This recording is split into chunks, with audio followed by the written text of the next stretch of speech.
Moses and Aaron went to Pharaoh and said, "This is what the Lord, the God of Israel, says. Let my people go, so that they may hold a festival to me in the wilderness." Pharaoh said, "Who is the Lord that I should obey him and let Israel go? I do not know the Lord, and I will not let Israel go."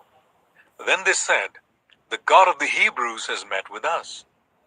Now let us take a 3-day journey into the wilderness to offer sacrifices to the Lord our God, or he may strike us with plagues or with the sword." But the king of Egypt said, "Moses and Aaron, why are you taking the people away from their labor? Get back to your work." Then Pharaoh said, "Look, the people of the land are now numerous, and you are stopping them from working." That same day, Pharaoh gave this order to the slave drivers and the overseers in charge of the people: "You are no longer to supply the people with straw for making bricks. Let them go and gather their own straw, but require them to make the same number of bricks as before. Don't reduce the quota. They are lazy. That is why they are crying out, 'Let us go and sacrifice to our God.' Make their work harder for the people, so that they keep working and pay no attention to lice." Then the slave drivers and the overseers went out and said to the people, "This is what Pharaoh says: I will not give you any more straw. Go and get your own straw wherever you can find it, but your work will not be reduced at all." So the people scattered all over Egypt to gather stubble to use for straw. The slave drivers kept pressing them, saying, "Complete the work required of you for each day, just as when you had straw." And Pharaoh's slave drivers beat the Israelite overseers they had appointed, demanding, "Why haven't you met your quota of bricks yesterday or today as before?" Then the Israelite overseers went and appealed to Pharaoh. "Why have you treated your servants this way? Your servants are given no straw, yet we are told, 'Make bricks.' Your servants are being beaten, but the fault is with your own people." Pharaoh said, "Lazy. That's what you are, lazy. That is why you keep saying, 'Let us go and sacrifice to the Lord.' Now get to work. You will not be given any straw, yet you must produce your full quota of bricks." The Israelite overseers realized they were in trouble when they were told, "You are not to reduce the number of bricks required of you for each day." When they left Pharaoh, they found Moses and Aaron waiting to meet them. And they said, "May the Lord look on you and judge you. You have made us obnoxious to Pharaoh and his officials, and have put a sword in their hand to kill us." Moses returned to the Lord and said, "Why, Lord? Why have you brought trouble on this people? Is this why you sent me? Ever since I went to Pharaoh to speak in your name, he has brought trouble on this people, and you have not rescued your people at all." Exodus 6. Then the Lord said to Moses, "Now you will see what I will do to Pharaoh. Because of my mighty hand, he will let them go. Because of my mighty hand, he will drive them out of his country." God also said to Moses, "I am the Lord. I appeared to Abraham, to Isaac, and to Jacob as God Almighty. But by my name, the Lord, I did not make myself known to them. I also established my covenant with them to give them the land of Canaan, where they resided as foreigners.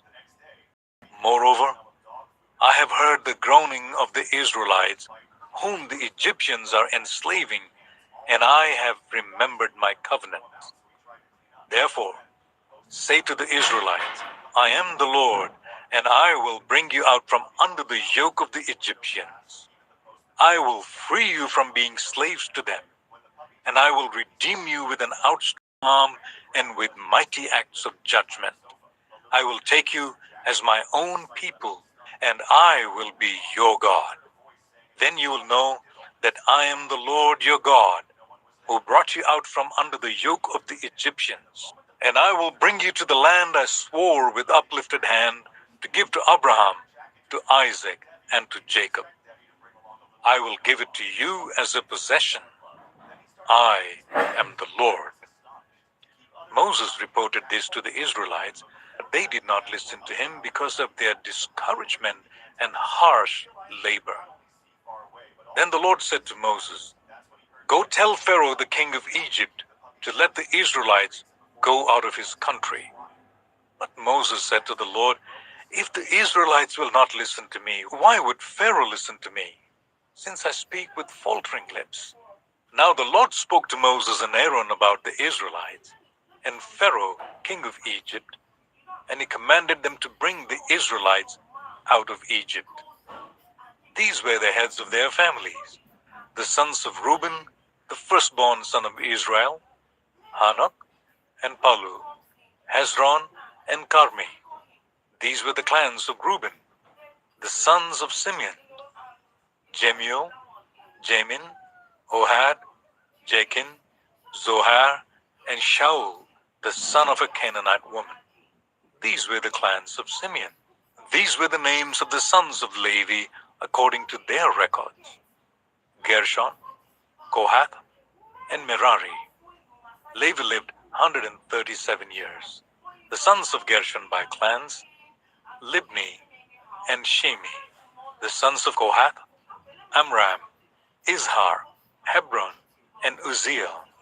Kohath lived 133 years. The sons of Merari: Mahli and Mushi. These were the clans of Levi according to their records. Amram married his father's sister, Jochebed, who bore him Aaron and Moses. Amram lived 137 years. The sons of Izhar: Korah, Nepheg, and Zikri. The sons of Uzziel: Mishael, Elzaphan, and Sitri. Aaron married Elisheba, daughter of Aminadab and sister of Nashon, and she bore him Nadab and Abihu, Eleazar, and Ithamar. The sons of Korah were Asir, Elkanah, and Abiasaph.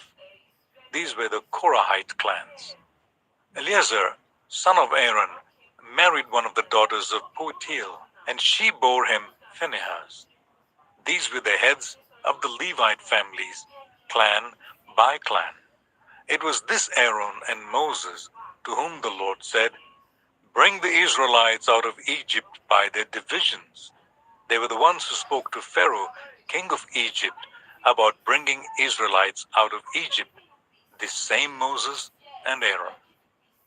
Now when the Lord spoke to Moses in Egypt, he said to him, "I am the Lord. Tell Pharaoh, king of Egypt, everything I tell you." But Moses said to the Lord, "Since I speak with faltering lips, Pharaoh, listen to me." Exodus 7. Then the Lord said to Moses, "See, I have made you like God to Pharaoh, and your brother Aaron will be your prophet. You are to say everything I command you, and your brother Aaron is to tell Pharaoh to let the Israelites go out of his country. But harden Pharaoh's heart, and though I multiply my signs and wonders in Egypt, he will not listen to you. Then I will lay my hand on Egypt, and with mighty acts of judgments I will bring out my divisions, my people the Israelites. And the Egyptians will know that I am the Lord when I stretch out my hand against Egypt and bring the Israelites out of it." Moses and Aaron did just as the Lord commanded them. Moses was 80 years old, and Aaron 83 when they spoke to Pharaoh. The Lord said to Moses and Aaron, "When Pharaoh says to you, 'Perform a miracle,' then say to Aaron, 'Take your staff and throw it down before Pharaoh, and it will become a snake.'"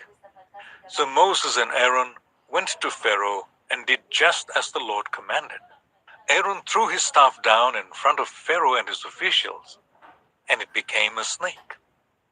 Pharaoh then summoned the wise men and sorcerers, and the Egyptian magician also did the same things by their secret arts. Each one threw down his staff, and it became a snake. But Aaron's staff swallowed up their staffs. Yet Pharaoh's heart became hard, and he would not listen to them, just as the Lord had said. Then the Lord said to Moses, Pharaoh's heart is unyielding. He refuses to let the people go. Go to Pharaoh in the morning as he goes out to the river. Confront him on the bank of the Nile, and take in your hand the staff that was changed into a snake. Then say to him, the Lord, the God of the Hebrews, has sent me to say to you, let my people go, so that they may worship me in the wilderness. But until now you have not listened. This is what the Lord says. By this you will know that I am the Lord. With the staff that is in my hand, I will strike the water of the Nile, and it will be changed into blood. The fish in the Nile will die, and the river will stink. The Egyptians will not be able to drink its water. The Lord said to Moses, tell Aaron, take your staff and stretch out your hand over the waters of Egypt, over the streams and canals, over the ponds and all reservoirs, and they will turn to blood. Blood will be everywhere in Egypt, even in vessels of wood and stone. Moses and Aaron did just as the Lord had commanded. He raised his staff in the presence of Pharaoh and his officials and struck the water of the Nile, and all the water was changed into blood. The fish in the Nile died, and the river smelled so bad that Egyptians could not drink its water. Blood was everywhere in Egypt. But the Egyptian magicians did the same things by their secret arts, and Pharaoh's heart became hard. He would not listen to Moses and Aaron, just as the Lord had said. Instead, he turned and went into his palace, and did not take even this to heart. And all the Egyptians dug along the Nile to get drinking water, because they could not drink the water of the river. 7 days passed after the Lord struck the Nile. Exodus 8.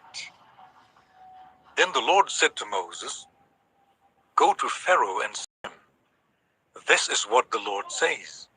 Let my people go, so that they may worship me.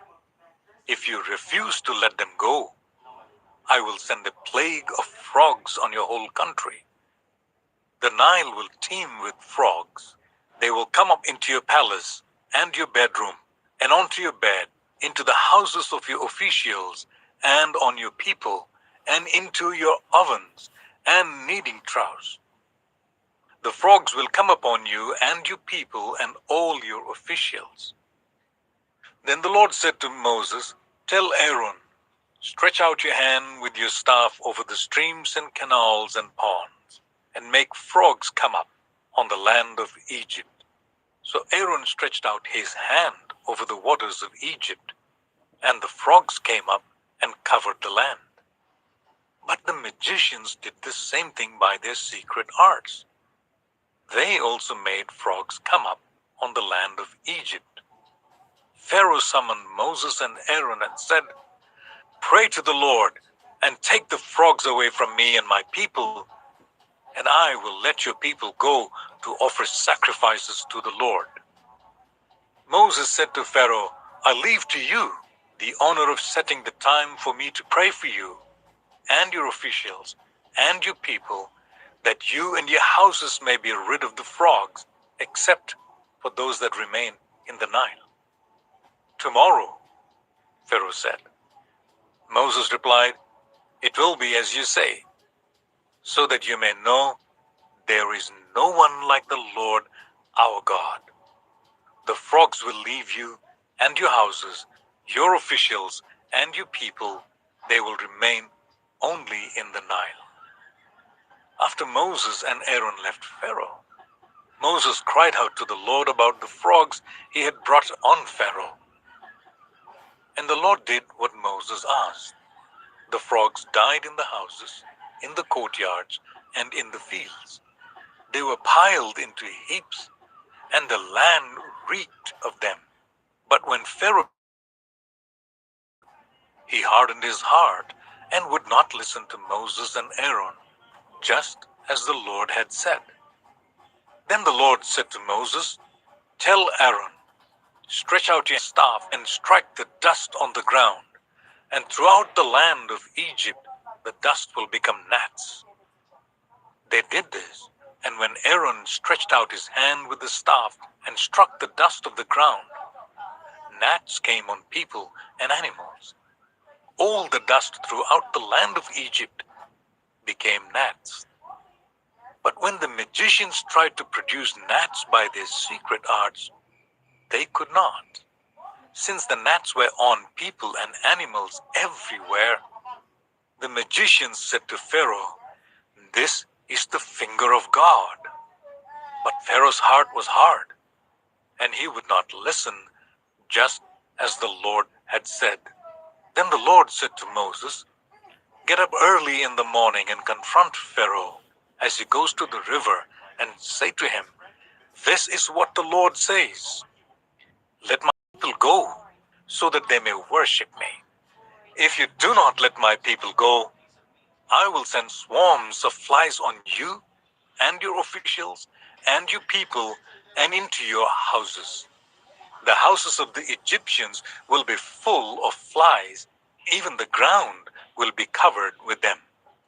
But on that day, I will deal differently with the land and ocean where my people live. No swarms of flies will be there, so that you will know that I, the Lord, am in this land. I will make a distinction between my people and your people. This sign will occur tomorrow." And the Lord did this. Dense swarms of flies poured into Pharaoh's palace and into the houses of his officials. Throughout Egypt, the land was ruined by the flies. Then Pharaoh summoned Moses and Aaron and said, "Go, sacrifice to your God here in the land." But Moses said that would not be right.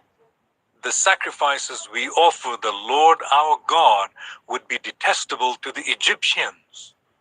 And if we offer sacrifices that are detestable in their eyes, will they not stone us? We must take a 3-day journey into the wilderness to offer sacrifices to the Lord our God as he commands us.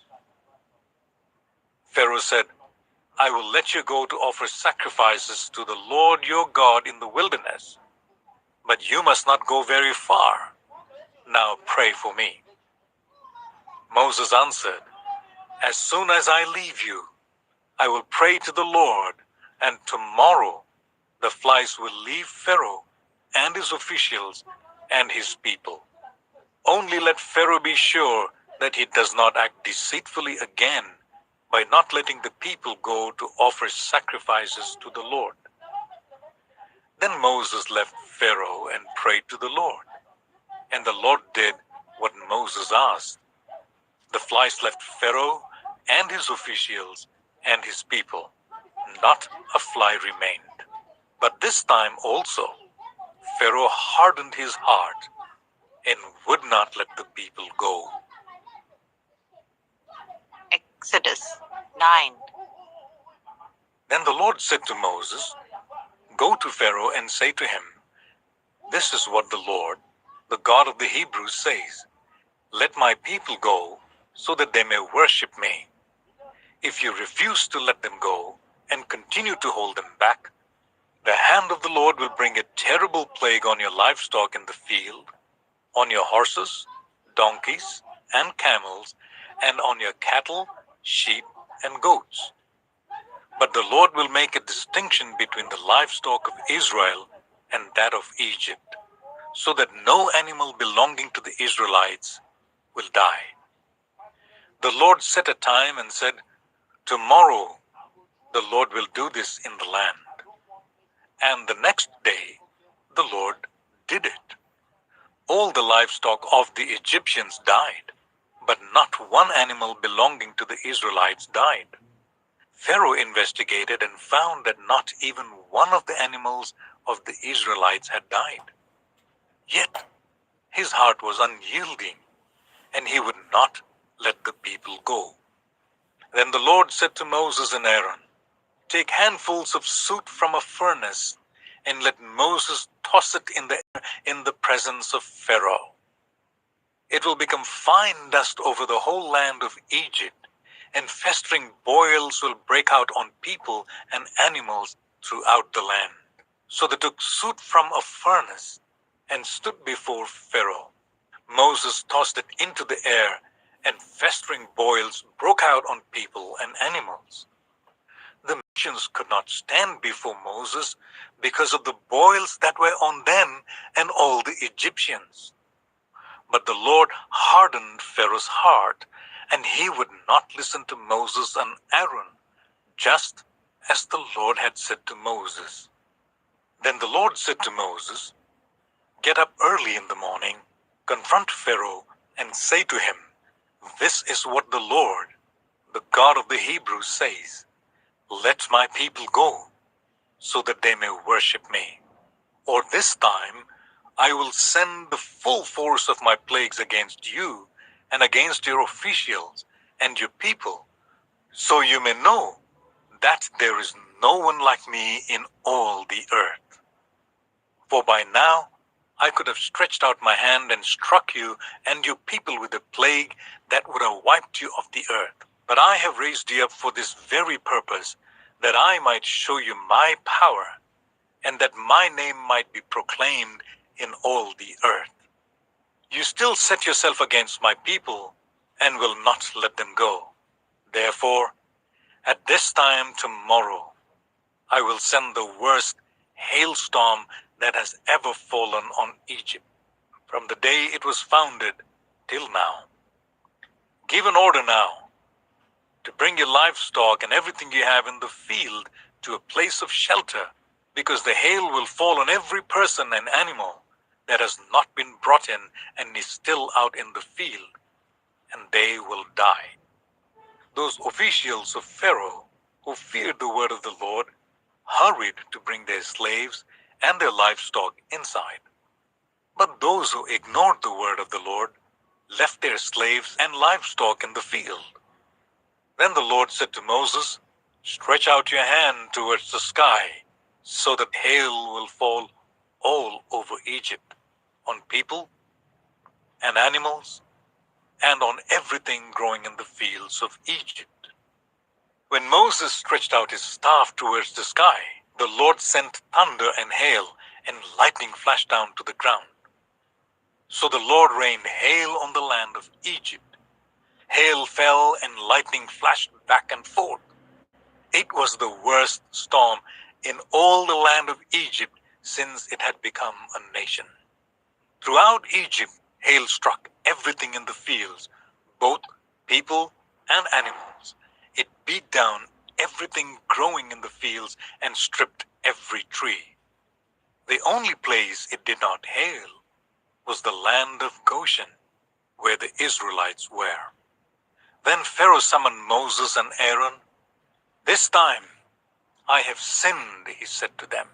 "The Lord is in the right, and I and my people are in the wrong.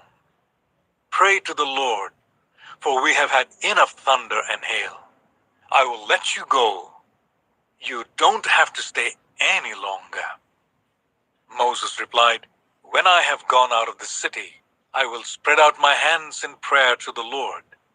The thunder will stop, and there will be no more hail, so you may know that the earth is the Lord's. But I know that you and your officials still do not fear the Lord God."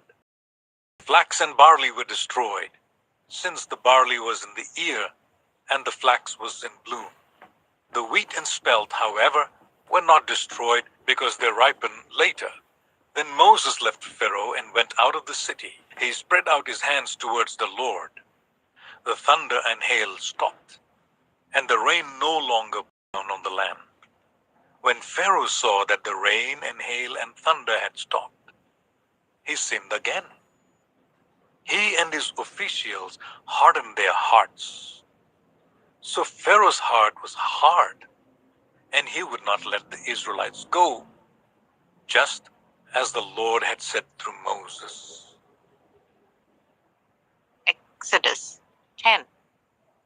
Then the Lord said to Moses, "Go to Pharaoh, for I have hardened his heart and the hearts of his officials, so that I may perform these signs of mine among them, that you may tell your children and grandchildren how I dealt harshly with the Egyptians, and how I performed my signs among them, and that you may know that I am the Lord." So Moses and Aaron went to Pharaoh and said to him, "This is what the Lord, the God of the Hebrews, says. How long will you refuse to humble yourself before me? Let my people go, so that they may worship me. If you refuse to let them go, I will bring locusts into your country tomorrow. They will cover the face of the ground so that it cannot be seen. They will devour what little you have left after the hail, including every tree that is growing in your fields. They will fill your houses and those of all your officials and all the Egyptians, something neither your parents nor your ancestors have ever seen from the day they settled in this land till now." Then Moses turned and left Pharaoh. Pharaoh's officials said to him, "How long will this man be a snare to us? Let the people go, so that they may worship the Lord their God. Do you not yet realize that Egypt is ruined?" Then Moses and Aaron were brought back to Pharaoh. "Go, worship the Lord your God," he said, "but tell me who will be going." Moses answered, "We will go with our young and our old, with our sons and our daughters, and with our flocks and herds, because we are to celebrate a festival to the Lord." Pharaoh said, "The Lord be with you. If I let you go, along with your women and children, clearly you are bent on evil. No, let only the men go and worship the Lord, since that's what you have been asking for." Then Moses and Aaron were driven out of Pharaoh's presence. And the Lord said to Moses, "Stretch out your hand over Egypt, so that locusts swarm over the land and devour everything growing in the fields, everything left by the hail." So Moses stretched out his staff over Egypt, and the Lord made an east wind blow across the land all that day and all that night. By morning, the wind had brought the locusts. They invaded all Egypt and settled down in every area of the country in great numbers. Never before had there been such a plague of locusts, nor will there ever be again. They covered all the ground until it was black. They devoured all that was left after the hail, everything growing in the fields and the fruit on the trees.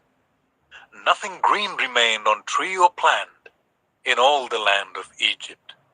Pharaoh quickly summoned Moses and Aaron and said, "I have sinned against the Lord your God and against you.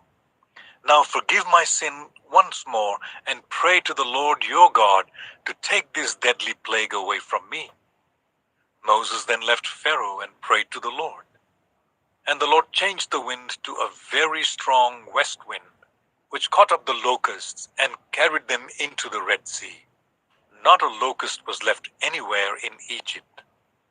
But the Lord hardened Pharaoh's heart, and he would not let the Israelites go. Then the Lord said to Moses, "Stretch out your hand towards the sky so that darkness spreads over Egypt, darkness that can be felt." So Moses stretched out his hand towards the sky, and total darkness covered all Egypt for 3 days. No one could see anyone else or move about for 3 days. Yet all the Israelites had light in the places where they lived. Then Pharaoh summoned Moses and said, "Go, worship the Lord. Even your women and children may go with you. Only leave your flocks and herds behind." But Moses said, "You must allow us to have sacrifices and burnt offerings to present to the Lord our God. Our livestock too must go with us. Not a hoof is to be left behind. We have to use some of them in worshiping the Lord our God. And until we get there, we will not know what we are to use to worship the Lord." But the Lord hardened Pharaoh's heart, and he was not willing to let them go. Pharaoh said to Moses, "Get out of my sight. Make sure you do not appear before me again. The day you see my face, you will die." "Just as you say," Moses replied. "I will never appear before you again." Exodus 11. Now the Lord said to Moses, "I will bring one more plague on Pharaoh and on Egypt. After that, he will let you go from here, and when he does, he will drive you out completely. Tell the people that men and women alike are to ask their neighbors for articles of silver and gold." The Lord made the Egyptians favorably disposed towards the people, and Moses himself was highly regarded in Egypt by Pharaoh's officials and by the people. So Moses said, "This is what the Lord says. About midnight, I will go throughout Egypt. Every firstborn son in Egypt will die, from the firstborn son of Pharaoh who sits on the throne, to the firstborn son of the female slave who is at her house, and all the firstborn of the cattle as well. There will be loud wailing throughout Egypt, worse than there has ever been or ever will be again. But among the Israelites, not a dog will bark at any person or animal.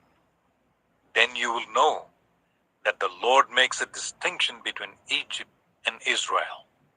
All these officials of yours will come to me, bowing down before me and saying, 'Go, you and all the people who follow you.' After that, I will leave."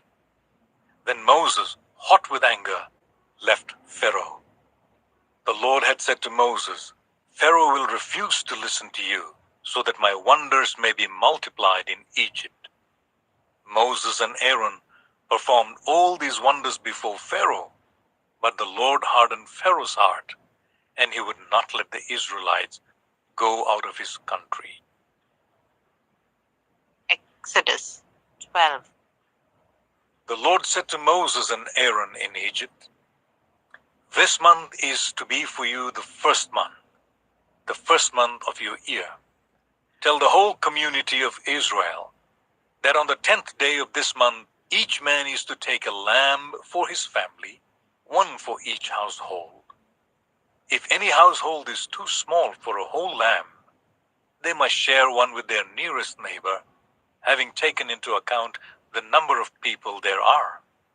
You are to determine the amount of lamb needed in accordance with what each person will eat. The animals you choose must be year-old, males without defect, and you may take them from the sheep or the goats. Take care of them until the 14th day of the month, when all the members of the community of Israel must slaughter them at twilight. Then they are to take some of the blood and put it on the sides and tops of the door frames of the houses where they eat the lambs. That same night, they are to eat the meat roasted over the fire, along with bitter herbs and bread made without yeast. Do not eat the meat raw or boiled in water, but roast it over a fire, with the head, legs, and internal organs. Do not leave any of it till morning. If some is left till morning, you must burn it. This is how you are to eat it, with your cloak tucked into your belt, your sandals on your feet, and your staff in your hand. Eat it in haste. It is the Lord's Passover. On that same night I will pass through Egypt and strike down every firstborn of both people and animals, and I will bring judgment on all the gods of Egypt. I am the Lord. The blood will be a sign for you on the houses where you are, and when I see the blood, I will pass over you. No destructive plague will touch you when I strike Egypt. This is a day you are to commemorate. For the generations to come, you shall celebrate it as a festival to the Lord, a lasting ordinance.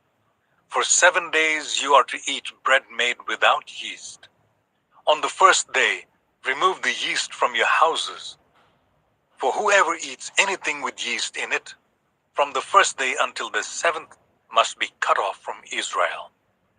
On the first day, hold a sacred assembly, and another one on the 7th day. Do no work at all on these days, except to prepare food for everyone to eat. That is all you may do. Celebrate the festival of unleavened bread, because it was on this very day that I brought your divisions out of Egypt.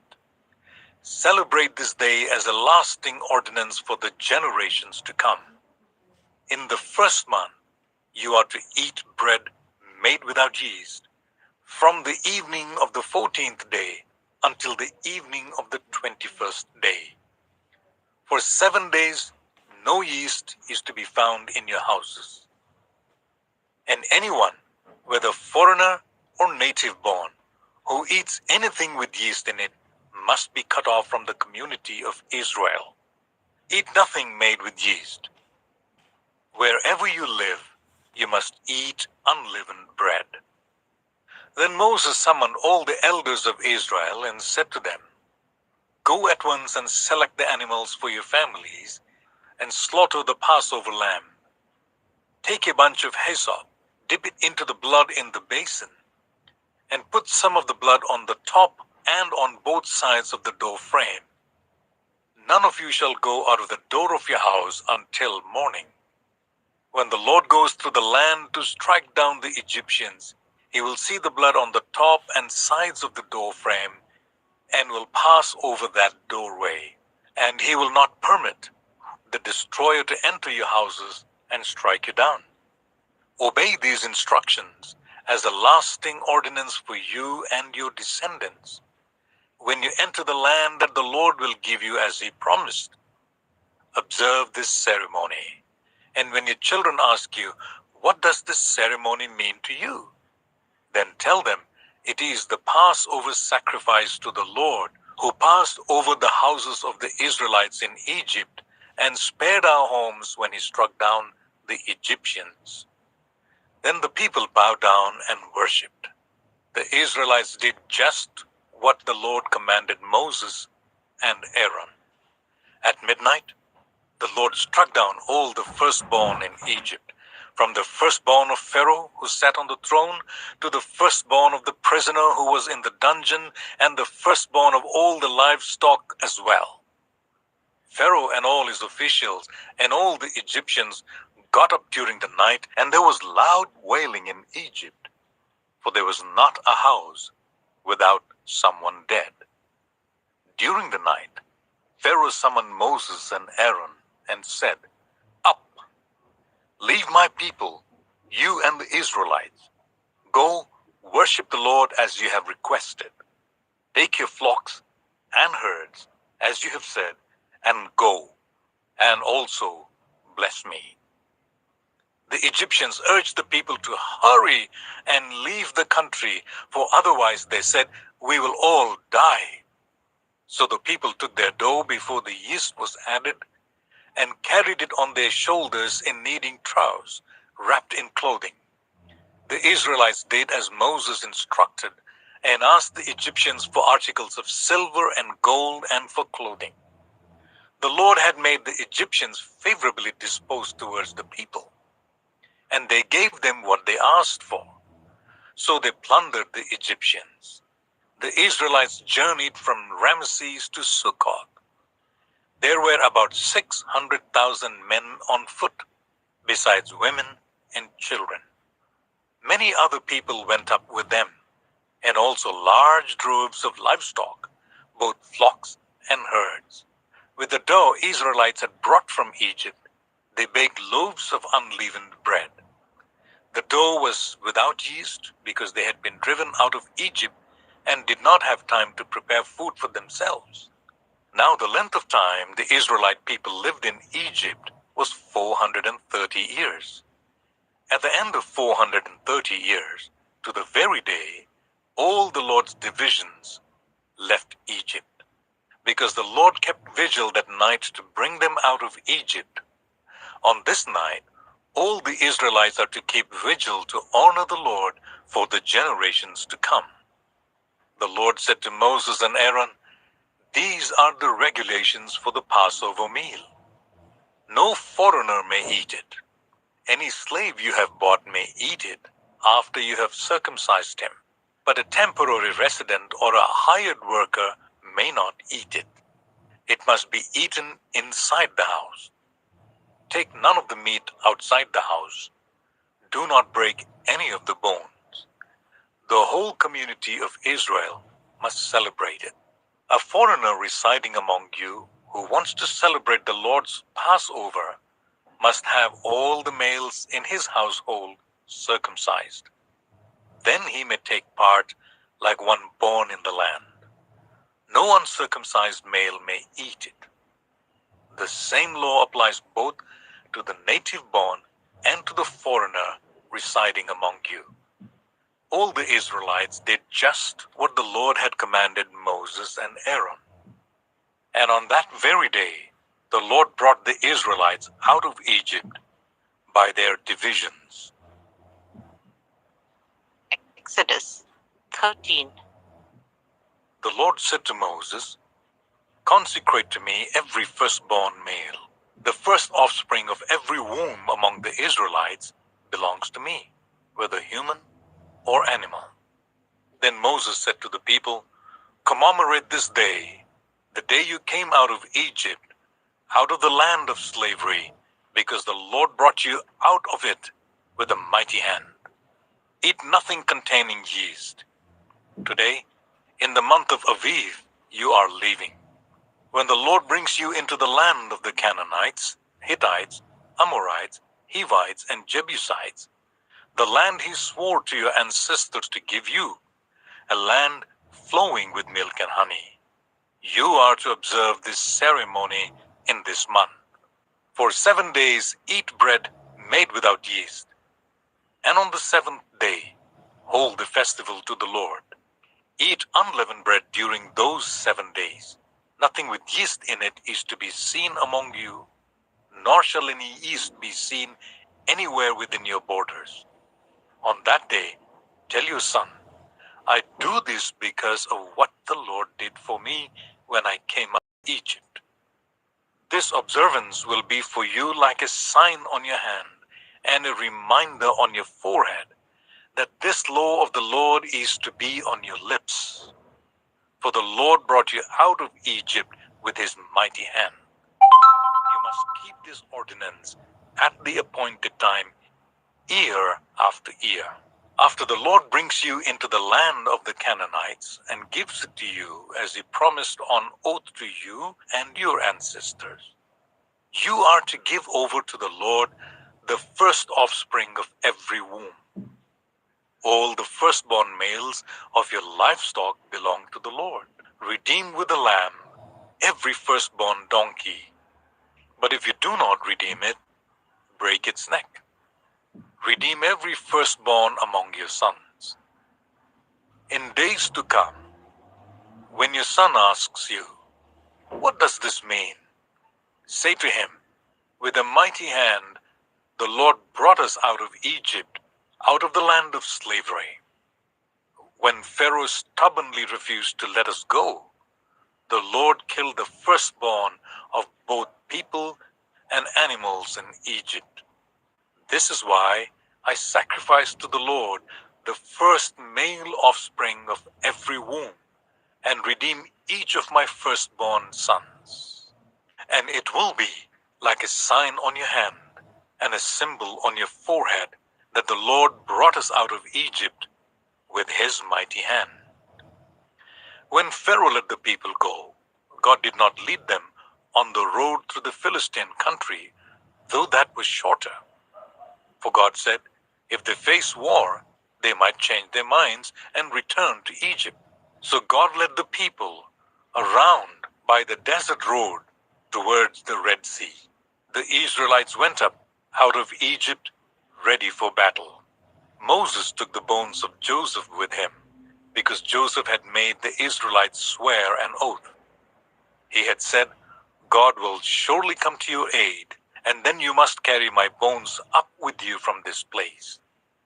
After leaving Succoth, they camped at Etham on the edge of the desert. By day, the Lord went ahead of them in a pillar of cloud to guide them on their way, and by night, in a pillar of fire to give them light, so that they could travel by day or night. Neither the pillar of cloud by day, nor the pillar of fire by night left its place in front of the people. Exodus 14. Then the Lord said to Moses, tell the Israelites to turn back and camp near Pi Hahiroth, between Migdol and the sea. They are to camp by the sea, directly opposite Baal Zephon. Pharaoh will think the Israelites are wandering around the land in confusion, hemmed in by the desert, and I will harden Pharaoh's heart, and he will pursue them. But I will gain glory for myself through Pharaoh and all his army, and the Egyptians will know that I am the Lord. So the Israelites did this. When the king of Egypt was told that the people had fled, Pharaoh and his officials changed their mind about them and said, what have we done? We have let the Israelites go and have lost their services. So he had his chariot made ready and took his army with him. He took 600 of the best chariots, along with all the other chariots of Egypt, with officers over all of them. The Lord hardened the heart of Pharaoh, king of Egypt, so that he pursued the Israelites who were marching out boldly. The Egyptians, all Pharaoh's horses and chariots, horsemen and troops, pursued the Israelites and overtook them as they camped by the sea near Pi Hahiroth, opposite Baal Zephon. As Pharaoh approached, the Israelites looked up, and there were the Egyptians marching after them. They were terrified and cried out to the Lord. They said to Moses, was it because there were no graves in Egypt that you brought us to the desert to die? What have you done to us by bringing us out of Egypt? Didn't we say to you in Egypt, leave us alone? Let us serve the Egyptians? It would have been better for us to serve the Egyptians than to die in the desert.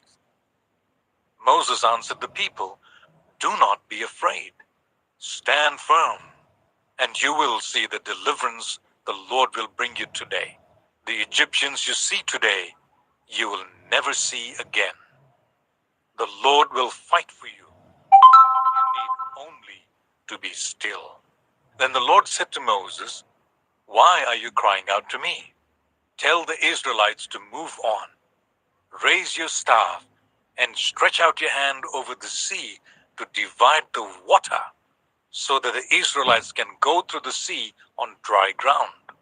I will harden the hearts of the Egyptians, so that they will go in after them, and I will gain glory through Pharaoh and all his army, through his chariots and his horsemen. The Egyptians will know that I am the Lord when I gain glory through Pharaoh, his chariots, and his horsemen. Then the angel of God, who had been traveling in front of Israel's army, withdrew and went behind them. The pillar of cloud also moved from in front and stood behind them, coming between the armies of Egypt and Israel. Throughout the night, it brought darkness to the one side and light to the other, So neither went near the other all night long. Then Moses stretched out his hand over the sea, and all that night the Lord drove the sea back with a strong east wind and turned it into dry land. The waters were divided, and the Israelites went through the sea on dry ground with a wall of water on their right and on their left. The Egyptians pursued them, and all Pharaoh's horses and chariots and horsemen followed them into the sea. During the last watch of the night, the Lord looked down from the pillar of fire and cloud at the Egyptian army and threw it into confusion. He jammed the wheels of their chariots so that they had difficulty driving. And the Egyptians said, "Let's get away from the Israelites.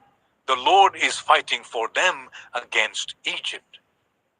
Then the Lord said to Moses, "Stretch out your hand over the sea so that the waters may flow back over the Egyptians and their chariots and horsemen." Moses stretched out his hand over the sea, and at daybreak the sea went back to its place. The Egyptians were fleeing towards it, and the Lord swept them into the sea. The water flowed back and covered the chariots and horsemen, the entire army of Pharaoh that had followed the Israelites into the sea. Not one of them survived. But the Israelites went through the sea on dry ground with a wall of water on their right and on their left. That day, the Lord saved Israel from the hands of the Egyptians, and Israel saw the Egyptians lying dead on the shore. And when the Israelites saw the mighty hand of the Lord displayed against the Egyptians, the people feared the Lord and put their trust in him and in Moses, his servant. Exodus 15. Then Moses and the Israelites sang this song to the Lord. "I will sing to the Lord, for he is highly exalted. Both horse and driver he has hurled into the sea. The Lord is my strength and my defense. He has become my salvation. He is my God, and I will praise him, my father's God, and I will exalt him. The Lord is a warrior. The Lord is his name. Pharaoh's chariots and his army he has hurled into the sea. The best of Pharaoh's officers are drowned in the Red Sea. The deep waters have covered them. They sank to the depths like a stone. Your right hand, Lord, was majestic in power. Your right hand, Lord, shattered the enemy. In the greatness of your majesty, you threw down those who opposed you. You unleashed your burning anger. It consumed them like stubble. By the blast of your nostrils, the waters piled up. The surging waters stood up like a wall. The deep waters congealed in the heart of the sea. The enemy boasted, "I will pursue. I will overtake them. I will divide the spoils. I will gorge myself on them. I will draw my sword, and my hand will destroy them." But you blew with your breath, and the sea covered them. They sank like lead in mighty waters. Who among the gods is like you, Lord? Who is like you, majestic in holiness, awesome in glory, working wonders? You stretched out your right hand, and the earth swallows your enemies. In your unfailing love, you will lead the peoples you have redeemed. In your strength, you will guide them to your holy dwelling. The nations will hear and tremble. Anguish will grip the people of Philistia. The chiefs of Edom will be terrified. The leaders of Moab will be seized with trembling. The people of Canaan will melt away. Terror and dread will fall on them. By the power of your arm, they will be as still as stone. Until your people pass by, Lord, until the people you bought pass by. You will bring them in and plant them on the mountain of your inheritance, the place, Lord, you made for your dwelling, the sanctuary, Lord, your hands established. The Lord reigns forever and ever. When Pharaoh's horses, chariots, and horsemen went into the sea, the Lord brought the waters of the sea back over them. But the Israelites walked through the sea on dry ground. Then Miriam the prophet, Aaron's sister, took a tambourine in her hand, and all the women followed her with tambourines and dancing. Miriam sang to them, "Sing to the Lord, for he is highly exalted. Both horse and driver he has hurled into the sea." Then Moses led Israel from the Red Sea, and they went into the desert of Shur. For 3 days they traveled in the desert without finding water. When they came to Marah, they could not drink its water because it was bitter. That is why the place is called Marah. So the people grumbled against Moses, saying, "What are we to drink?" Then Moses cried out to the Lord, and the Lord showed him a piece of wood. He threw it into the water, and the water became fit to drink. There, the Lord issued a ruling and instruction for them and put them to the test. He said, "If you listen carefully to the Lord your God and do what is right in his eyes, if you pay attention to his commands and keep all his decrees, I will not bring on you any of the diseases I brought on the Egyptians, for I am the Lord who heals you." Then they came to Elim, where there were 12 springs and 70 palm trees, and they camped there near the water. Exodus 16. The whole Israelite community set out from Elim and came to the desert of Sin, which is between Elim and Sinai, on the 15th day of the 2nd month after they had come out of Egypt. In the desert, the whole community grumbled against Moses and Aaron. The Israelites said to them, "If only we had died by the Lord's hand in Egypt. There we sat round pots of meat and ate all the food we wanted. But you have brought us out into this desert to starve this entire assembly to death." Then the Lord said to Moses, "I will rain down bread from heaven for you. The people are to go out each day and gather enough for that day. In this way, I will test them and see whether they will follow my instructions. On the 6th day, they are to prepare what they bring in, and that is to be twice as much as they gather on the other days." So Moses and Aaron said to all the Israelites, "In the evening you will know that it was the Lord who brought you out of Egypt, and in the morning you will see the glory of the Lord, because he has heard your grumbling against him. Who are we that you should grumble against us?" Moses also said, "You will know that it was the Lord when he gives you meat to eat in the evening and all the bread you want in the morning. Because he has heard you grumbling against him, who are we? You are not grumbling against us, but against the Lord." Then Moses told Aaron, "Say to the entire Israelite community, 'Come before the Lord, for he has heard your grumbling.'" While Aaron was speaking to the whole Israelite community, they looked towards the desert, and there was the glory of the Lord appearing in the cloud. The Lord said to Moses, "I have heard the grumbling of the Israelites.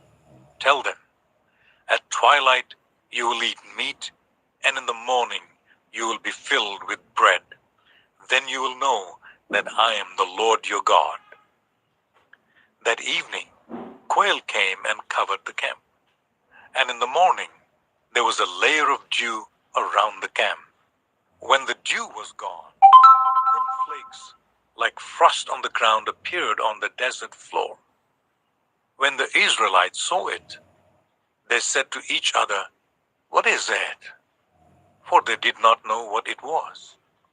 Moses said to them, "It is the bread the Lord has given you to eat. This is what the Lord has commanded. Everyone is to gather as much as they need. Take an omer for each person you have in your tent." The Israelites did as they were told. Some gathered much, some little. And when they measured it by the omer, the one who gathered much did not have too much, and the one who gathered little did not have too little. Everyone had gathered just as much as they needed. Then Moses said to them, "No one is to keep any of it until morning." However, some of them paid no attention to Moses. They kept part of it until morning, but it was full of maggots and began to smell. So Moses was angry with them. Each morning, everyone gathered as much as they needed, and when the sun grew hot, it melted away.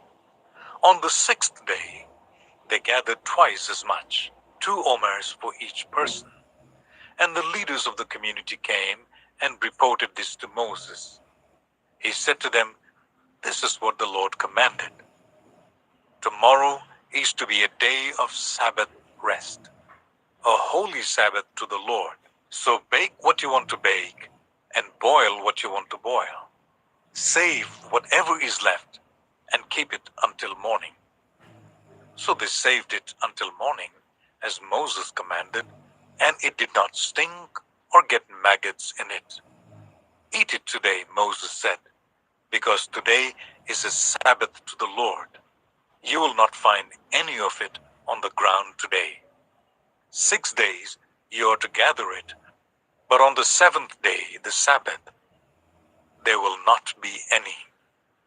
Nevertheless, some of the people went out on the 7th day to gather it, but they found none. Then the Lord said to Moses, "How long will you refuse to keep my commands and my instructions? Bear in mind that the Lord has given you the Sabbath. That is why on the 6th day he gives you bread for 2 days. Everyone is to stay where they are on the 7th day. No one is to go out." So the people rested on the 7th day. The people of Israel called the bread manna. It was white, like coriander seed, and tasted like wafers made with honey. Moses said, "This is what the Lord has commanded.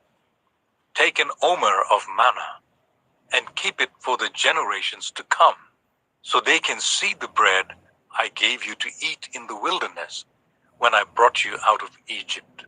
So Moses said to Aaron, "Take a jar and put an omer of manna in it. Then place it before the Lord to be kept for the generations to come." As the Lord commanded Moses, Aaron put the manna with the tablets of the covenant to be preserved. The Israelites ate manna for 40 years until they came to a land that was settled. They ate manna until they reached the border of Canaan. An omer is 1/10 of an ephah. Exodus 17. The whole Israelite community set out from the desert of Sin, traveling from place to place as the Lord commanded. They camped at Rephidim, but there was no water for the people to drink. So they quarreled with Moses and said, "Give us water to drink." Moses replied, "Why do you quarrel with me? Why do you put the Lord to the test?" But the people were thirsty for water there, and they grumbled against Moses. They said, "Why did you bring us up out of Egypt to make us and our children and livestock die of thirst?" Then Moses cried out to the Lord, "What am I to do with these people? They are almost ready to stone me." The Lord answered Moses, "Go out in front of the people, take with you some of the elders of Israel, and take in your hand the staff with which you struck the Nile, and go. I will stand there before you by the rock at Horeb. Strike the rock, and water will come out of it for the people to drink." So Moses did this in the sight of the elders of Israel. And he called the place Massah and Meribah, because the Israelites quarreled and because they tested the Lord, saying, "Is the Lord among us or not?" The Amalekites came and attacked the Israelites at Rephidim.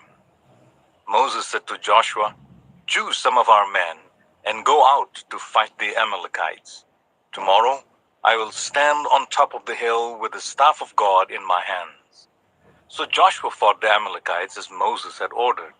And Moses, Aaron, and Hur went to the top of the hill. As long as Moses held up his hands, the Israelites were winning.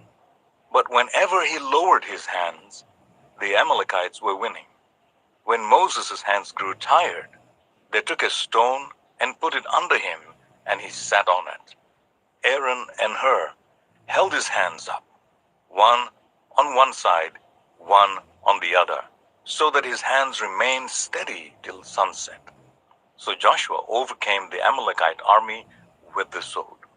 Then the Lord said to Moses, "Write this on a scroll as something to be remembered, and make sure that Joshua hears it, because I will completely blot out the name of Amalek from under heaven." Moses built an altar and called it, "The Lord is my banner." He said, "Because hands were lifted up against the throne of the Lord will be at war against the Amalekites from generation to generation." Exodus 18.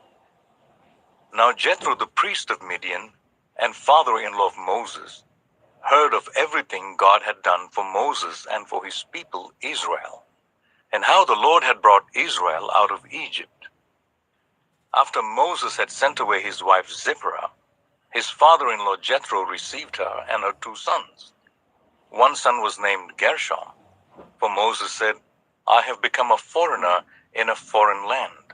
And the other was named Eleazar, for he said, "My father's God was my helper. He saved me from the sword of Pharaoh." Jethro, Moses' father-in-law, together with Moses' sons and wife, came to him in the wilderness, where he was camped near the mountain of God. Jethro had sent word to him, "I, your father-in-law Jethro, am coming to you with your wife and her 2 sons." So Moses went out to meet his father-in-law and bowed down and kissed him. They greeted each other and then went into the tent. Moses told his father-in-law about everything the Lord had done to Pharaoh and the Egyptians for Israel's sake, and about all the hardships they had met along the way, and how the Lord had saved them. Jethro was delighted to hear about all the good things the Lord had done for Israel in rescuing them from the hand of the Egyptians. He said, "Praise be to the Lord, who rescued you from the hand of the Egyptians and of Pharaoh, and who rescued the people from the hand of the Egyptians. Now I know that the Lord is greater than all other gods, for he did this to those who had treated Israel arrogantly." Then Jethro, Moses' father-in-law, brought a burnt offering and other sacrifices to God. And Aaron came with all the elders of Israel to eat a meal with Moses' father-in-law in the presence of God. The next day, Moses took his seat to serve as judge for the people, and they stood round him from morning till evening. When his father-in-law saw all that Moses was doing for the people, he said, "What is this you are doing for the people? Why do you alone sit as judge, while all these people stand round you from morning till evening?" Moses answered him, "Because the people come to me to seek God's will. Whenever they have a dispute, it is brought to me, and I decide between the parties and inform them of God's decrees and instructions." Moses' father-in-law replied, "What you're doing is not good. You and these people who come to you will only wear yourselves out. The work is too heavy for you. You cannot handle it alone. Listen now to me, and I will give you some advice, and may God be with you. You must be the people's representative before God, and bring their disputes to him. Teach them his decrees and instructions, and show them the way they are to live and how they are to behave. But select capable men from all the people, men who fear God, trustworthy men who hate dishonest gain, and appoint them as officials over thousands, hundreds, fifties, and tens. Let them serve as judges for the people at all times. But let them bring every difficult case to you. The simple cases they can decide themselves. That will make your load lighter because they will share it with you. If you do this, and God so commands, you will be able to stand the strain, and all these people will go home satisfied. Moses listened to his father-in-law and did everything he said. He chose capable men from all Israel and made them leaders of the people, officials over thousands, hundreds, fifties, and tens. They served as judges for the people at all times. The difficult cases they brought to Moses, but the simple ones they decided themselves. Then Moses sent his father-in-law on his way, and Jethro returned to his own country. Exodus 19. On the first day of the third month, after the Israelites left Egypt, on that very day they came to the desert of Sinai.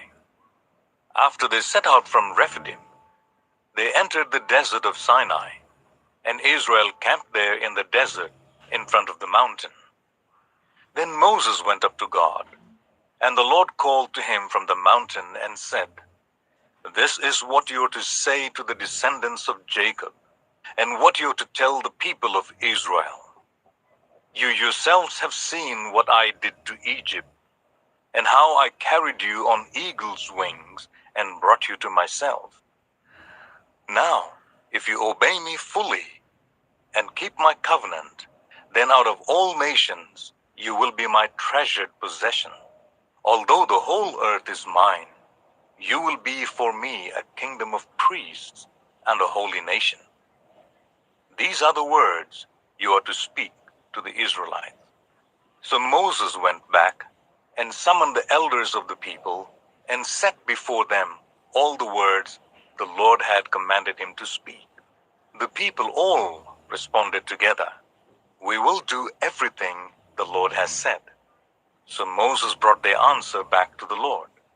The Lord said to Moses, "I'm going to come to you in a dense cloud, so that the people will hear me speaking with you and will always put their trust in you." Then Moses told the Lord what the people had said. And the Lord said to Moses, "Go to the people and consecrate them today and tomorrow. Make them wash their clothes and be ready by the third day, because on that day the Lord will come down on Mount Sinai in the sight of all the people. Put limits for the people around the mountain and tell them, 'Be careful that you do not approach the mountain or touch the foot of it. Whoever touches the mountain is to be put to death. They are to be stoned or shot with arrows. Not a hand is to be laid on them. No person or animal shall be permitted to live. Only when the ram's horn sounds a long blast may they approach the mountain." After Moses had gone down the mountain to the people, he consecrated them, and they washed their clothes. Then he said to the people, "Prepare yourself for the third day. Abstain from sexual relations."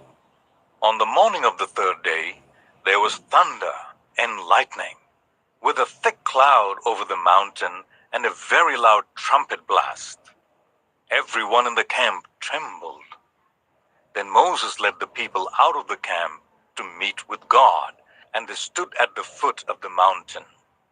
Mount Sinai was covered with smoke, because the Lord descended on it in fire.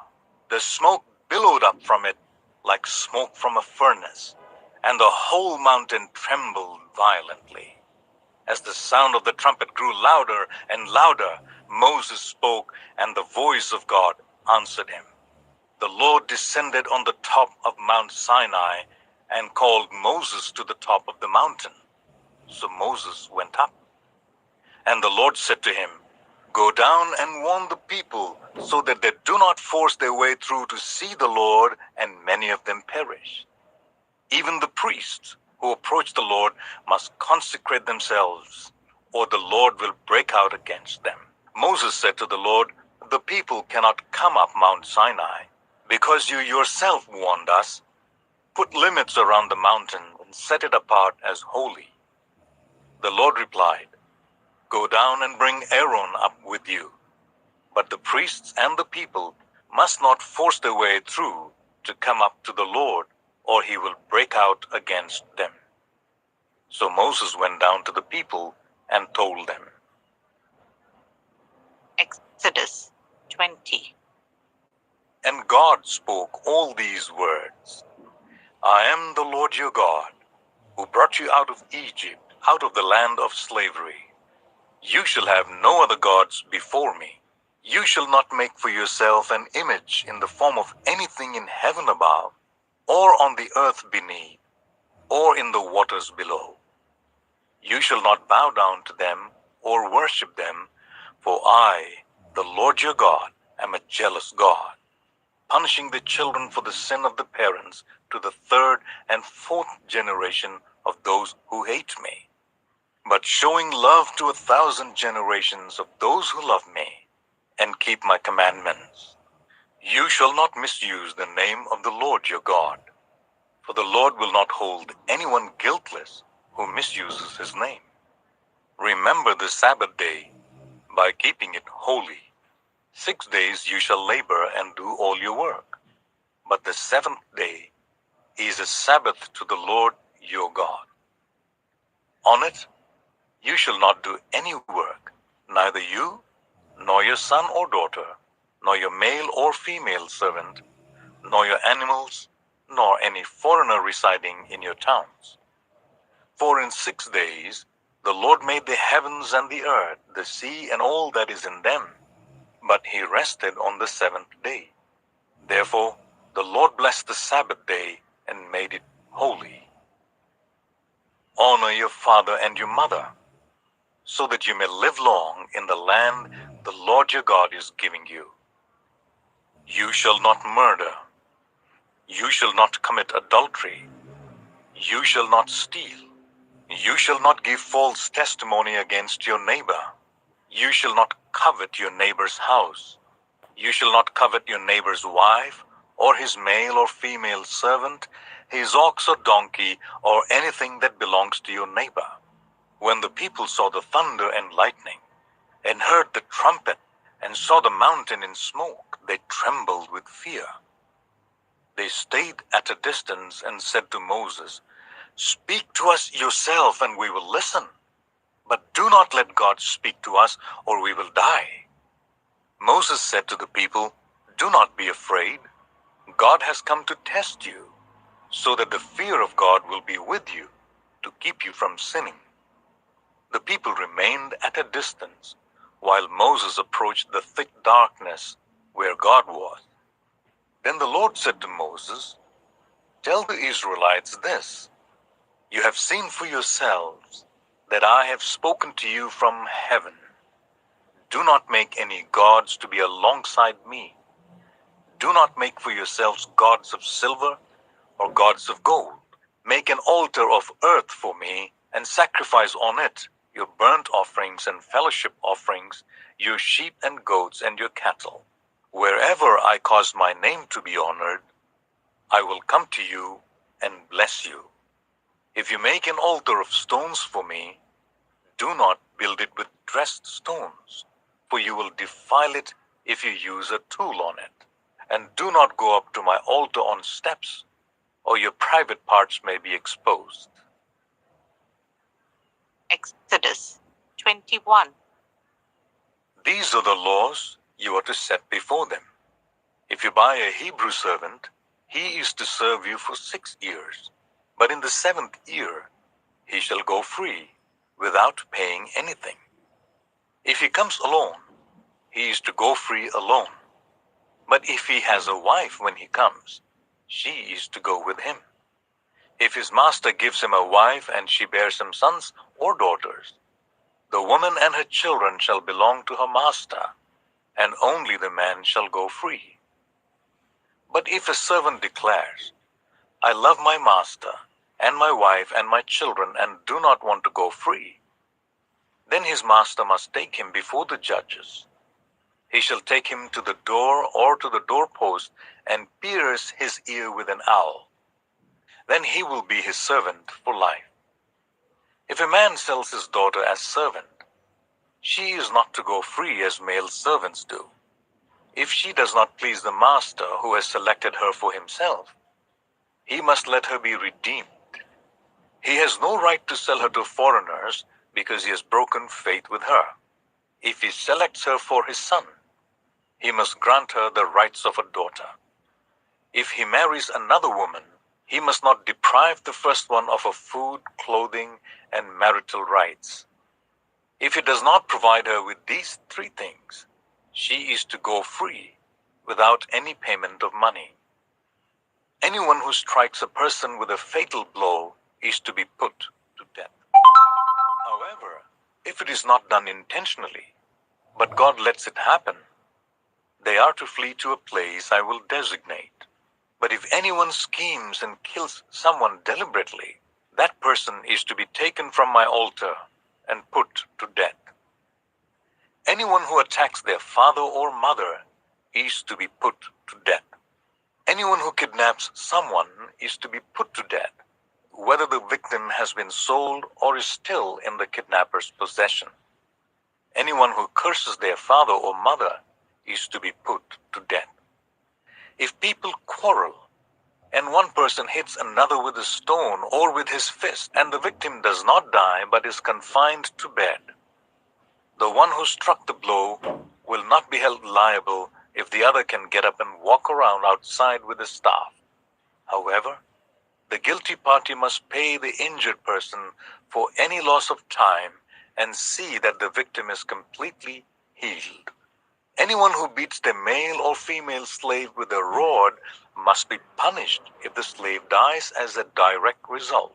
But they are not to be punished if the slave recovers after a day or two, since the slave is their property. If people are fighting and hit a pregnant woman and she gives birth prematurely, but there is no serious injury, the offender must be fined whatever the woman's husband demands and the court allows. But if there is serious injury, you are to take life for life, eye for eye, tooth for tooth, hand for hand, foot for foot, burn for burn, wound for wound, bruise for bruise. An owner who hits a male or female slave in the eye and destroys it must let the slave go free to compensate for the eye. And an owner who knocks out the tooth of a male or female slave must let the slave go free to compensate for the tooth. If a bull gores a man or woman to death, the bull is to be stoned to death, and its meat must not be eaten. But the owner of the bull will not be held responsible. If, however, the bull has had the habit of goring, and the owner has been warned, but has not kept it penned up, and it kills a man or woman, the bull is to be stoned, and its owner also is to be put to death. However, if payment is demanded, the owner may redeem his life by the payment of whatever is demanded. This law also applies if the bull gores a son or a daughter. If the bull gores a male or a female slave, the owner must pay 30 shekels of silver to the master of the slave, and the bull is to be stoned to death. If anyone uncovers a pit or digs one and fails to cover it, and an ox or a donkey falls into it, the one who opened the pit must pay the owner for the loss and take the dead animal in exchange. If anyone's bull injures someone else's bull and it dies, the two parties are to sell the live one and divide both the money and the dead animal equally. However, if it was known that the bull had the habit of goring, yet the owner did not keep it penned up, the owner must pay animal for animal and take the dead animal in exchange. Exodus 22. Whoever steals an ox or a sheep and slaughters it or sells it must pay back 5 head of cattle for the ox and 4 sheep for the sheep. If a thief is caught breaking in at night and is struck a fatal blow, the defender is not guilty of bloodshed. But if it happens after sunrise, the defender is guilty of bloodshed. Anyone who steals must certainly make restitution. But if they have nothing, they must be sold to pay for their theft. If the stolen animal is found alive in their possession, whether ox or donkey or sheep, they must pay back double. If anyone grazes their livestock in a field or vineyard and lets them stray and they graze in someone else's field, the offender must make restitution from the best of their own field or vineyard. If a fire breaks out and spreads into thorns bushes, so that it burns sheaves of corn or standing corn or the whole field, the one who started the fire must make restitution. If anyone gives a neighbor silver or goods for safekeeping, and they are stolen from the neighbor's house, the thief, if caught, must pay back double. But if the thief is not found, the owner of the house must appear before the judges, and they must determine whether the owner of the house has laid hands on the other person's property. In all cases of illegal possession of an ox, a donkey, a sheep, a garment, or any other lost property about which somebody says, "This is mine," both parties are to bring their cases before the judges. The one whom the judges declare guilty must pay back double to the other.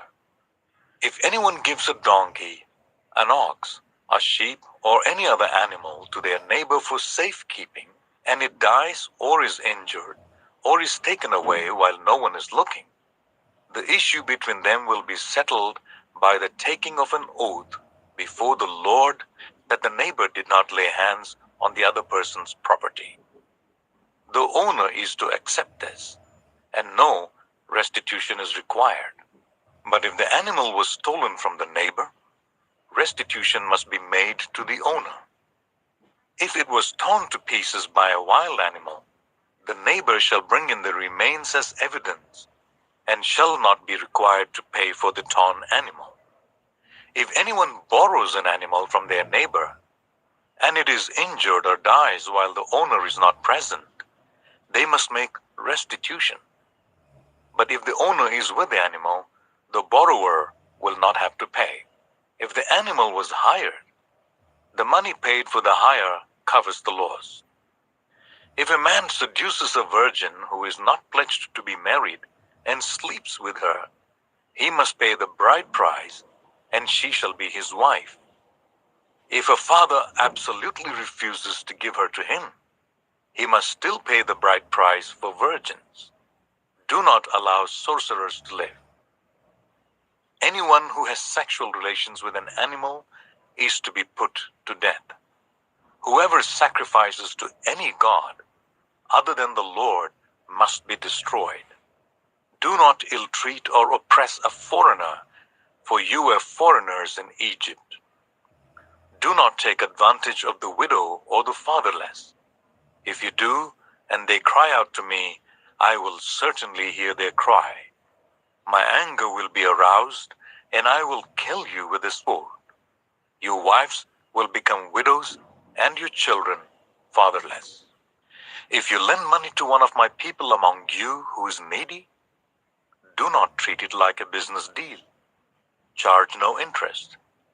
If you take your neighbor's cloak as a pledge, return it by sunset, because that cloak is the only covering your neighbor has. What else can they sleep in? When they cry out to me, I will hear, for I am compassionate.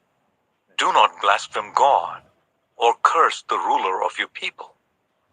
Do not hold back offerings from your granaries or your vats. You must give me the firstborn of your sons.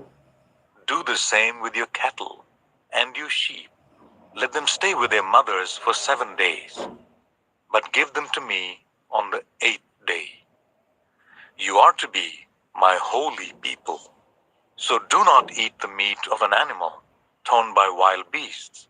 Throw it to the dogs. Exodus 23. Do not spread false report. Do not help a guilty person by being a malicious witness. Do not follow the crowd in doing wrong. When you give testimony in a lawsuit, do not pervert justice by siding with the crowd, and do not show favoritism to a poor person in a lawsuit.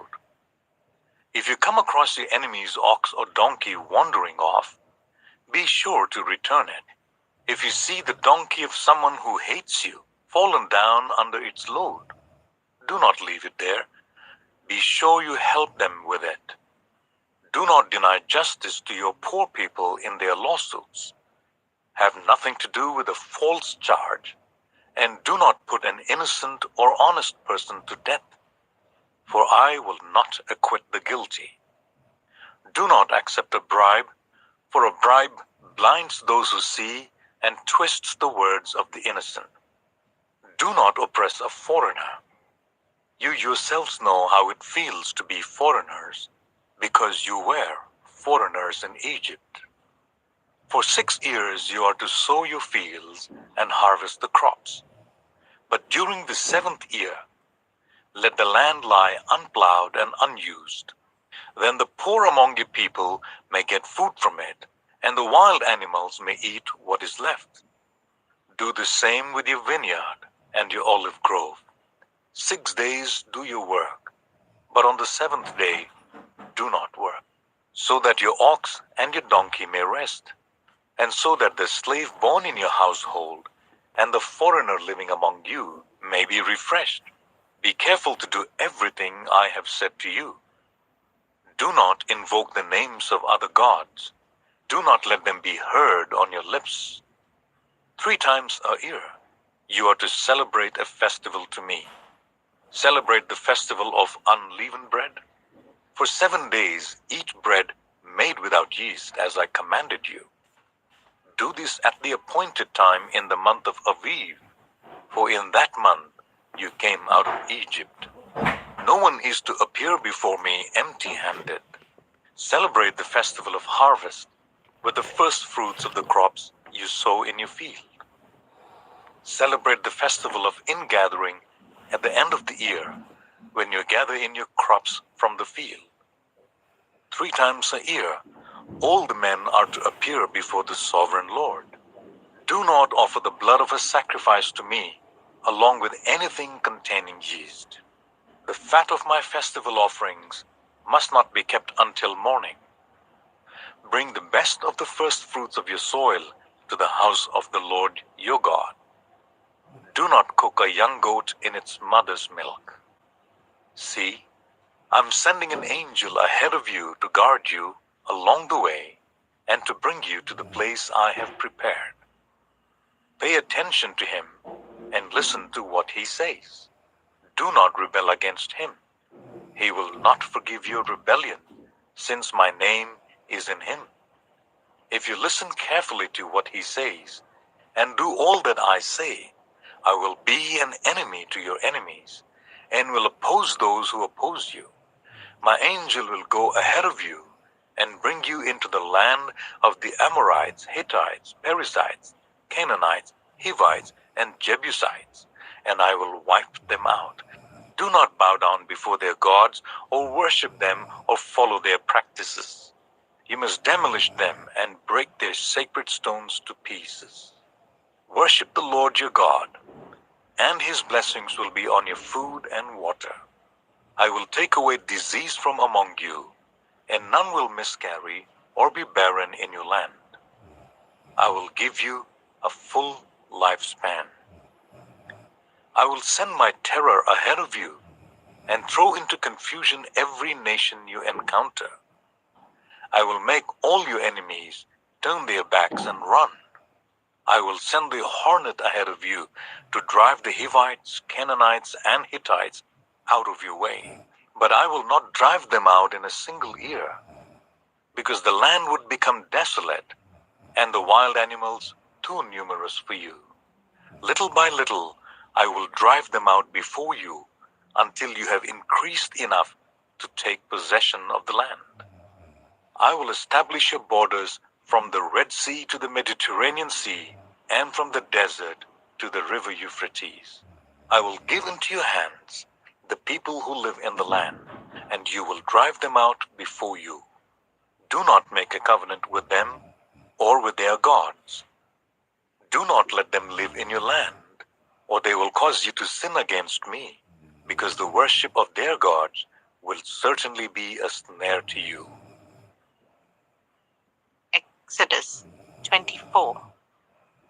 Then the Lord said to Moses, "Come up to the Lord, you and Aaron, Nadab and Abihu, and 70 of the elders of Israel. You are to worship at a distance, but Moses alone is to approach the Lord.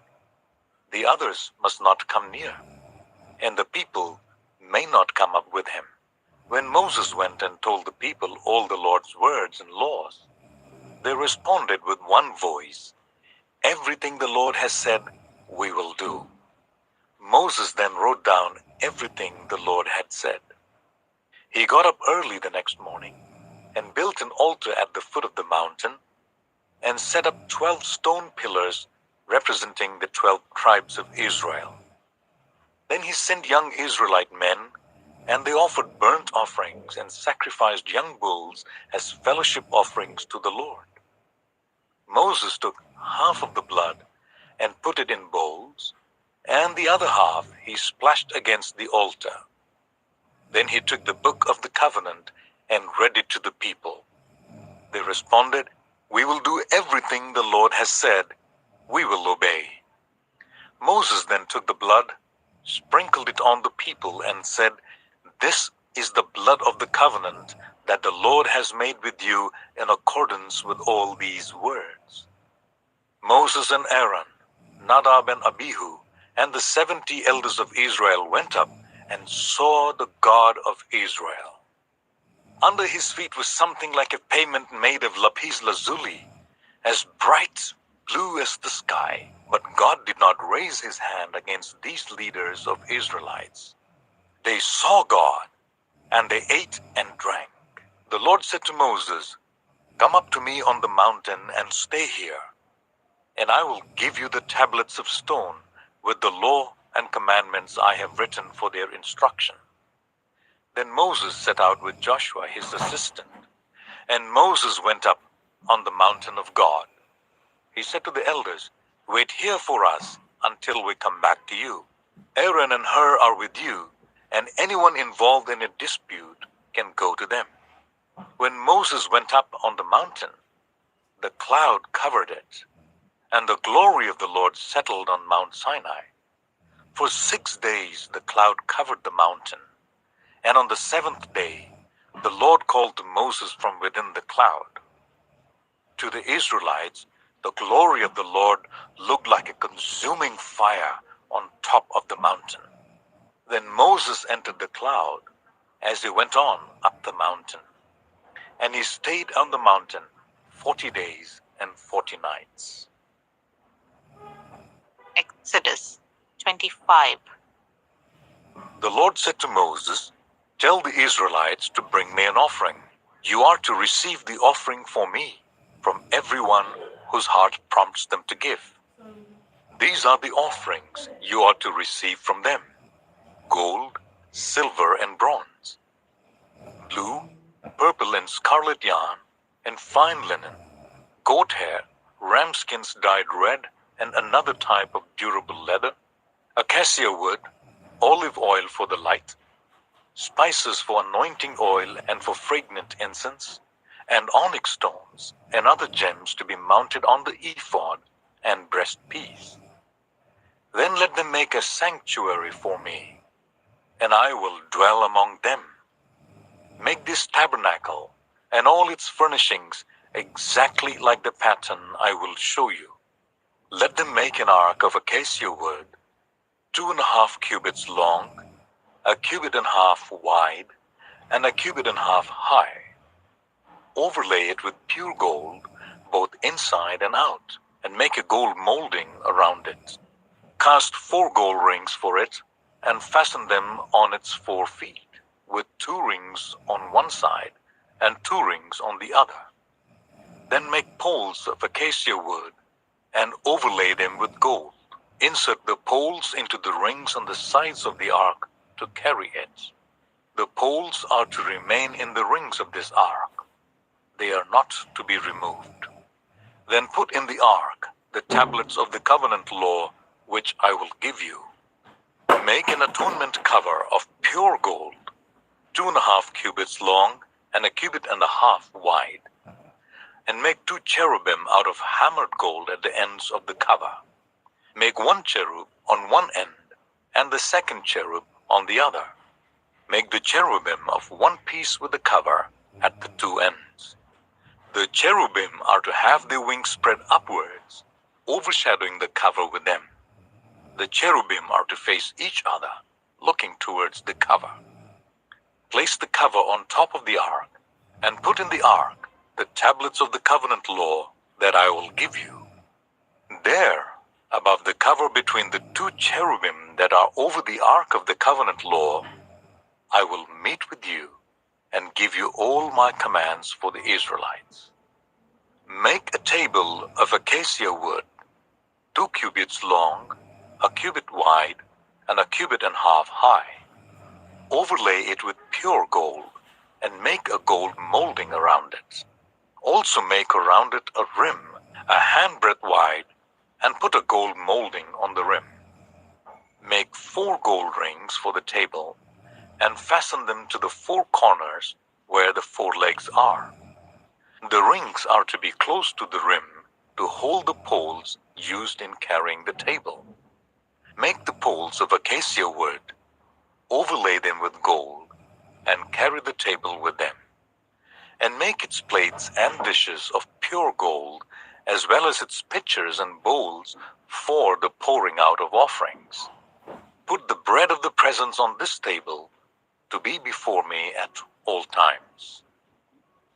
Make a lampstand of pure gold.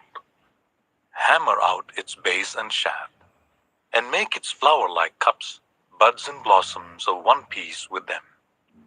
6 branches are to extend from the sides of the lampstand, 3 on one side and 3 on the other.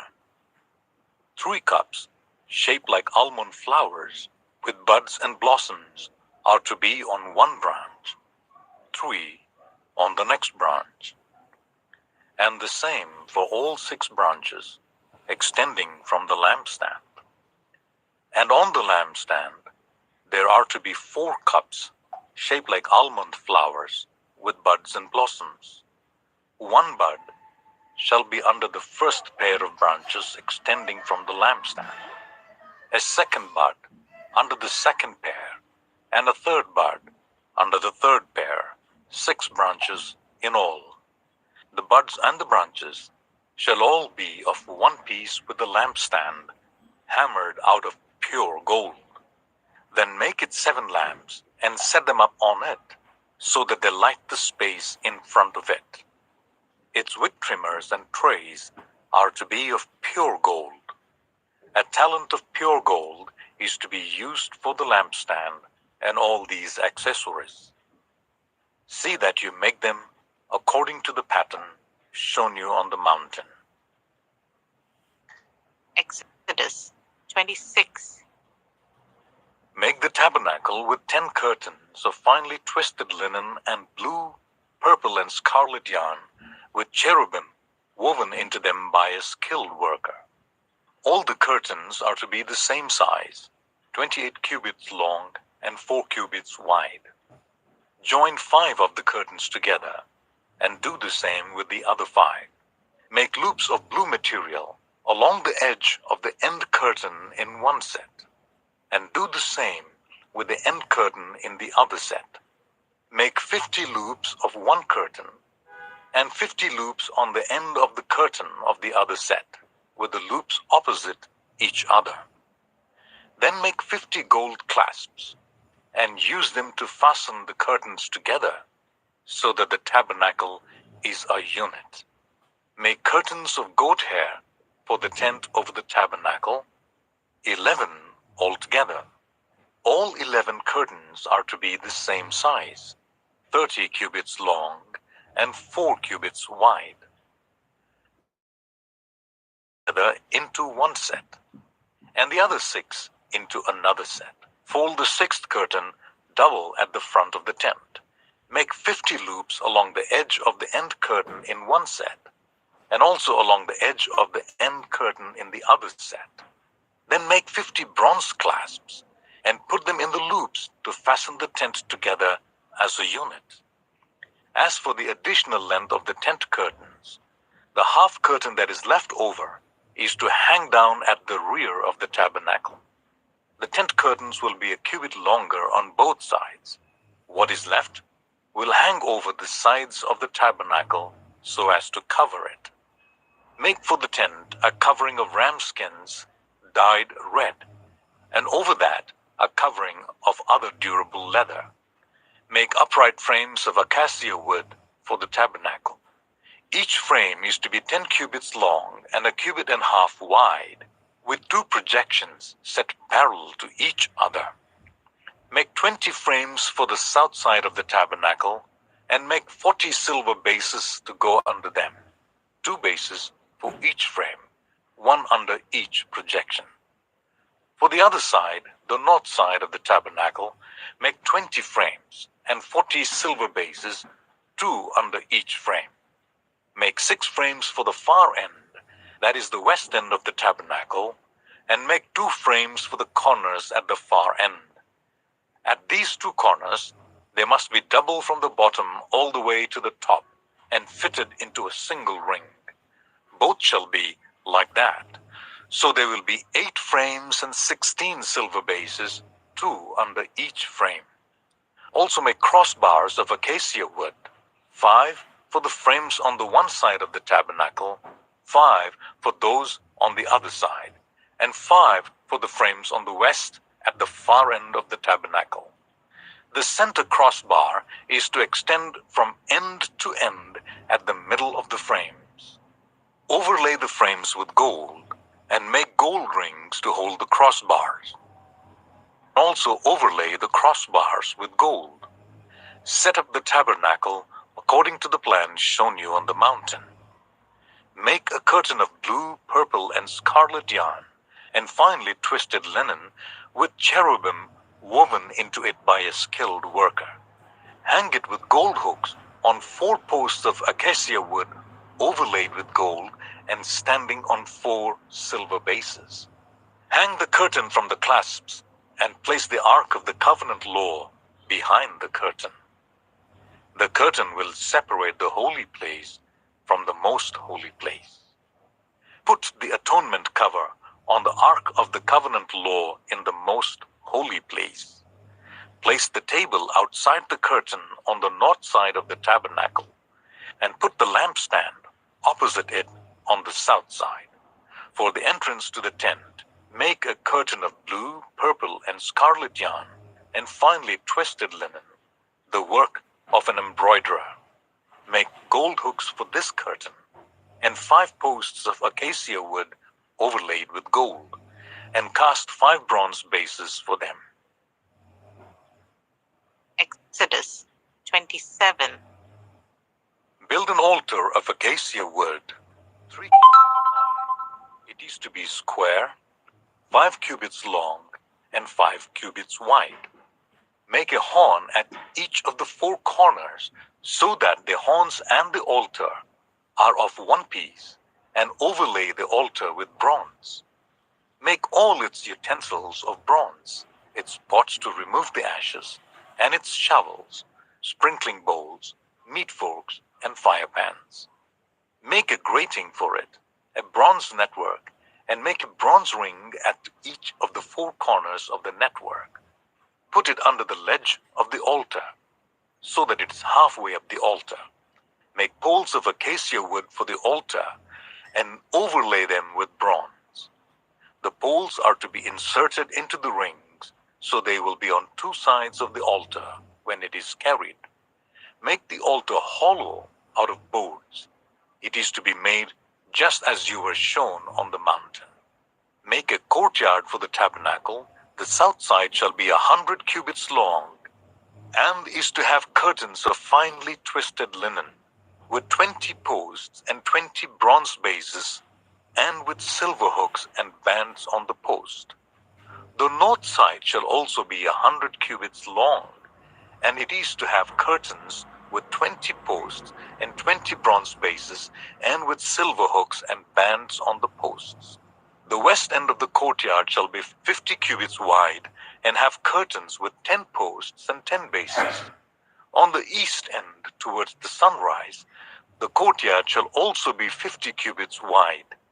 Curtains 15 cubits long are to be on the one side of the entrance, with 3 posts and 3 bases, and curtains 15 cubits long are to be on the other side, with 3 posts and 3 bases.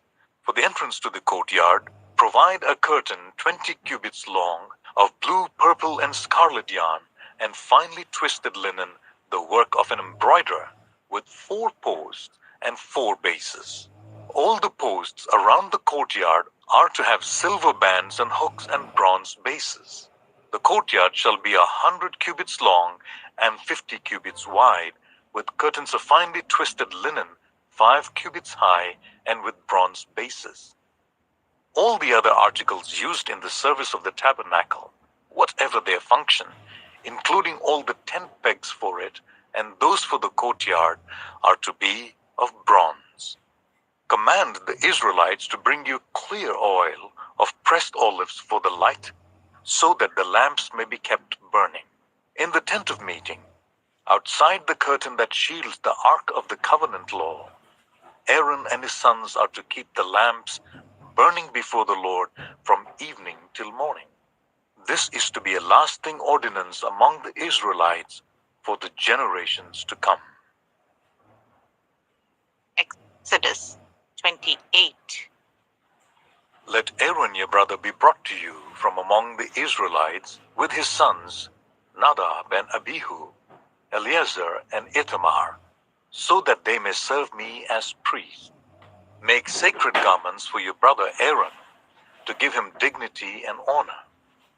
Tell all the skilled workers to whom I have given wisdom in such matters, that they are to make garments for Aaron, for his consecration, so that he may serve me as priest.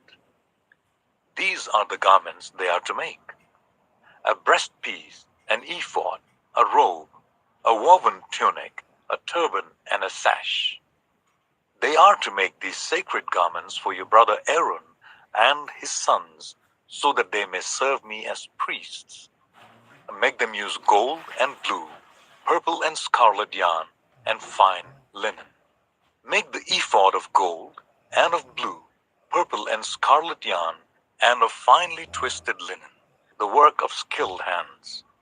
It is to have 2 shoulder pieces attached to 2 of its corners, so that it can be fastened.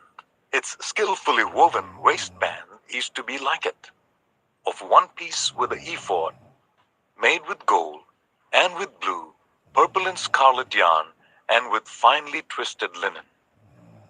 Take 2 onyx stones and engrave on them the names of the sons of Israel in the order of their birth, 6 names on 1 stone, and the remaining 6 on the other.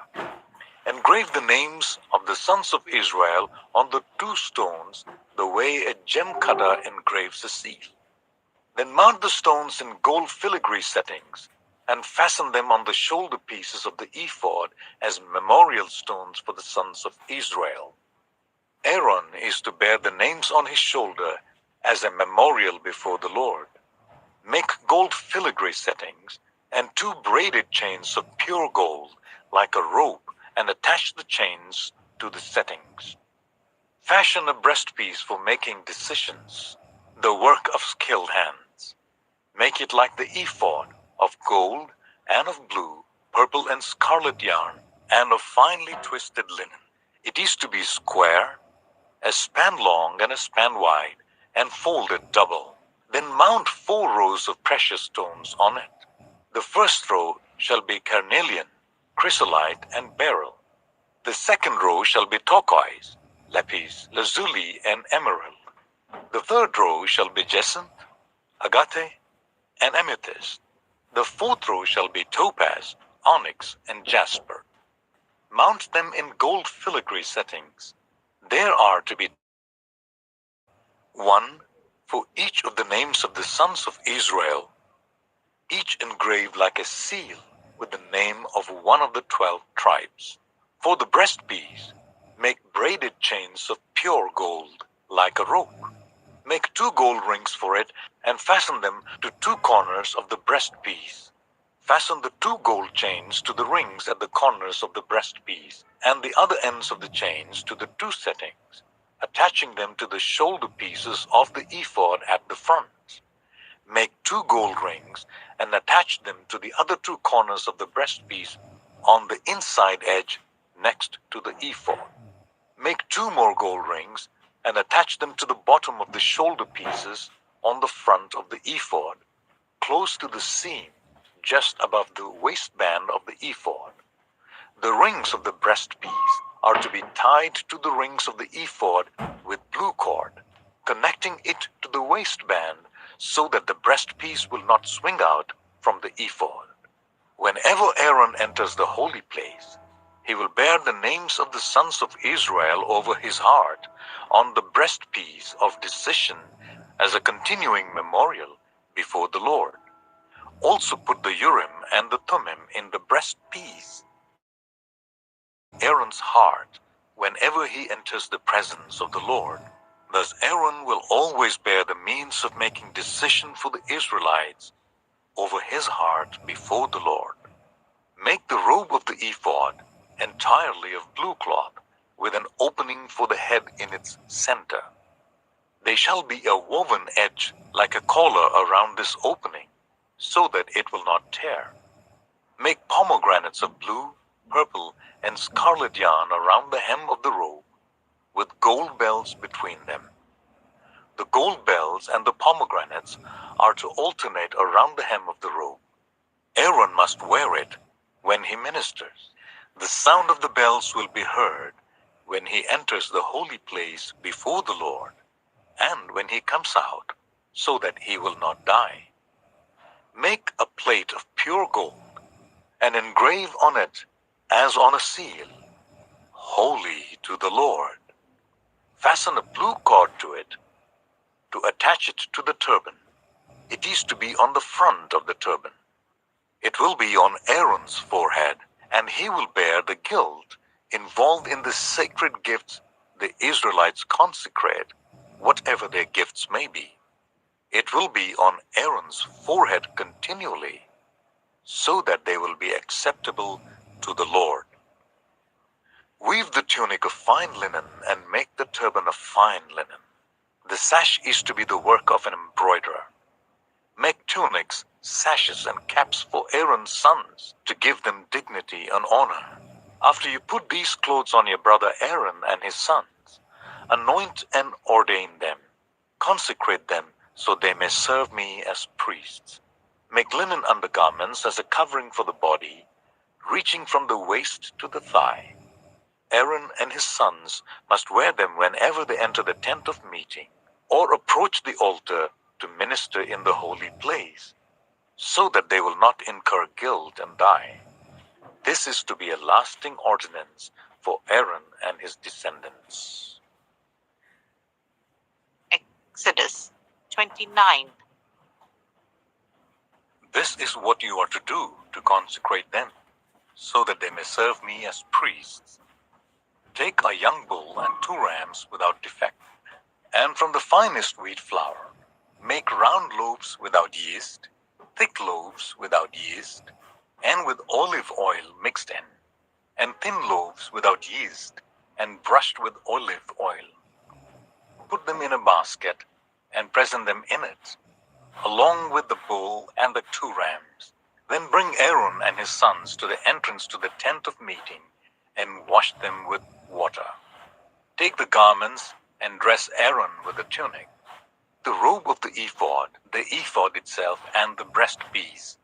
Fasten the ephod on him by its skillfully woven waistband. Put the turban on his head and attach the sacred emblem to the turban. Take the anointing oil and anoint him by pouring it on his head. Bring his sons and dress them in tunics and fasten caps on them. Then tie sashes on Aaron and his sons. The priesthood is theirs by a lasting ordinance. Then you shall ordain Aaron and his sons. Bring the bull to the front of the tent of meeting, and Aaron and his sons shall lay their hands on its head. Slaughter it in the Lord's presence at the entrance to the tent of meeting. Take some of the bull's blood, put it on the horns of the altar with your finger, and pour out the rest of it at the base of the altar. Then take all the fat on the internal organs, the covering of the liver, and both the kidneys with the fat on them, and burn them on the altar. But burn the bull's flesh and its hide and its intestines outside the camp. It is a sin offering. Take one of the rams, and Aaron and his sons shall lay their hands on its head. Slaughter it, and take the blood and splash it against the sides of the altar. Cut the ram into pieces, and wash the internal organs and the legs, putting them with the head and the other pieces. Then burn the entire ram on the altar. It is a burnt offering to the Lord, a pleasing aroma, a food offering presented to the Lord. Take the other ram, and Aaron and his sons shall lay their hands on its head. Slaughter it. Take some of its blood, and put it on the lobes of the right ears of Aaron and his sons, and on the thumbs of their right hands, and on the big toes of their right feet. Then splash blood against the sides of the altar, and take some of the blood on the altar, and some of the anointing oil, and sprinkle it on Aaron and his garments, and on his sons and their garments. Then he and his sons and their garments will be consecrated. Take from this ram the fat tail, the fat on the internal organs, the covering of the liver, both kidneys with the fat on them, and the right thigh. This is the ram for ordination. From the basket of bread made without yeast, which is before the Lord, take one round loaf, one thick loaf with olive oil mixed in, and one thin loaf. Put all these in the hands of Aaron and his sons, and wave them before the Lord as a wave offering. Then take them from the hands and burn them on the altar, along with the burnt offering for a pleasing aroma to the Lord, a food offering presented to the Lord. After you take the breast of the ram for Aaron's ordination, wave it before the Lord as a wave offering, and it will be your share. Consecrate those parts of the ordination ram that belong to Aaron and his sons, the breast that was waved and the thigh that was presented. This is always to be the regular share from the Israelites for Aaron and his sons. It is the contribution the Israelites are to make to the Lord from their fellowship offerings. Aaron's sacred garments will belong to his descendants so that they can be anointed and ordained in them.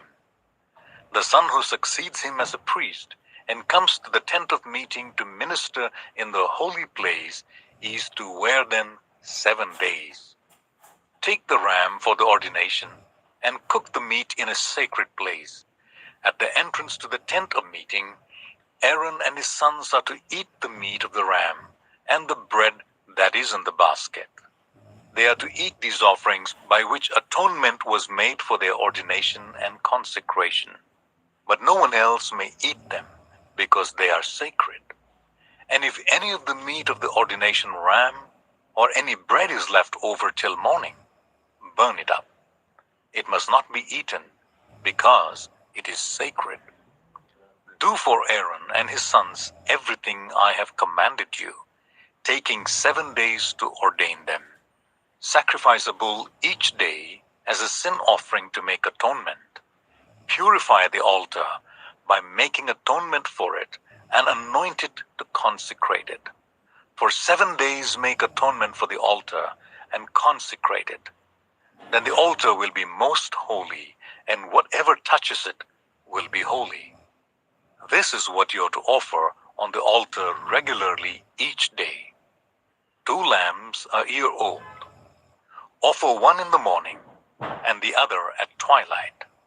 With the first lamb, offer 1/10 of an ephah of the finest flour mixed with 1/4 of a hin of oil from pressed olives, and 1/4 of a hin of wine as a drink offering. Sacrifice the other lamb at twilight with the same grain offering and its drink offering as in the morning, a pleasing aroma, a food offering presented to the Lord. For the generations to come, this burnt offering is to be made regularly at the entrance to the tent of meeting before the Lord. There I will meet you and speak to you. There also I will meet with the Israelites, and the place will be consecrated by my glory. So I will consecrate the tent of meeting and the altar, and will consecrate Aaron and his sons to serve me as priests. Then I will dwell among the Israelites and be their God. They will know that I am the Lord their God, who brought them out of Egypt, so that I might dwell among them. I am the Lord their God. Exodus 30. Make an altar of acacia wood for burning incense.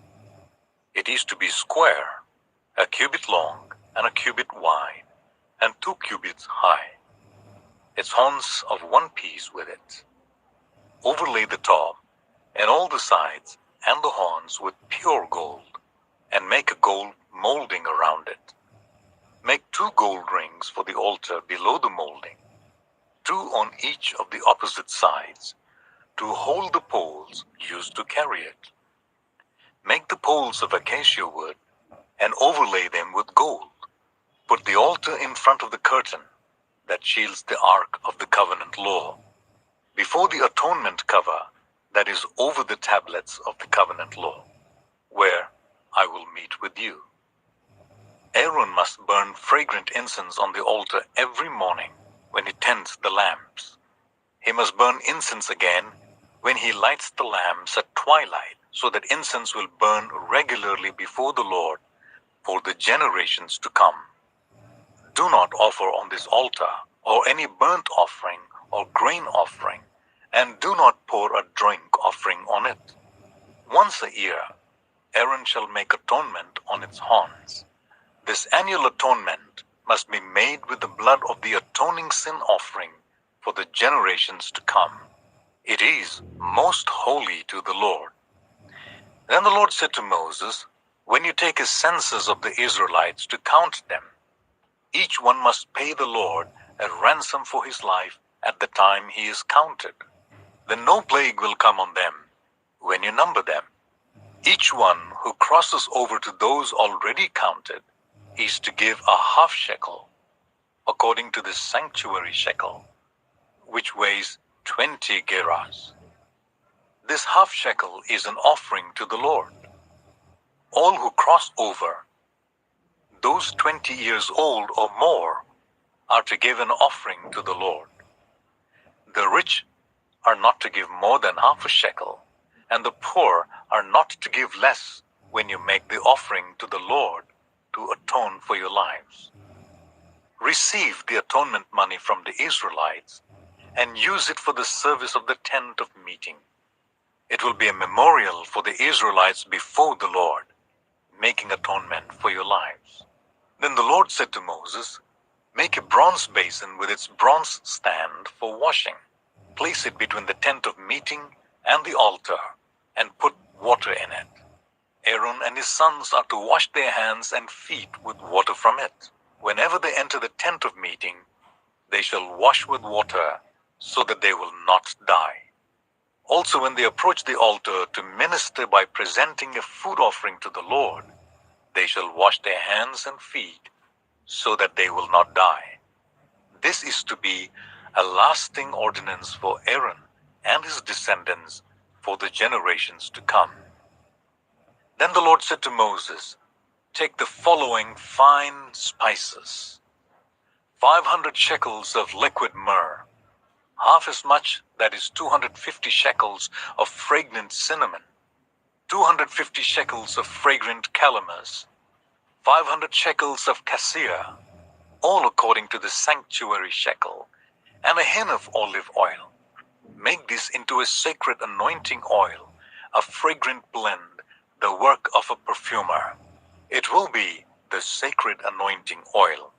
Then use it to anoint the tent of meeting, the ark of the covenant law, the table and all its articles, the lampstand and its accessories, the altar of incense, the altar of burnt offerings and all its utensils, and the basin with its stand. You shall consecrate them, so they will be most holy, and whatever touches them will be holy. Anoint Aaron and his sons, and consecrate them, so they may serve me as priests. Say to the Israelites, this is to be my sacred anointing oil for the generations to come. Do not pour it on anyone else's body, and do not make any other oil using the same formula. It is sacred, and you are to consider it sacred. Whoever makes perfume like it, and puts it on anyone other than a priest, must be cut off from their people. Then the Lord said to Moses, take fragrant spices, gum raisin, onycha, and galbanum, and pure frankincense, all in equal amounts, and make a fragrant blend of incense, the work of a perfumer. It is to be salted and pure and sacred. Grind some of it to powder, and place it in front of the ark of the covenant law in the tent of meeting, where I will meet with you. It shall be most holy to you. Do not make any incense with this formula for yourselves. Consider it holy to the Lord. Whoever makes incense like it, to enjoy its fragrance, must be cut off from their people. Exodus 31. Then the Lord said to Moses, see, I have chosen Bezalel, son of Uri, the son of Hur, of the tribe of Judah. And I have filled him with the Spirit of God, with wisdom, with understanding, with knowledge, and with all kinds of skills, to make artistic designs for work in gold, silver, and bronze, to cut and set stones to work in wood, and to engage in all kinds of crafts. Moreover, I have appointed Oholiab, son of Ahisamach, of the tribe of Dan, to help him. I have given ability to all the skilled workers to make everything I have commanded you: the tent of meeting, the ark of the covenant law with the atonement cover on it, and all the other furnishings of the tent, the table and its articles, the pure gold lampstand and all its accessories, the altar of incense, the altar of burnt offerings and all its utensils, the basin with its stand, and also the woven garments, both the sacred garments for Aaron the priest, and the garments for his sons when they serve as priests, and the anointing oil and fragrant incense for the holy place. They are to make them just as I commanded you. Then the Lord said to Moses, say to the Israelites, you must observe my Sabbaths. This will be a sign between me and you for the generations to come, so that you may know that I am the Lord who makes you holy. Observe the Sabbath, because it is holy to you. Anyone who desecrates it is to be put to death. Those who do any work on that day must be cut off from their people. For 6 days work is to be done, but the seventh day is a day of Sabbath rest, holy to the Lord. Whoever does any work on the Sabbath day is to be put to death. The Israelites are to observe the Sabbath, celebrating it for the generations to come as a lasting covenant. It will be a sign between me and the Israelites forever. For in 6 days the Lord made the heavens and the earth, and on the seventh day he rested and was refreshed. When the Lord finished speaking to Moses on Mount Sinai, he gave him the 2 tablets of the covenant law, the tablets of stone, inscribed by the finger of God. Exodus 32. When the people saw that Moses was so long in coming down from the mountain, they gathered round Aaron and said, "Come, make us gods who will go before us.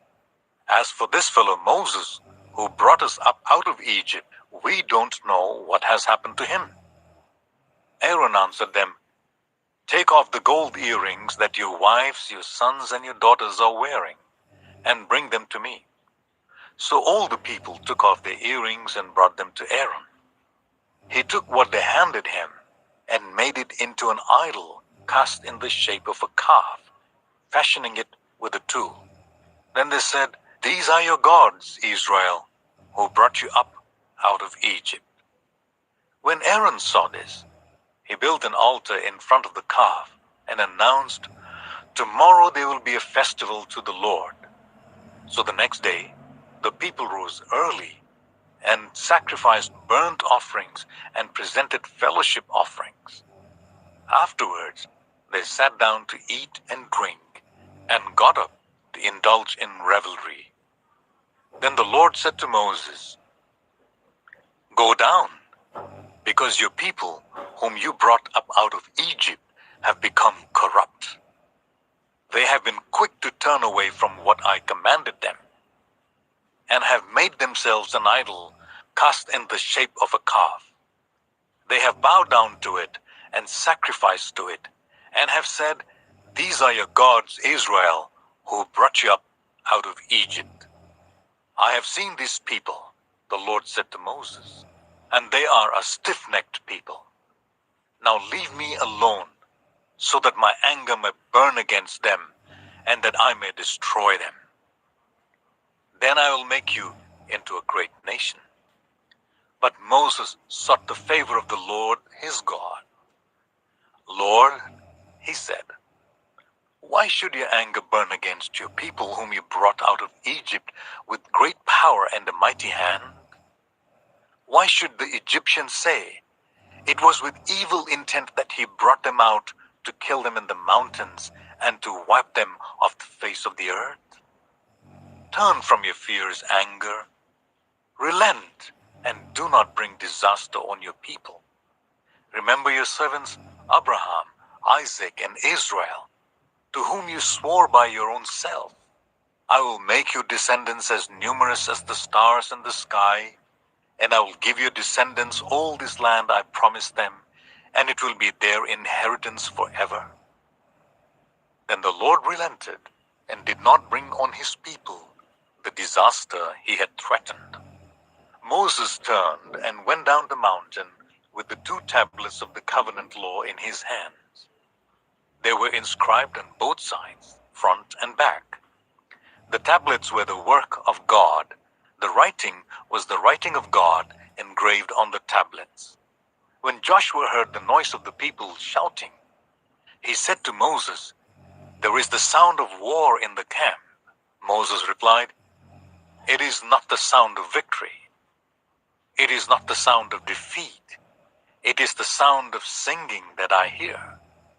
When Moses approached the camp and saw the calf and the dancing, his anger burned, and he threw the tablets out of his hands, breaking them to pieces at the foot of the mountain. And he took the calf the people had made and burnt it in the fire. Then he ground it to powder, scattered it on the water, and made the Israelites drink it. He said to Aaron, "What did this people do to you, that you led them into such great sin?" "Do not be angry, my lord," Aaron answered. "You know how prone these people are to evil. They said to me, 'Make us gods who will go before us.' As for this fellow Moses who brought us up out of Egypt, we don't know what has happened to him." So I told them, "Whoever has any gold jewelry, take it off." Then they gave me the gold, and I threw it into the fire, and out came this calf. Moses saw that the people were running wild, and that Aaron had let them get out of control, and so become a laughing stock to their enemies. So he stood at the entrance to the camp and said, "Whoever is for the Lord, come to me." And all the Levites rallied to him. Then he said to them, "This is what the Lord, the God of Israel, says. Each man strap his sword to his side. Go to and fro through the camp, from one end to the other, each killing his brother and friend and neighbor." The Levites did as Moses commanded, and that day about 3,000 of the people died. Then Moses said, "You have been set apart to the Lord today, for you were against your own sons and brothers, and he has blessed you this day." The next day Moses said to the people, "You have committed a great sin. But now I will go up to the Lord. Perhaps I can make atonement for your sin." So Moses went back to the Lord and said, "Oh, what a great sin these people have committed. They have made themselves gods of gold. But now, please forgive their sin. But if not, then blot me out of the book you have written." The Lord replied to Moses, "Whoever has sinned against me, I will blot out of my book. Now go, lead the people to the place I spoke of, and my angel will go before you. However, when the time comes for me to punish, I will punish them for their sin." And the Lord struck the people with a plague because of what they did with the calf Aaron had made. Exodus 33. Then the Lord said to Moses, "Leave this place, you and the people you brought up out of Egypt, and go up to the land I promised on oath to Abraham, Isaac, and Jacob, saying, I will give it to your descendants. I will send an angel before you and drive out the Canaanites, Amorites, Hittites, Perizzites, Hivites, and Jebusites. Go up to the land flowing with milk and honey. But I will not go with you, because you are a stiff-necked people, and I might destroy you on the way." When the people heard these distressing words, they began to mourn, and no one put on any ornaments. For the Lord had said to Moses, "Tell the Israelites, you are a stiff-necked people. If I were to go with you even for a moment, I might destroy you. Now take off your ornaments, and I will decide what to do with you." So the Israelites stripped off their ornaments at Mount Horeb.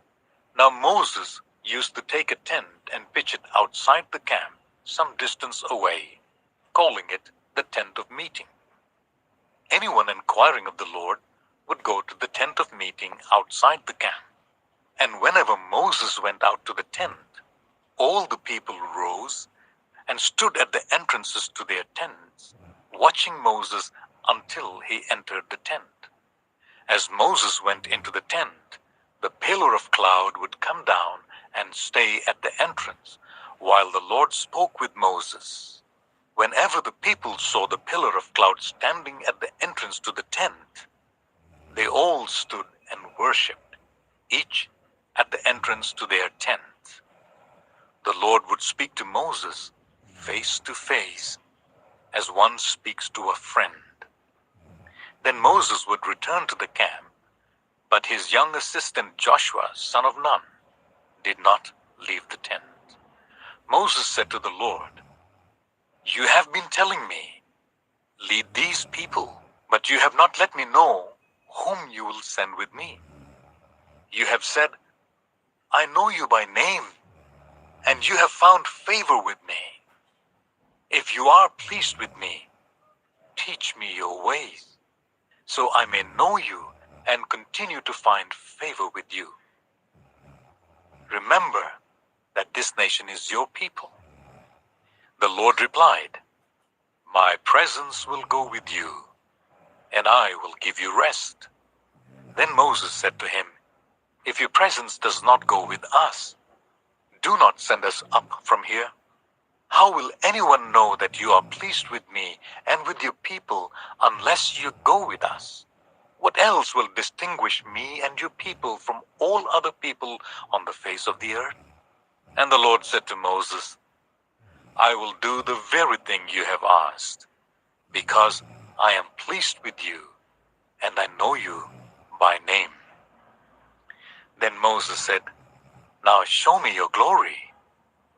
And the Lord said, "I will cause all my goodness to pass in front of you, and I will proclaim my name, the Lord, in your presence.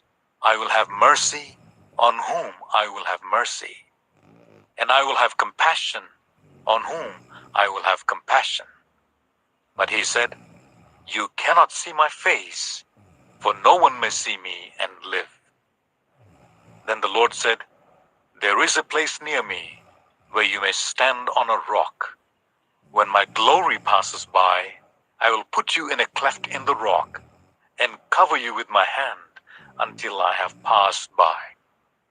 Then I will remove my hand, and you will see my back, but my face must not be seen." Exodus 34. The Lord said to Moses, "Chisel out 2 stone tablets like the first ones, and I will write on them the words that were on the first tablets which you broke. Be ready in the morning, and then come up on Mount Sinai. Present yourself to me there on top of the mountain. No one is to come with you or be seen anywhere on the mountain. Not even the flocks and herds may graze in front of the mountain." So Moses chiseled out 2 stone tablets like the first ones, and went up Mount Sinai early in the morning, as the Lord had commanded him.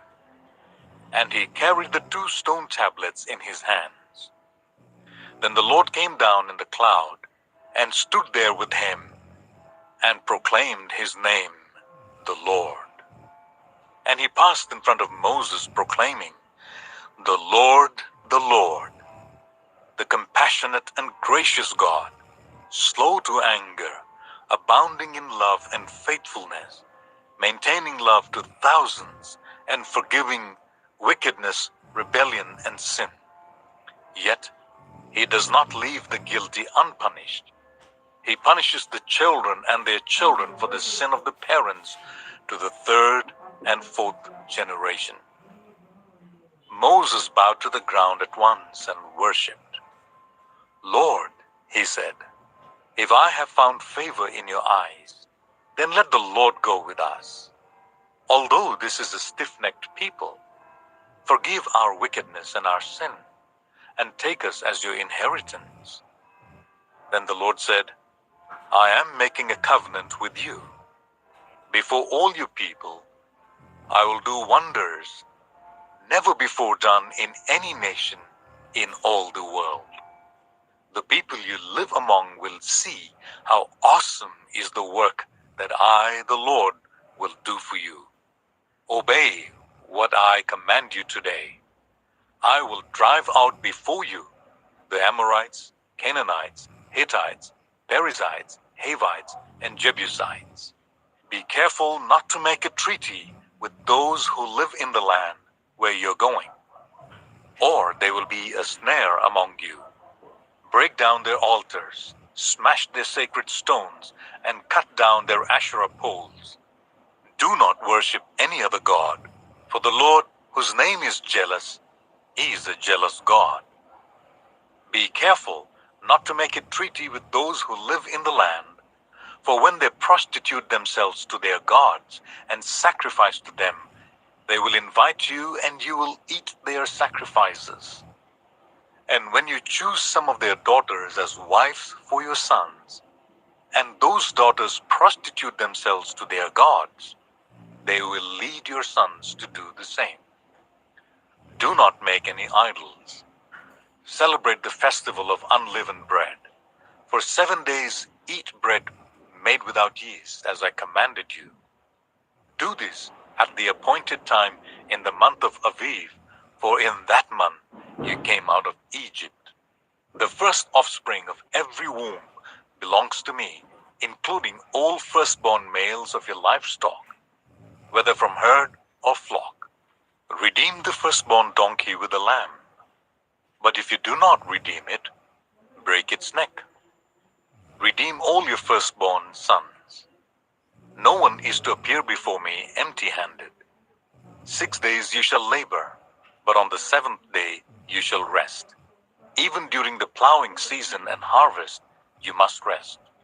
Celebrate the festival of weeks with first fruits of the wheat harvest and the festival of ingathering at the turn of the year. 3 times a year, all your men are to appear before the sovereign Lord, the God of Israel. I will drive out nations before you and enlarge your territory, and no one will covet your land when you go up there 3 times each year to appear before the Lord your God. Do not offer the blood of a sacrifice to me along with anything containing yeast, and do not let any of the sacrifice from the Passover festival remain until morning. Bring the best of the first fruits of your soil to the house of the Lord your God. Do not cook a young goat in its mother's milk. Then the Lord said to Moses, Write down these words, for in accordance with these words I have made a covenant with you and with Israel. Moses was there with the Lord 40 days and 40 nights without eating bread or drinking water. And he wrote on the tablets the words of the covenant, the 10 commandments. When Moses came down from Mount Sinai with the 2 tablets of the covenant of law in his hand, he was not aware that his face was radiant because he had spoken with the Lord. When Aaron and all the Israelites saw Moses, his face was radiant, and they were afraid to come near him. But Moses called to them. So Aaron and all the leaders of the community came back to him, and he spoke to them. Afterwards, all the Israelites came near him, and he gave them all the commands the Lord had given him on Mount Sinai. When Moses finished speaking to them, he put a veil over his face. But whenever he entered the Lord's presence to speak with him, he removed the veil until he came out. And when he came out and told the Israelites what he had been commanded, they saw that his face was radiant. Then Moses would put the veil back over his face until he went in to speak with the Lord. Exodus 35. Moses assembled the whole Israelite community and said to them, These are the things the Lord has commanded you to do.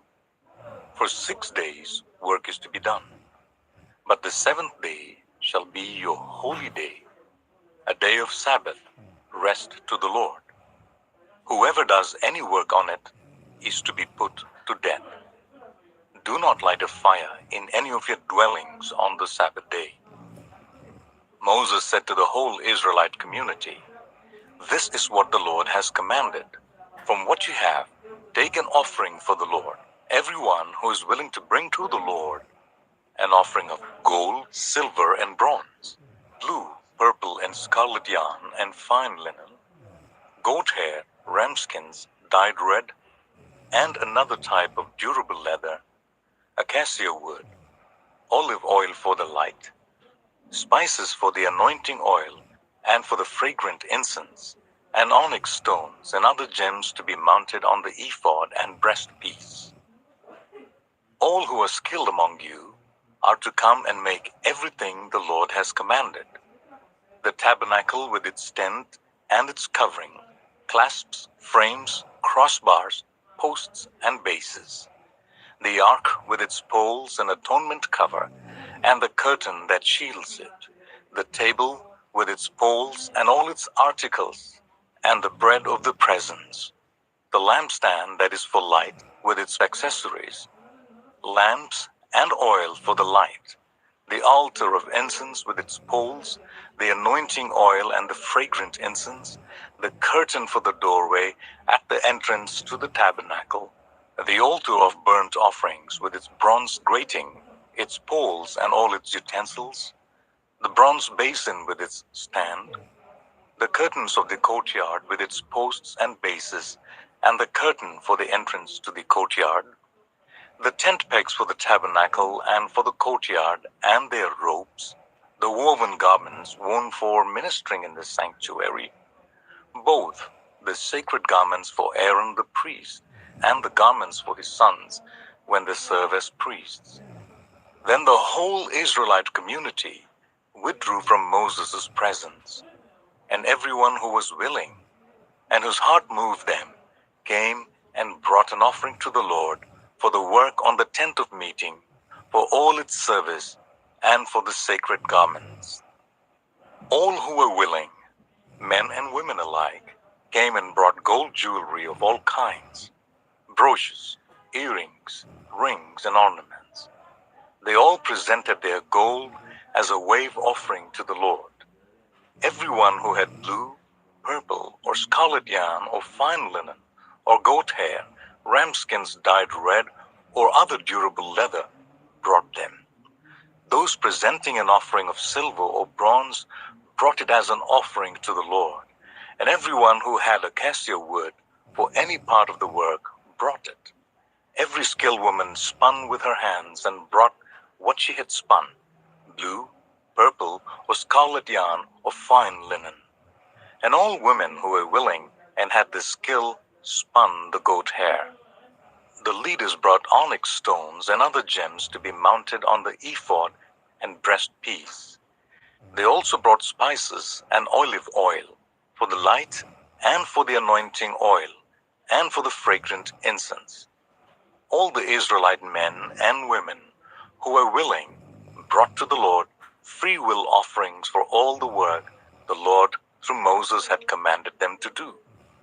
Then Moses said to the Israelites, "See, the Lord has chosen Bezaleel, son of Uri, the son of Hur, of the tribe of Judah, and he has filled him with the Spirit of God, with wisdom, with understanding, with knowledge, and with all kinds of skills, to make artistic designs for work in gold, silver, and bronze, to cut and set stones, to work in wood, and to engage in all kinds of artistic crafts. And he has given both him and Oholiab, the son of Ahisamach, of the tribe of Dan, the ability to teach others. He has filled them with skill to do all kinds of work as engravers, designers, embroiderers in blue, purple, and scarlet yarn, and fine linen, and weavers, all of them skilled workers and designers." Exodus 36. So Bezalel, Oholiab, and every skilled person to whom the Lord has given skill and ability to know how to carry out all the work of constructing the sanctuary are to do the work just as the Lord has commanded. Then Moses summoned Bezalel and Oholiab and every skilled person to whom the Lord had given ability and who was willing to come and to do the work. They received from Moses all the offerings the Israelites had brought to carry out the work of constructing the sanctuary. And the people continued to bring freewill offerings morning after morning.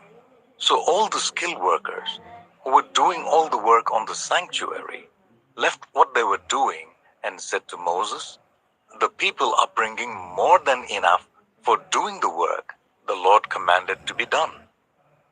Then Moses gave an order, and they sent this word throughout the camp: "No man or woman is to make anything else as an offering for the sanctuary." And so the people were restrained from bringing more, because what they already had was more than enough to do all the work.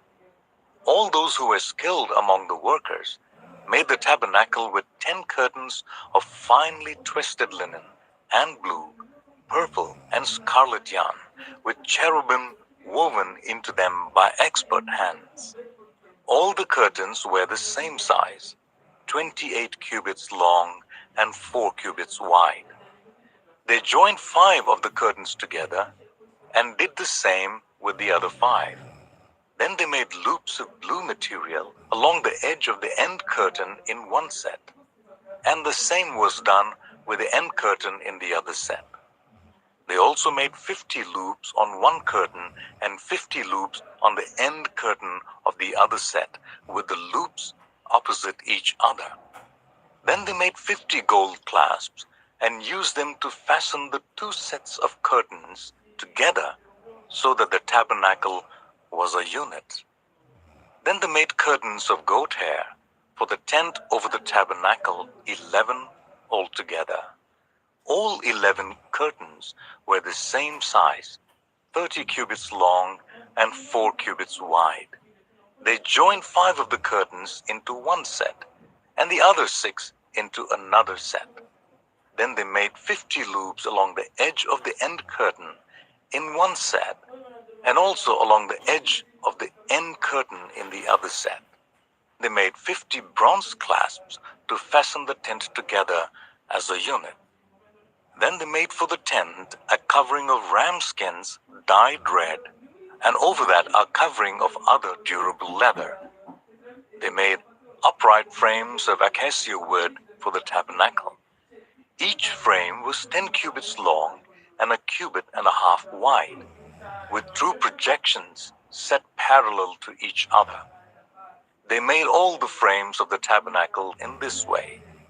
They made 20 frames for the south side of the tabernacle, and made 40 silver bases to go under them, 2 bases for each frame, and 1 under each projection.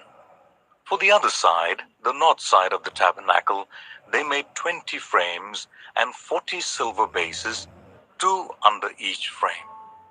They made 6 frames for the far end, that is the west end of the tabernacle, and 2 frames were made for the corners of the tabernacle at the far end. At these 2 corners, the frames were double from the bottom all the way to the top and fitted into a single ring. Both were made alike. So there were 8 frames and 16 silver bases, 2 under each frame. They also made crossbars of acacia wood, 5 for the frames on the one side of the tabernacle, 5 for those on the other side, 5 for the frames on the west at the far end of the tabernacle. They made the center crossbar so that it extended from end to end at the middle of the frames. They overlaid the frames with gold and made gold rings to hold the crossbars. They also overlaid the crossbars with gold. They made the curtain of blue, purple, and scarlet yarn and finely twisted linen, with cherubim woven into it by a skilled worker. They made 4 posts of acacia wood for it and overlaid them with gold. They made gold hooks for them and cast their 4 silver bases.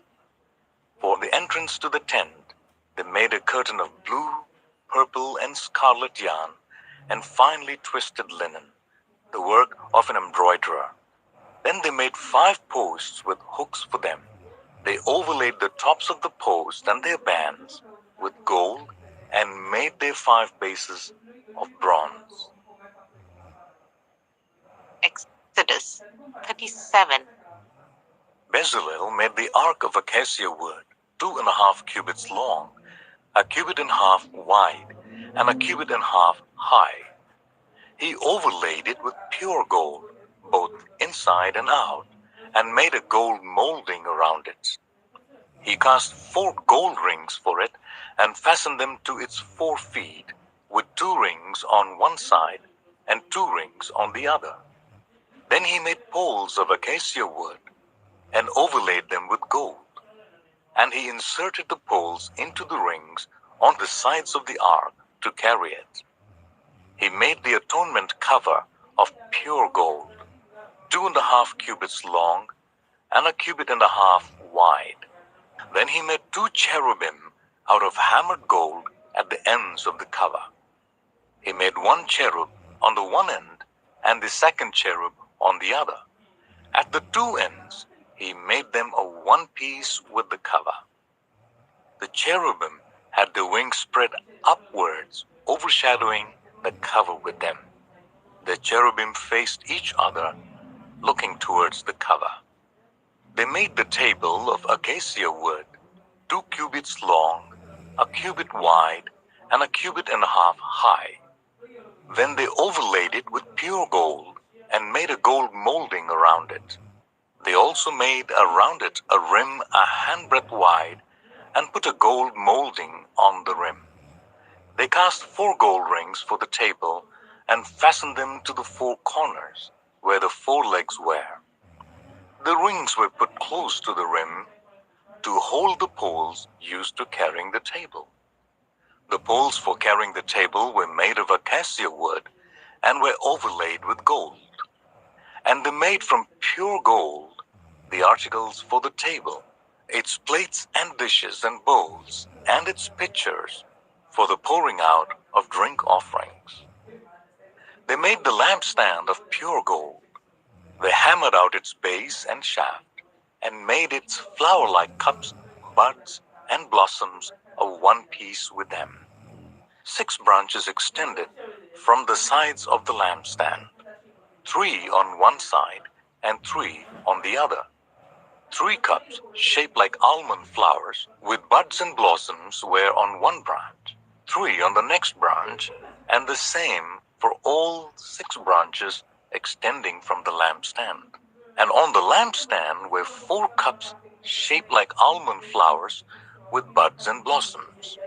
1 bud was under the first pair of the branches extending from the lampstand, a 2nd bud under the 2nd pair, and a 3rd bud under the 3rd pair, 6 branches in all. The buds and the branches were all one piece with the lampstand, hammered out of pure gold. They made its 7 lamps as well as its wick trimmers and trays of pure gold. They made the lampstand and all its accessories from 1 talent of pure gold. They made the altar of incense out of acacia wood. It was square, a cubit long, and a cubit wide, and 2 cubits high. Its horns of one piece with it. They overlaid the top and all the sides and the horns with pure gold, and made a gold molding around it. They made 2 gold rings below the molding, 2 on each of the opposite sides, to hold the poles used to carry it. They made the poles of acacia wood and overlaid them with gold. They also made the sacred anointing oil and the pure fragrant incense, the work of a perfumer. Exodus 38. They built an altar of burnt offerings of acacia wood, 3 cubits high. It was square, 5 cubits long, and 5 cubits wide. They made a horn at each of the 4 corners, so that the horns and the altar were of one piece, and they overlaid the altar with bronze. They made all its utensils of bronze, its pots, shovels, sprinkling bowls, meat forks, and fire pans. They made a grating for the altar, a bronze network to be under its ledge halfway up the altar. They cast bronze rings to hold the poles for the 4 corners of the bronze grating. They made the poles of acacia wood and overlaid them with bronze. They inserted the poles into the rings, so they would be on the sides of the altar for carrying it. They made it hollow out of bowls. They made the bronze basin and its bronze stand from the mirrors of women who had served at the entrance to the tent of meeting. Next, they made the courtyard. The south side was 100 cubits long and had curtains of finely twisted linen, with 20 posts and 20 bronze bases, and with silver hooks and bands on the posts. The north side was also 100 cubits long and had 20 posts and 20 bronze bases with silver hooks and bands on the posts. The west end was 50 cubits wide and had curtains with 10 posts and 10 bases with silver hooks and bands on the posts. The east end towards the sunrise was also 50 cubits wide.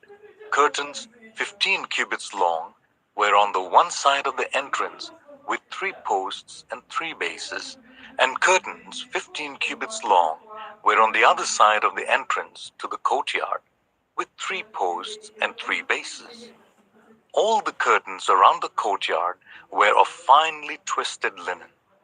The bases for the posts were bronze. The hooks and bands on the posts were silver, and their tops were overlaid with silver. So all the posts of the courtyard had silver bands.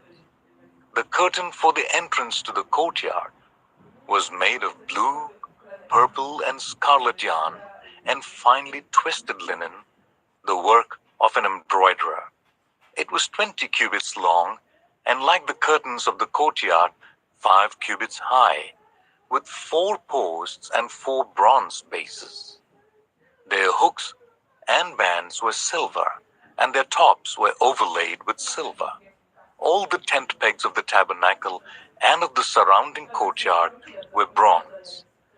These are the amounts of material used for the tabernacle of the covenant law, which were recorded at Moses' command by the Levites under the direction of Ithamar, son of Aaron the priest, Bezalel, son of Uri, the son of Hur, of the tribe of Judah, made everything the Lord commanded Moses.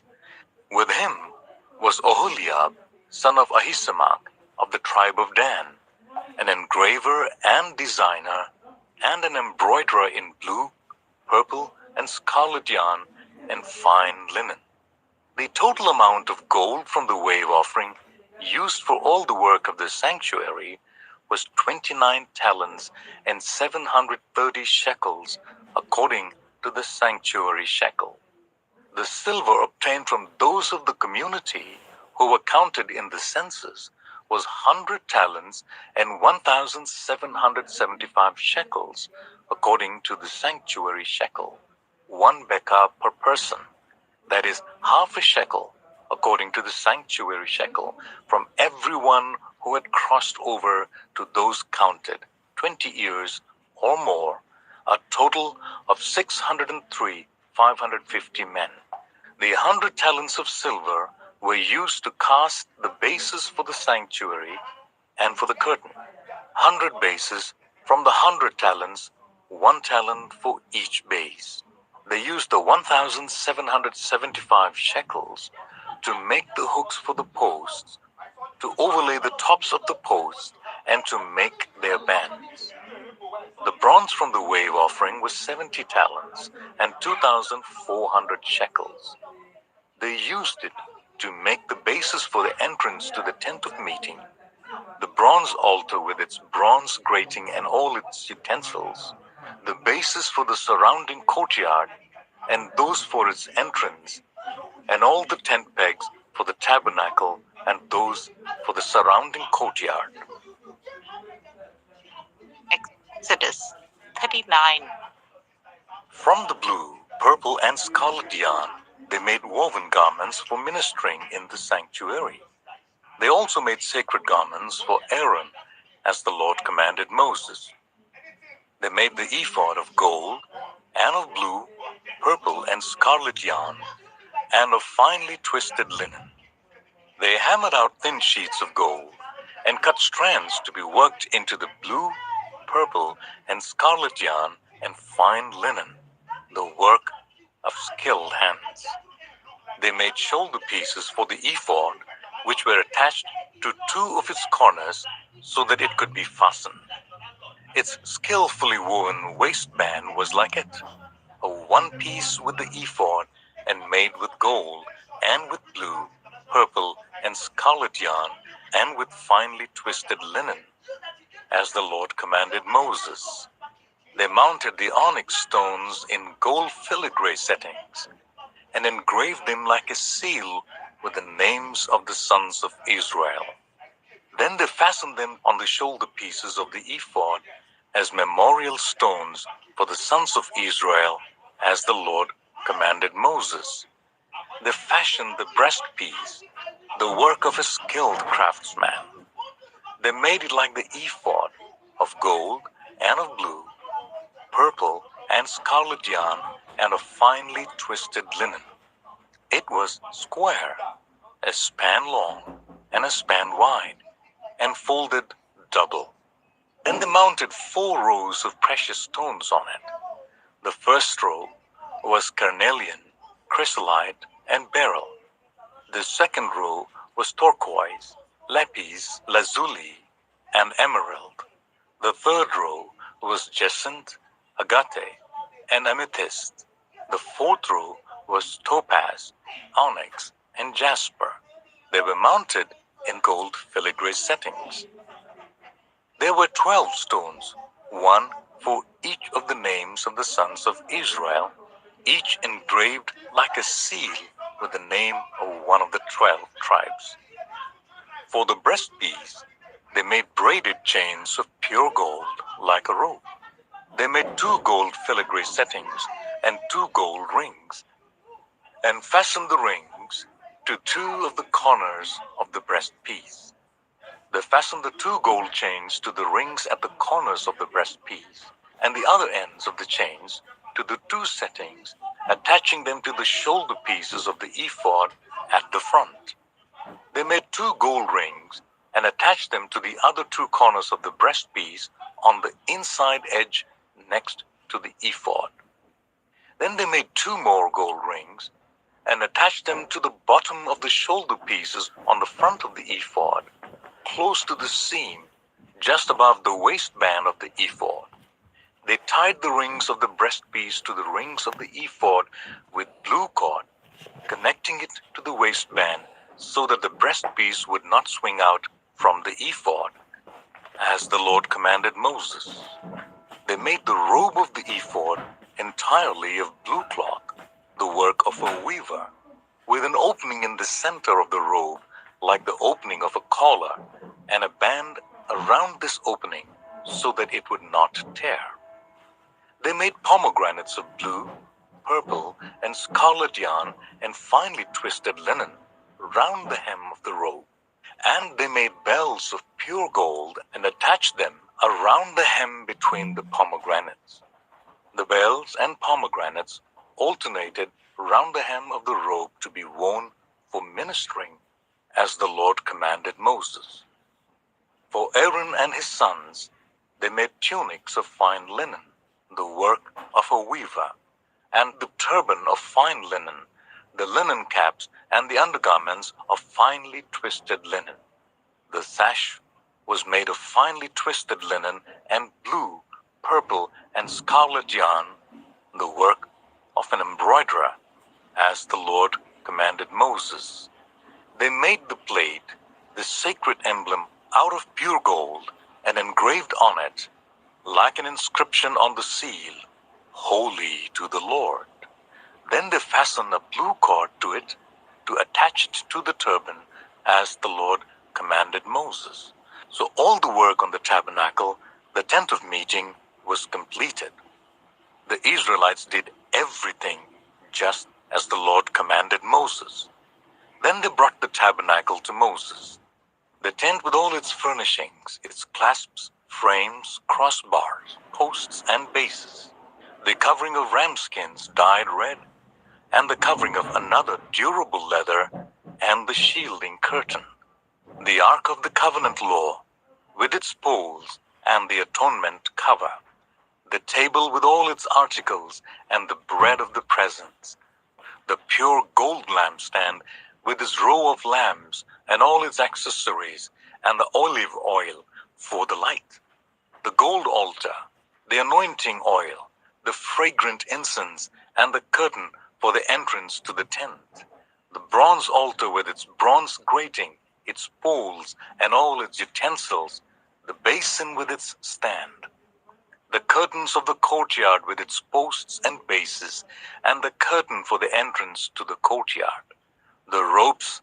and the tent pegs for the courtyard, all the furnishings for the tabernacle, the tent of meeting, and woven garments worn for ministering in the sanctuary, both the sacred garments for Aaron the priest and garments for his son when serving as priests.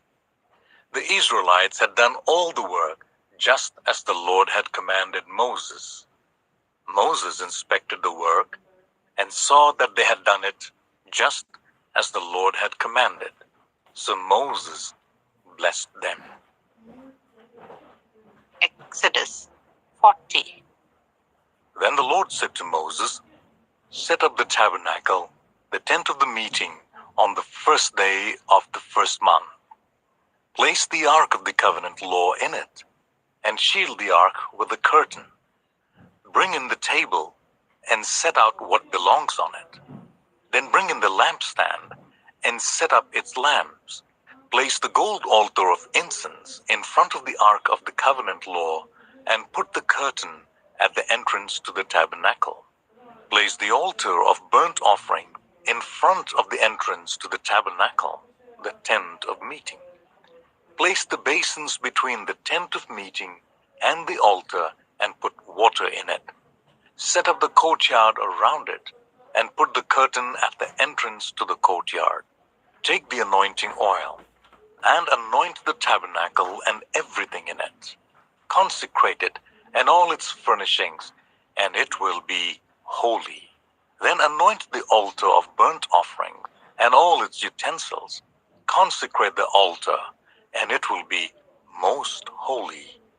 Anoint the basin and its stand, and consecrate them. Bring Aaron and his sons to the entrance to the tent of meeting, and wash them with water. Then dress Aaron in the sacred garments, anoint him and consecrate him, so that he may serve me as priest. Bring his sons and dress them in tunics. Anoint them just as you anointed their father, so that they may serve me as priests.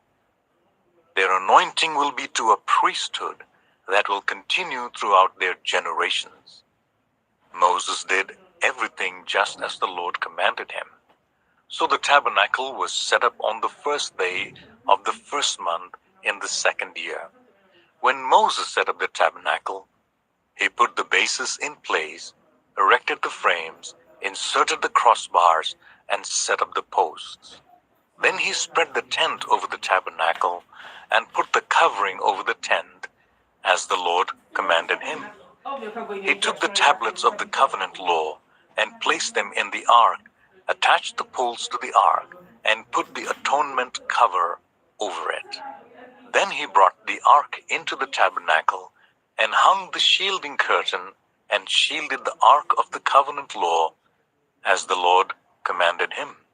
Moses placed the table in the tent of meeting on the north side of the tabernacle, outside the curtain, and set out the bread on it before the Lord, as the Lord commanded him. He placed the lampstand in the tent of meeting, opposite the table on the south side of the tabernacle, and set up the lamps before the Lord, as the Lord commanded him. Moses placed the gold altar in the tent of meeting in front of the curtain, and burnt fragrant incense on it, as the Lord commanded him. Then he put up the curtain at the entrance to the tabernacle. He set the altar of burnt offering near the entrance to the tabernacle, the tent of meeting, and offered on it burnt offerings and grain offerings, as the Lord commanded him. He placed the basin between the tent of meeting and the altar, and put water in it for washing. And Moses and Aaron and his sons used it to wash their hands and feet. They washed whenever they entered the tent of meeting or approached the altar, as the Lord commanded Moses. Then Moses set up the courtyard around the tabernacle and altar, and put up the curtain at the entrance to the courtyard, and so Moses finished the work. Then the cloud covered the tent of meeting, and the glory of the Lord filled the tabernacle. Moses could not enter the tent of meeting because the cloud had settled on it, and the glory of the Lord filled the tabernacle. In all the travels of the Israelites, whenever the cloud lifted from above the tabernacle, they would set out. But if the cloud did not lift, they did not set out until the day it lifted. So the cloud of the Lord was over the tabernacle by day, and fire was in the cloud by night, in the sight of all the Israelites during all their travels. The book of Leviticus, chapter 1. The Lord called to Moses and spoke to him from the tent of meeting. He said, "Speak to the Israelites and say to them, When anyone among you brings an offering to the Lord, bring as your offering an animal, either from the herd or the flock. If the offering is a burnt offering from the herd, you are to offer a male without defect. You must present it at the entrance to the tent of meeting, so that it will be acceptable to the Lord. You are to lay your hand on the head of the burnt offering, and it will be accepted on your behalf to make atonement for you. You are to slaughter the young bull before the Lord, and then Aaron's sons, the priests, shall bring the blood and splash it against the sides of the altar at the entrance to the tent of meeting. You are to skin the burnt offering and cut it into pieces. The sons of Aaron, the priest, are to put fire on the altar and arrange wood on the fire. Then Aaron's sons and priests shall arrange the pieces, including the head and the fat, on the wood that is burning on the altar. You are to wash the internal organs and the legs with water, and the priest is to burn all of it on the altar. It is a burnt offering, a food offering, an aroma pleasing to the Lord. If the offering is a burnt offering from the flock, from either the sheep or the goats, you are to offer a male without defect. You are to slaughter it at the north side of the altar before the Lord, and Aaron's sons, the priest, shall splash its blood against the sides of the altar. You are to cut it into pieces, and the priest shall arrange them, including the head and the fat, on the wood that is burning on the altar. You are to wash the internal organs and the legs with water, and the priest is to bring all of them and burn them on the altar. It is a burnt offering, a food offering, an aroma pleasing to the Lord. If the offering to the Lord is a burnt offering of birds, you are to offer a dove or a young pigeon. The priest shall bring it to the altar, wring off the head, and burn it on the altar. Its blood shall be drained out on the sides of the altar. He is to remove the crop and the feathers and throw them down east of the altar where the ashes are. He shall tear it open by the wings, not dividing it completely, and then the priest shall burn it on the wood that's burning on the altar. It is a burnt offering, a food offering, an aroma pleasing to the Lord. Leviticus 2. When anyone brings a grain offering to the Lord, their offering is to be of the finest flour. They are to pour olive oil on it, put incense on it, and take it to Aaron's sons, the priest. The priest shall take a handful of the flour and oil, together with all the incense, and burn this as a memorial portion on the altar, a food offering, an aroma pleasing to the Lord. The rest of the grain offering belongs to Aaron and his sons. It is a most holy part of the food offerings presented to the Lord. If you bring a grain offering baked in an oven, it is to consist of the finest flour, either thick loaves made without yeast and with olive oil mixed in, or thin loaves made without yeast and brushed with olive oil. If your grain offering is prepared on a griddle, it is to be made of the finest flour mixed with oil and without yeast. Crumble it and pour oil on it. It is a grain offering. If your grain offering is cooked in a pan, it is to be made of the finest flour and some olive oil. Bring the grain offering made of these things to the Lord. Present it to the priest, who shall take it to the altar. He shall take out the memorial portion from the grain offering and burn it on the altar as a food offering, an aroma pleasing to the Lord. The rest of the grain offering belongs to Aaron and his sons. It is a most holy part of the food offerings presented to the Lord. Every grain offering you bring to the Lord must be made without yeast, for you are not to burn any yeast or honey in a food offering presented to the Lord. You may bring them to the Lord as an offering of the first fruits, but they are not to be offered on the altar as a pleasing aroma. Season all your grain offerings with salt. Do not leave the salt of the covenant of your God out of your grain offerings. Add salt to all your offerings. If you bring a grain offering of first fruits to the Lord, offer crushed heads of new grain roasted in the fire. Put oil and incense on it. It is a grain offering. The priest shall burn the memorial portion of the crushed grain and the oil, together with all the incense, as a food offering presented to the Lord. Leviticus 3. If your offering is a fellowship offering, and you offer an animal from the herd, whether male or female, you are to present before the Lord an animal without defect. You are to lay your hand on the head of your offering and slaughter it at the entrance to the tent of meeting. Then Aaron's sons and the priests shall splash the blood against the sides of the altar. From the fellowship offering, you are to bring a food offering to the Lord, the internal organs and all the fat that is connected to them, both kidneys with the fat on them near the loins, and the long lobe of the liver, which you will remove with the kidneys. Then Aaron's sons are to burn it on the altar, on top of the burnt offering that is lying on the burning wood. It is a food offering, an aroma pleasing to the Lord. If you offer an animal from the flock as a fellowship offering to the Lord, you are to offer a male or a female without defect.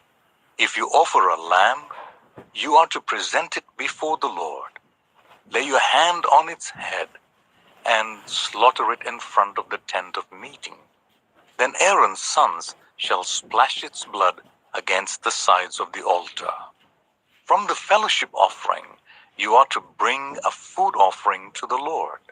Its fat, the entire fat tail, cut off close to the backbone, the internal organs, and all the fat that is connected to them, both kidneys with the fat on them near the loins, and the long lobe of the liver, which you will remove with the kidneys. The priest shall burn them on the altar as a food offering presented to the Lord. If your offering is a goat, you are to present it before the Lord. Lay your hand on its head and slaughter it in front of the tent of meeting. Then Aaron's sons shall splash its blood against the sides of the altar. From what you offer, you are to present this food offering to the Lord, the internal organs and all the fat that is connected to them, both kidneys with the fat on them near the loins, and the long lobe of the liver, which you will remove with the kidneys. The priest shall burn them on the altar as a food offering, a pleasing aroma. All the fat is the Lord's. This is a lasting ordinance for the generations to come wherever you live. You must not eat any fat or any blood. Leviticus 4.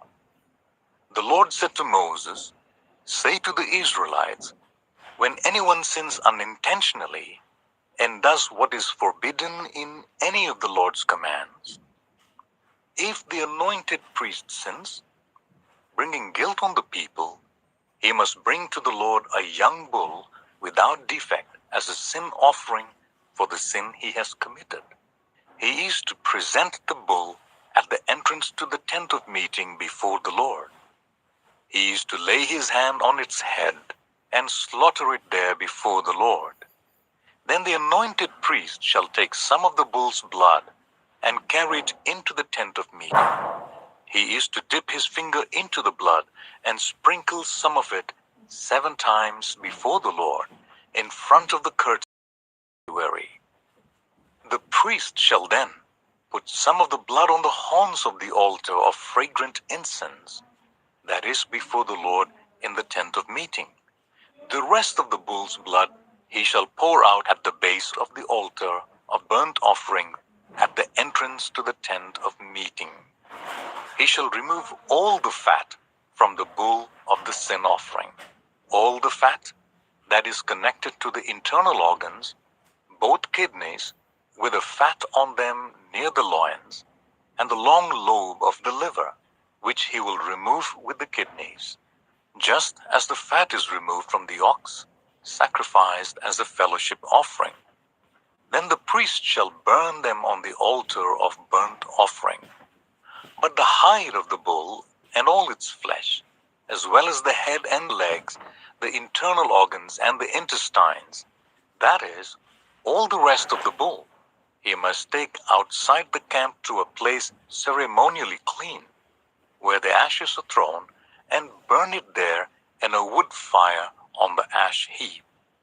If the whole Israelite community sins unintentionally and does what is forbidden in any of the Lord's commands, even though the community is unaware of the matter, when they realize their guilt and the sin they committed becomes known, the assembly must bring a young bull as a sin offering and present it before the tent of meeting.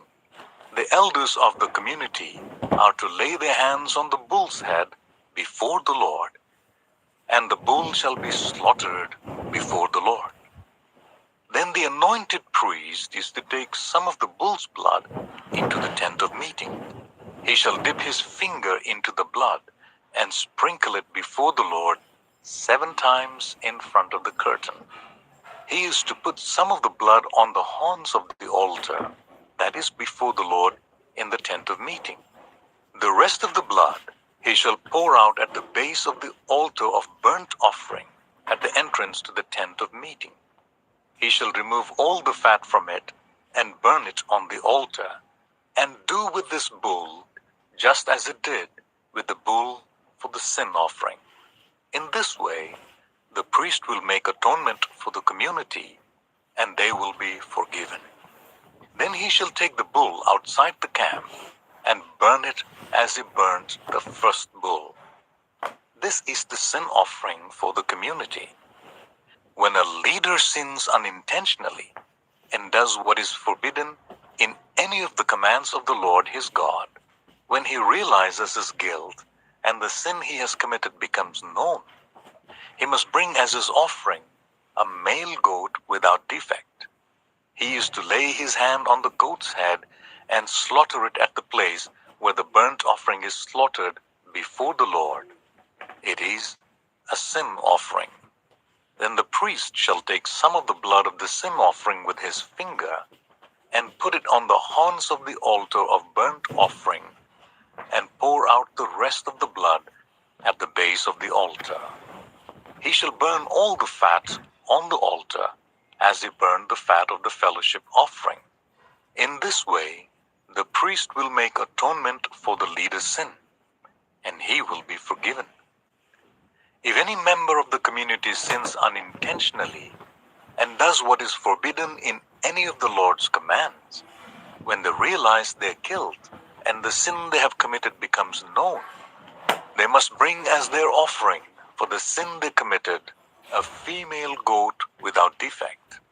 They are to lay their hand on the head of the sin offering and slaughter it at the place of the burnt offering.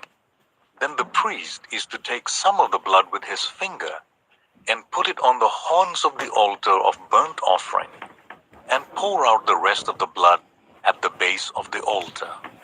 They shall remove all the fat, just as the fat is removed from the fellowship offering, and the priest shall burn it on the altar as an aroma pleasing to the Lord. In this way, the priest will make atonement for them, and they will be forgiven. If someone brings a lamb as their sin offering, they are to bring a female without defect. They are to lay their hand on its head and slaughter it for a sin offering at the place where the burnt offering is slaughtered. Then the priest shall take some of the blood of the sin offering with his finger, and put it on the horns of the altar of burnt offering, and pour out the rest of the blood at the base of the altar. They shall remove all the fat, just as the fat is removed from the lamb of the fellowship offering, and the priest shall burn it on the altar, on top of the food offerings presented to the Lord. In this way, the priest will make atonement for them, for the sin they have committed, and they will be forgiven. Leviticus 5. If anyone sins because they do not speak up when they hear a public charge to testify regarding something they have seen or learnt about, they will be held responsible.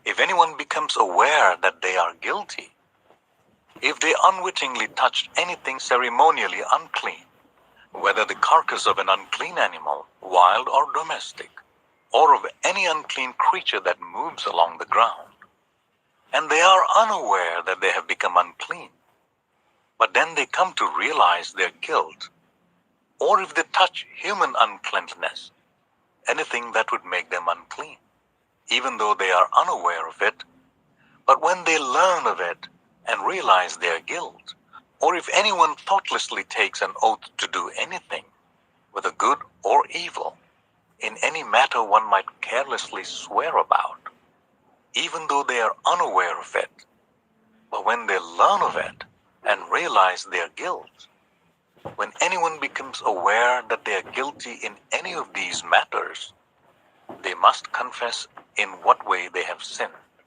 As a penalty for the sin they have committed, they must bring to the Lord a female lamb or goat from the flock as a sin offering, and the priest shall make atonement for them for their sin. Anyone who cannot afford a lamb is to bring 2 doves or 2 young pigeons to the Lord as a penalty for their sin, one for a sin offering and the other for a burnt offering. They are to bring them to the priest, who shall first offer the one for the sin offering. He is to wring its head from its neck, not dividing it completely, and is to splash some of the blood of the sin offering against the side of the altar. The rest of the blood must be drained out at the base of the altar. It is a sin offering. The priest shall then offer the other as a burnt offering in the prescribed way, and make atonement for them for the sin they have committed, and they will be forgiven. If, however, they cannot afford 2 doves or 2 young pigeons, they are to bring as an offering for their sin 1/10 of an ephah of the finest flour for a sin offering. They must not put olive oil or incense on it, because it is a sin offering. They are to bring it to the priest, who shall take a handful of it as a memorial portion and burn it on the altar on top of the food offerings presented to the Lord. It is a sin offering. In this way, the priest will make atonement for them for any of these sins they have committed, and they will be forgiven. The rest of the offering will belong to the priest, as in the case of the grain offering.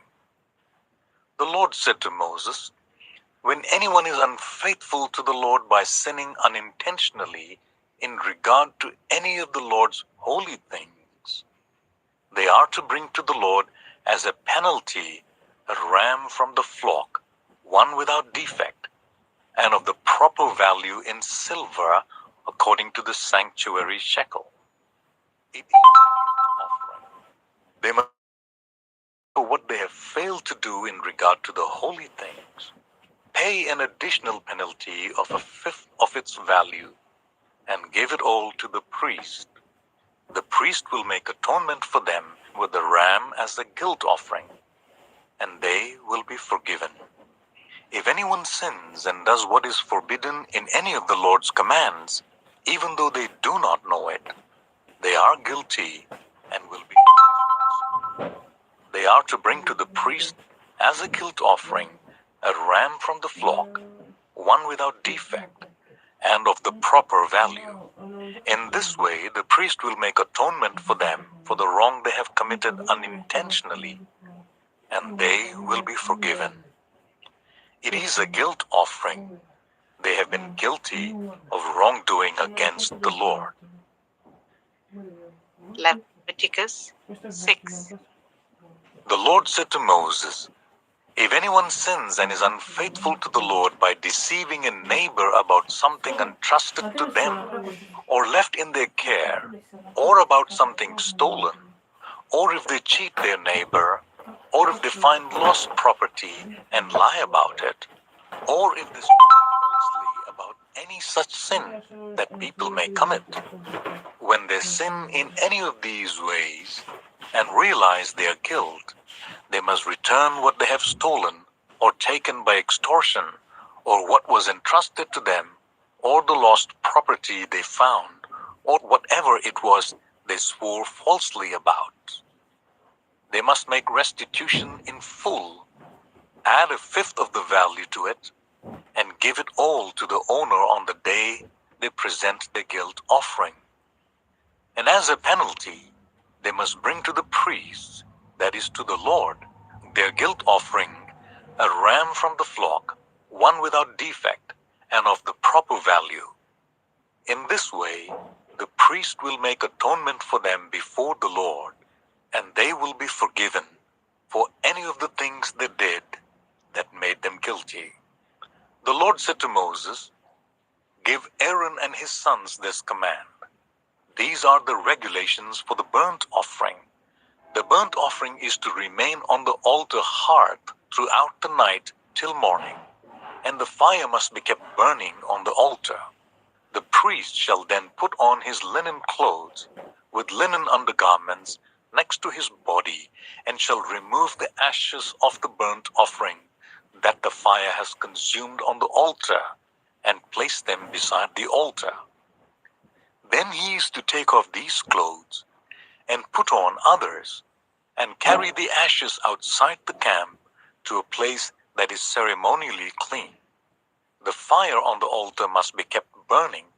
It must not go out. Every morning, the priest is to add firewood and arrange the burnt offering on the fire, and burn the fat of the fellowship offering on it. The fire must be kept burning on the altar continuously. It must not go out. These are the regulations for the grain offering. Aaron's sons are to bring it before the Lord in front of the altar. The priest is to take a handful of the finest flour and some olive oil, together with all the incense on the grain offering, and burn the memorial portion on the altar as an aroma pleasing to the Lord. Aaron and his sons shall eat the rest of it. But it is to be eaten without yeast in the sanctuary area. They are to eat it in the courtyard of the tent of meeting. It must not be baked with yeast. I have given it as their share of the food offerings presented to me. Like the sin offering and the guilt offering, it is most holy. Any male descendant of Aaron may eat it. For all generations to come, it is his perpetual share of the food offerings presented to the Lord. Whatever touches it will become holy. The Lord also said to Moses, "This is the offering Aaron and his sons are to bring to the Lord on the day he is anointed.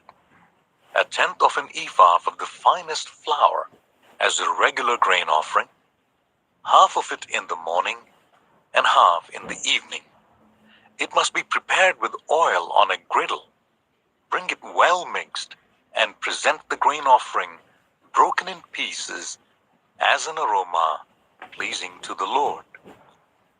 The son who is to succeed him as anointed priest shall prepare it. It is the Lord's perpetual share, and is to be burnt completely. Every grain offering of a priest shall be burnt completely. It must not be eaten." The Lord said to Moses, "Say to Aaron and his sons, these are the regulations for the sin offering. The sin offering is to be slaughtered before the Lord in the place where the burnt offering is slaughtered. It is most holy. The priest who offers it shall eat it. It is to be eaten in the sanctuary area, in the courtyard of the tent of meeting. Whatever touches any of the flesh will become holy. And if any of the blood is spattered on a garment, you must wash it in the sanctuary area. The clay pot that the meat is cooked in must be broken. But if it is cooked in a bronze pot, the pot is to be scoured and rinsed with water. Any male in priest's family may eat it. It is most holy. But any sin offering whose blood is brought into the tent of meeting to make atonement in the holy place must not be eaten. It must be burned. Leviticus 7. These are the regulations for the guilt offering, which is most holy. The guilt offering is to be slaughtered in the place where the burnt offering is slaughtered, and its blood is to be splashed against the sides of the altar.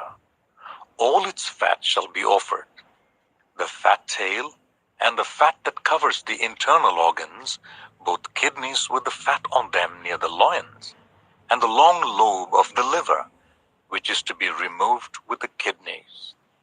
The priest shall burn them on the altar as a food offering presented to the Lord. It is a guilt offering. Any male in a priest's family may eat it, but it must be eaten in the sanctuary area. It is most holy. The same law applies to both the sin offering and the guilt offering. They belong to the priest who makes atonement with them. The priest who offers a burnt offering for anyone may keep its hide for himself. Every grain offering baked in an oven or cooked in a pan or on a griddle belongs to the priest who offers it. And every grain offering, whether mixed with olive oil or dry, belongs equally to all the sons of Aaron. These are the regulations for the fellowship offering anyone may present to the Lord.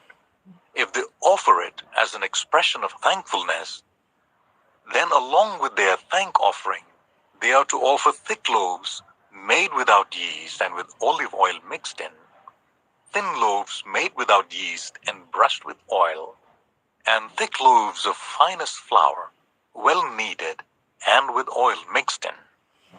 Along with their fellowship offering of thanksgiving, they are to present an offering with thick loaves of bread made with yeast.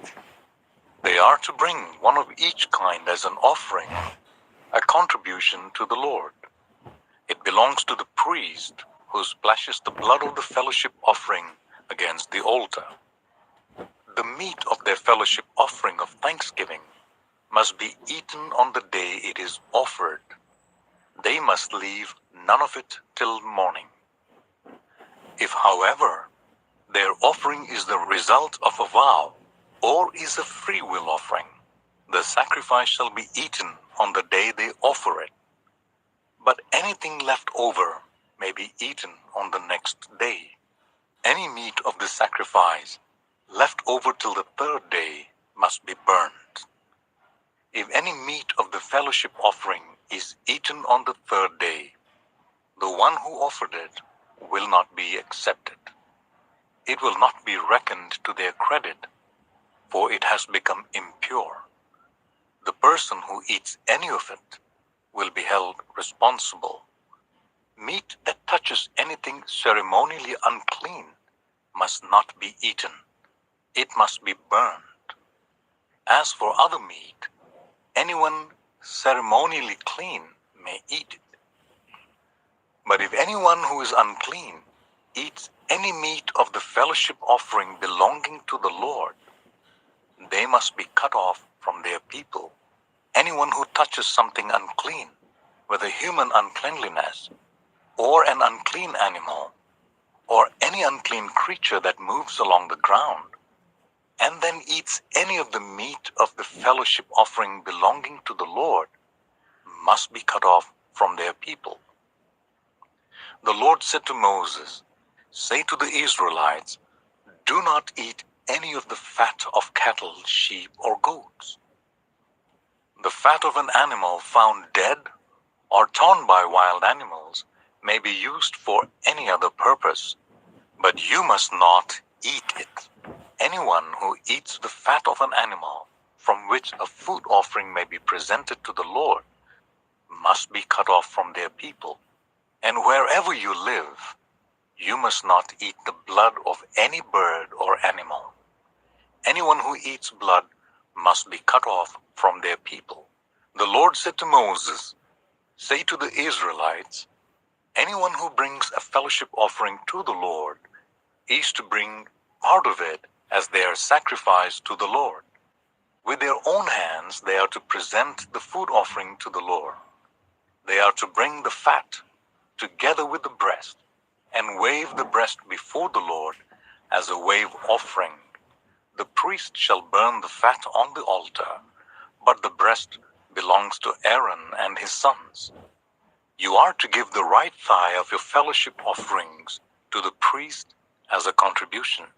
The son of Aaron, who offers the blood and the fat of the fellowship offering, shall have the right thigh as his share. From the fellowship offerings of the Israelites, I have taken the breast that is waved and the thigh that is presented, and have given them to Aaron the priest and his sons as their perpetual share from the Israelites. This is the portion of the food offerings presented to the Lord that were allotted to Aaron and his sons on the day they were presented to serve the Lord as priests.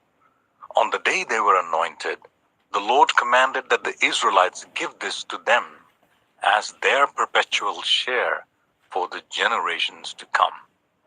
These then are the regulations for the burnt offering, the grain offering, the sin offering, the guilt offering, the ordination offering, and the fellowship offering, which the Lord gave Moses at Mount Sinai in the desert of Sinai, on the day he commanded the Israelites to bring their offerings to the Lord.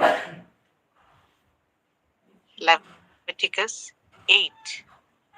The Lord said to Moses, "Bring Aaron and his sons, their garments, the anointing oil, the bull for their sin offering, the 2 rams, and the basket containing bread made without yeast, and gather the entire assembly at the entrance to the tent of meeting." Moses did as the Lord commanded him, and the assembly gathered at the entrance to the tent of meeting. Moses said to the assembly, "This is what the Lord has commanded to be done." Then Moses brought Aaron and his sons forward and washed them with water. He put the tunic on Aaron, tied the sash around him, clothed him with the robe, and put the ephod on him. He also fastened the ephod with a decorative waistband, which he tied round him. He placed the breastpiece on him and put the Urim and Thummim in the breastpiece. Then he placed the turban on Aaron's head and set the gold plate, the sacred emblem, on the front of it, as the Lord commanded Moses. Then Moses took the anointing oil and anointed the tabernacle and everything in it, and so he consecrated them. He sprinkled some of the oil on the altar 7 times, anointing the altar and all its utensils and the basin with its stand to consecrate them. He poured some of the anointing oil on Aaron's head and anointed him to consecrate him. Then he brought Aaron's sons forward, put tunics on them, tied sashes round them, and fastened caps on them, as the Lord commanded Moses. He then presented the bull for the sin offering, and Aaron and his sons laid their hands on its head. Moses slaughtered the bull and took some of the blood with his finger. He put it on the horns of the altar to purify the altar. He poured out the rest of the blood at the base of the altar. So he consecrated it to make atonement for it. Moses also took all the fat around the internal organs, the long lobe of the liver, and both kidneys and their fat, and burnt it on the altar. But the bull with its hide and its flesh and its intestines he burnt outside the camp, as the Lord commanded Moses. He then presented the ram for the burnt offering, and Aaron and his sons laid their hands on its head. Then Moses slaughtered the ram and splashed the blood against the sides of the altar. He cut the ram into pieces and burnt the head and the pieces and the fat. He washed the internal organs and legs with water and burnt the whole ram on the altar. It was a burnt offering, a pleasing aroma, a food offering presented to the Lord, as the Lord commanded Moses. He then presented the other ram, the ram for the ordination, and Aaron and his sons laid their hands on its head. Moses slaughtered the ram and took some of its blood and put it on the lobe of Aaron's right ear, on the thumb of his right hand, and on the big toe of his right foot. Moses also brought Aaron's sons forward and put some of the blood on the lobes of their right ears, on the thumbs of their right hands, and on the big toes of their right feet. Then he splashed blood against the sides of the altar. After that, he took the fat tail, all the fat around the internal organs, the long lobe of the liver, both kidneys, and their fat, and the right thigh. And from the basket of bread made without yeast, which was before the Lord, he took one thick loaf with olive oil mixed in, and one thin loaf, and he put these on the fat portions and on the right thigh. He put all these in the hands of Aaron and his sons, and they waved them before the Lord as wave offering. Then Moses took them from their hands and burnt them on the altar, on top of the burnt offering, as an ordination offering, a pleasing aroma, a food offering presented to the Lord.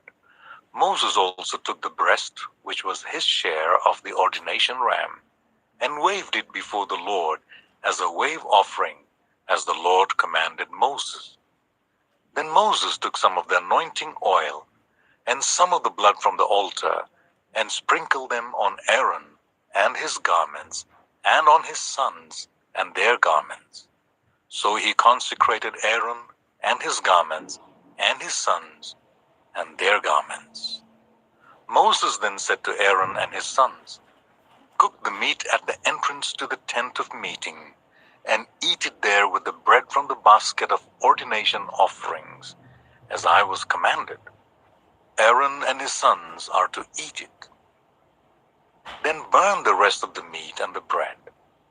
Do not leave the entrance to the tent of meeting for 7 days, until the days of your ordination are completed, for your ordination will last 7 days. What has been done today was commanded by the Lord to make atonement for you. You must stay at the entrance to the tent of meeting day and night for 7 days, and do what the Lord requires, so that you will not die. For that is what I have been commanded." So Aaron and his sons did everything the Lord commanded through Moses. Leviticus 9. On the 8th day, Moses summoned Aaron and his sons and the elders of Israel. He said to Aaron, "Take a bull calf for your sin offering, and a ram for your burnt offering, both without defect, and present them before the Lord. Then say to the Israelites, 'Take a male goat for a sin offering, a calf and a lamb, both a year old and without defect, for a burnt offering, and an ox and a ram for a fellowship offering, to sacrifice before the Lord, together with a grain offering mixed with olive oil. For today the Lord will appear to you.' They took the things Moses commanded to the front of the tent of meeting, and the entire assembly came near and stood before the Lord. Then Moses said, 'This is what the Lord has commanded you to do. so that the glory of the Lord may appear to you. Moses said to Aaron, "Come to the altar and sacrifice your sin offering and your burnt offering, and make atonement for yourself and the people. Sacrifice the offering that is for the people, and make atonement for them, as the Lord has commanded." So Aaron came to the altar and slaughtered the calf as a sin offering for himself. His sons brought the blood to him, and he dipped his finger into the blood and put it on the horns of the altar. The rest of the blood he poured out at the base of the altar. On the altar he burnt the fat, the kidneys, and the long lobe of the liver from the sin offering, as the Lord commanded Moses. The flesh and the hide he burnt outside the camp. Then he slaughtered the burnt offering. His sons handed him the blood, and he splashed it against the sides of the altar. They handed him the burnt offering piece by piece, including the head, and he burned them on the altar. He washed the internal organs and the legs, and burned them on top of the burnt offering on the altar. Aaron then brought the offering that was for the people. He took the goat for the people's sin offering, and slaughtered it, and offered it for a sin offering, as he did with the first one. He brought the burnt offering, and offered it in the prescribed way. He also brought the grain offering, took a handful of it, and burnt it on the altar in addition to the burnt offering. He slaughtered the ox and the ram as fellowship offering for the people. His sons handed him the blood, and he splashed it against the sides of the altar. But the fat portions of the ox and the ram, the fat tail, the layer of fat, the kidneys, and the long lobe of the liver, these they laid on the breasts, and then Aaron burned the fat on the altar. Aaron waved the breasts and the right thigh before the Lord as a wave offering, as Moses commanded. Then Aaron lifted his hands towards the people and blessed them. And having sacrificed the sin offering, the burnt offering, and the fellowship offering, he stepped down. Moses and Aaron then went into the tent of meeting. When they came out, they blessed the people, and the glory of the Lord appeared to all the people. Fire came out from the presence of the Lord and consumed the burnt offering and the fat portions on the altar. And when all the people saw it, they shouted for joy and fell face down. Leviticus 10. Aaron's sons Nadab and Abihu took their censers, put fire in them, and added incense. And they offered unauthorized fire before the Lord, contrary to his command. So fire came out from the presence of the Lord and consumed them, and they died before the Lord. Moses then said to Aaron, "This is what the Lord spoke of when he said, 'Among those who approached me, I will be proved holy. In the sight of all the people, I will be honored.'" Aaron remained silent. Moses summoned Mishael and Elzaphan, sons of Aaron's uncle Uzziel, and said to them, "Come here. Carry your cousins outside the camp, away from the front of the sanctuary." So they came and carried them, still in their tunics, outside the camp, as Moses ordered. Then Moses said to Aaron and his sons Eleazar and Ithamar, "Do not let your hair become unkempt, and do not tear your clothes, or you will die, and the Lord will be angry with the whole community. But your relatives, all the Israelites, may mourn for those the Lord has destroyed by fire. Do not leave the entrance to the tent of meeting, or you will die, because the Lord's anointing oil is on you." So they did as Moses said. Then the Lord said to Aaron, "You and your sons are not to drink wine or other fermented drink whenever you go into the tent of meeting, or you will die. This is a lasting ordinance for the generations to come, so that you can distinguish between the holy and the common, between the unclean and the clean, and so you can teach the Israelites all the decrees the Lord has given them through Moses. Moses said to Aaron and his remaining sons, Eleazar and Ithamar, "Take the grain offering left over from the food offerings prepared without yeast, and present it to the Lord, and eat it beside the altar, for it is most holy. Eat it in the sanctuary area, because it is your share and your son's share of the food offerings presented to the Lord, for so I have been commanded. But you and your sons and your daughters may eat the breast that was waved and the thigh that was presented. Eat them in a ceremonially clean place. They have been given to you and to your children as your share of the Israelites' fellowship offerings. The thigh that was presented and the breast that was waved must be brought with the fat portion of the food offerings, to be waved before the Lord as a wave offering. This will be the perpetual share for you and your children, as the Lord has commanded." When Moses inquired about the goat of the sin offering and found that it had been burnt, he was angry with Eleazar and Ithamar, Aaron's remaining sons, and asked, "Why didn't you eat the sin offering in the sanctuary area? It is most holy. It was given to you to take away the guilt of the community by making atonement for them before the Lord, since its blood was not taken into the holy place. You should have eaten the goat in the sanctuary area, as I commanded." Aaron replied to Moses, "Today they sacrifice their sin offering and their burnt offering before the Lord, but such things as this have happened to me. Would the Lord have been pleased if I had eaten the sin offering today?" When Moses heard this, he was satisfied. Leviticus 11. The Lord said to Moses and Aaron, "Say to the Israelites, of all the animals that live on land, these are the ones you may eat. You may eat any animal that has divided hoof and that chews cud. There are some that only chew cud, or only have a divided hoof, but you must not eat them. The camel, though it chews the cud, does not have a divided hoof. It is ceremonially unclean for you. The hyrax, though it chews the cud, does not have a divided hoof.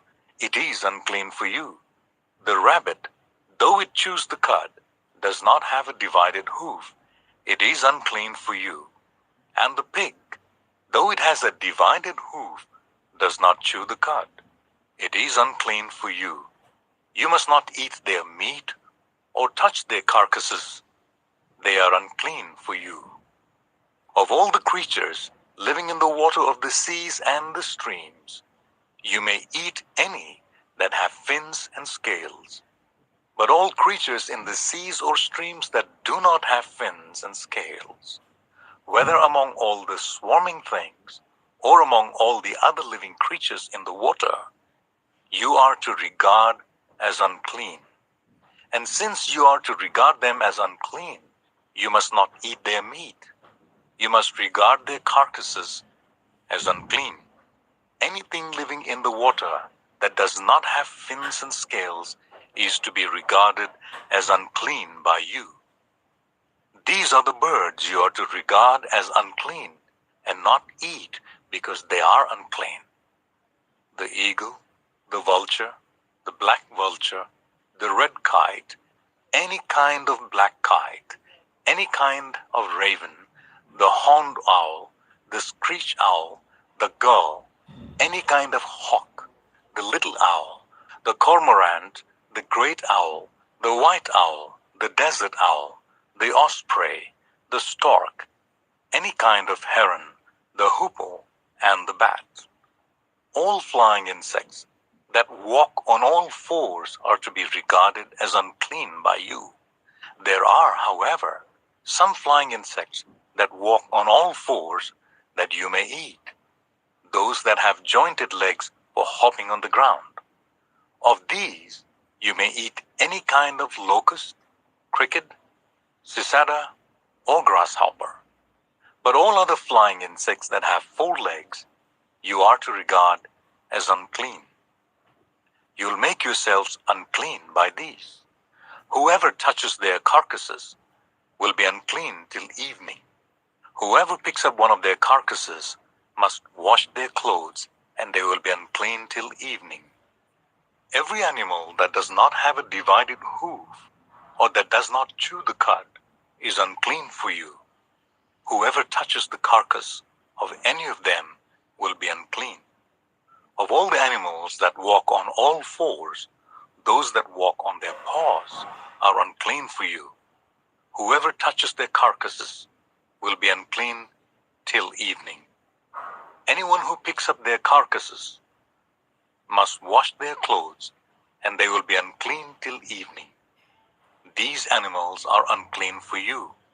Of the animals that move along the ground, these are unclean for you: the weasel, the rat, any kind of great lizard, the gecko, the monitor lizard, the wall lizard, the skink, and the chameleon.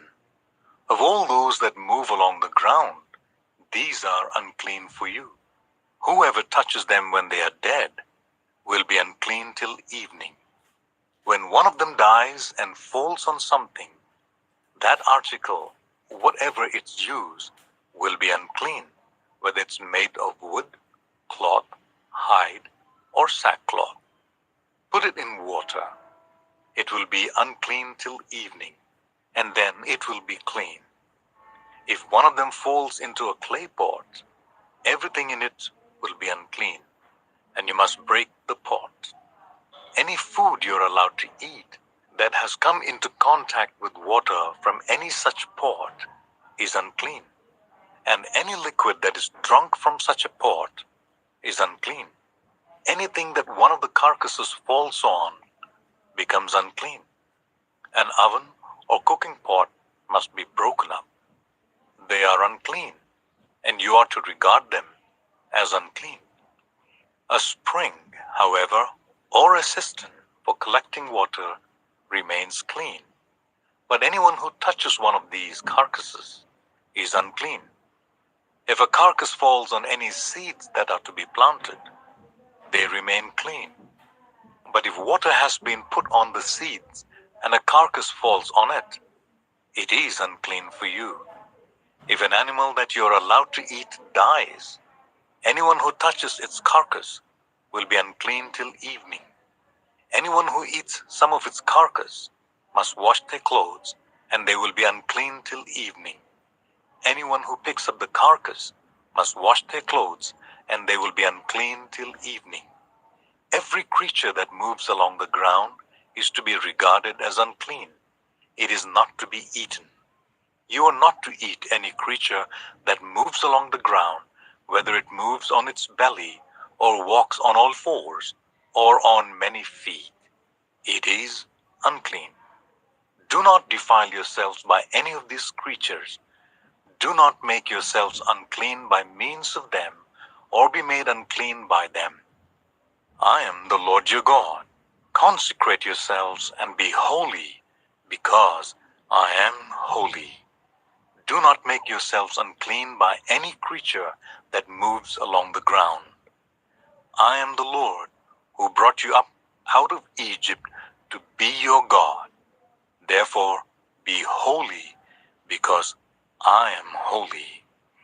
These are the regulations concerning animals, birds, every living thing that moves about in the water, and every creature that moves along the ground.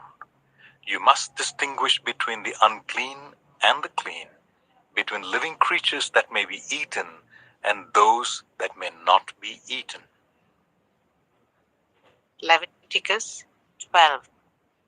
The Lord said to Moses, "Say to the Israelites, a woman who becomes pregnant and gives birth to a son will be ceremonially unclean for 7 days, just as she is unclean during her monthly period. On the 8th day, the boy is to be circumcised. Then the woman must wait 33 days to be purified from her bleeding. She must not touch anything sacred or go to the sanctuary until the days of her purification are over. If she gives birth to a daughter, for 2 weeks the woman will be unclean as during her. Then she must wait 66 days to be purified from her bleeding. When the days of her purification for a son or daughter are over, she is to bring to the priest at the entrance to the tent of the meeting a year-old lamb for a burnt offering and a young pigeon or a dove for a sin offering. He shall offer them before the Lord to make atonement for her, and then she will be ceremonially clean from her flow of blood. These are the regulations for the woman who gives birth to a boy or a girl. But if she cannot afford a lamb, she is to bring 2 doves or 2 young pigeons, one for a burnt offering and the other for a sin offering. In this way, the priest will make atonement for her, and she will be clean. Leviticus 13. The Lord said to Moses and Aaron, when anyone has a swelling or a rash or a shiny spot on their skin that may be a defiling skin disease, they must be brought to Aaron the priest or to one of his sons who is a priest. The priest is to examine the sore on the skin, and if the hair on the sore has turned white, and the sore appears to be more than skin deep, it is a defiling skin disease. When the priest examines that person, he shall pronounce them ceremonially unclean. If the shiny spot on the skin is white, but does not appear to be more than skin deep, and the hair in it has not turned white, the priest is to isolate the affected person for 7 days. On the 7th day, the priest is to examine them, and if he sees that the sore is unchanged and has not spread in the skin, he is to isolate them for another 7 days. On the 7th day, the priest is to examine them again, and if the sore has faded and has not spread in the skin, the priest shall pronounce them clean. It is only a rash. They must wash their clothes, and they will be clean. But if the rash does spread in their skin after they have shown themselves to the priest to be pronounced clean, they must appear before the priest again. The priest is to examine that person, and if the rash has spread in the skin, he shall pronounce them unclean. It is a defiling skin disease. When anyone has a defiling skin disease, they must be brought to the priest. The priest is to examine them, and if there is a white swelling in the skin that has turned the hair white, and if there is raw flesh in the swelling, it is a chronic skin disease, and the priest shall pronounce them unclean. He is not to isolate them because they are already unclean. If the disease breaks out all over the skin, and so far as the priest can see, it covers all the skin of the affected person from head to foot, the priest is to examine them, and if the disease has covered their whole body, he shall pronounce them clean. Since it has all turned white, they are clean. But whenever raw flesh appears on them, they will be unclean. When the priest sees the raw flesh, he shall pronounce them unclean. The raw flesh is unclean. They have a defiling disease. If the raw flesh changes and turns white, they must go to the priest. The priest is to examine them, and if the sores have turned white, the priest shall pronounce the affected person clean. Then they will be clean. When someone has a boil on their skin, and it heals, and in the place where the boil was, a white swelling or reddish-white spot appears, they must present themselves to the priest. The priest is to examine it, and if it appears to be more than skin deep, and the hair in it has turned white, the priest shall pronounce that person unclean. It is a defiling skin disease that has broken out where the boil was. But if when the priest examines it, there is no white hair in it, and if it is not more than skin deep and has faded, then the priest is to isolate them for 7 days. If it is spreading in the skin, the priest shall pronounce them unclean. It is a defiling disease. But if the spot is unchanged and has not spread, it is only a scar from the boil, and the priest shall pronounce them clean. When someone has a burn on their skin, and a reddish white or a white spot appears in the raw flesh of the burn, the priest is to examine the spot, and if the hair in it has turned white, and it appears to be more than skin deep, it is a defiling disease that has broken out in the burn. The priest shall pronounce them unclean. It is a defiling skin disease. But if the priest examines it, and there is no white hair in the spot, and if it is not more than skin deep and has faded, then the priest is to isolate them for 7 days. On the 7th day, the priest is to examine that person, and if it is spreading in the skin, the priest shall pronounce them unclean. It is a defiling skin disease. If, however, the spot is unchanged and has not spread in the skin, but has faded, it is a swelling from the burn, and the priest shall pronounce them clean. It is only a scar from the burn.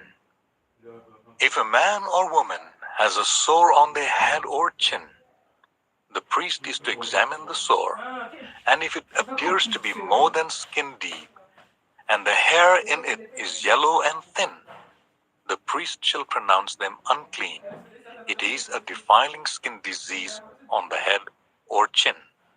But if when the priest examines the sore, it does not seem to be more than skin deep, and there is no black hair in it, then the priest is to isolate the affected person for 7 days.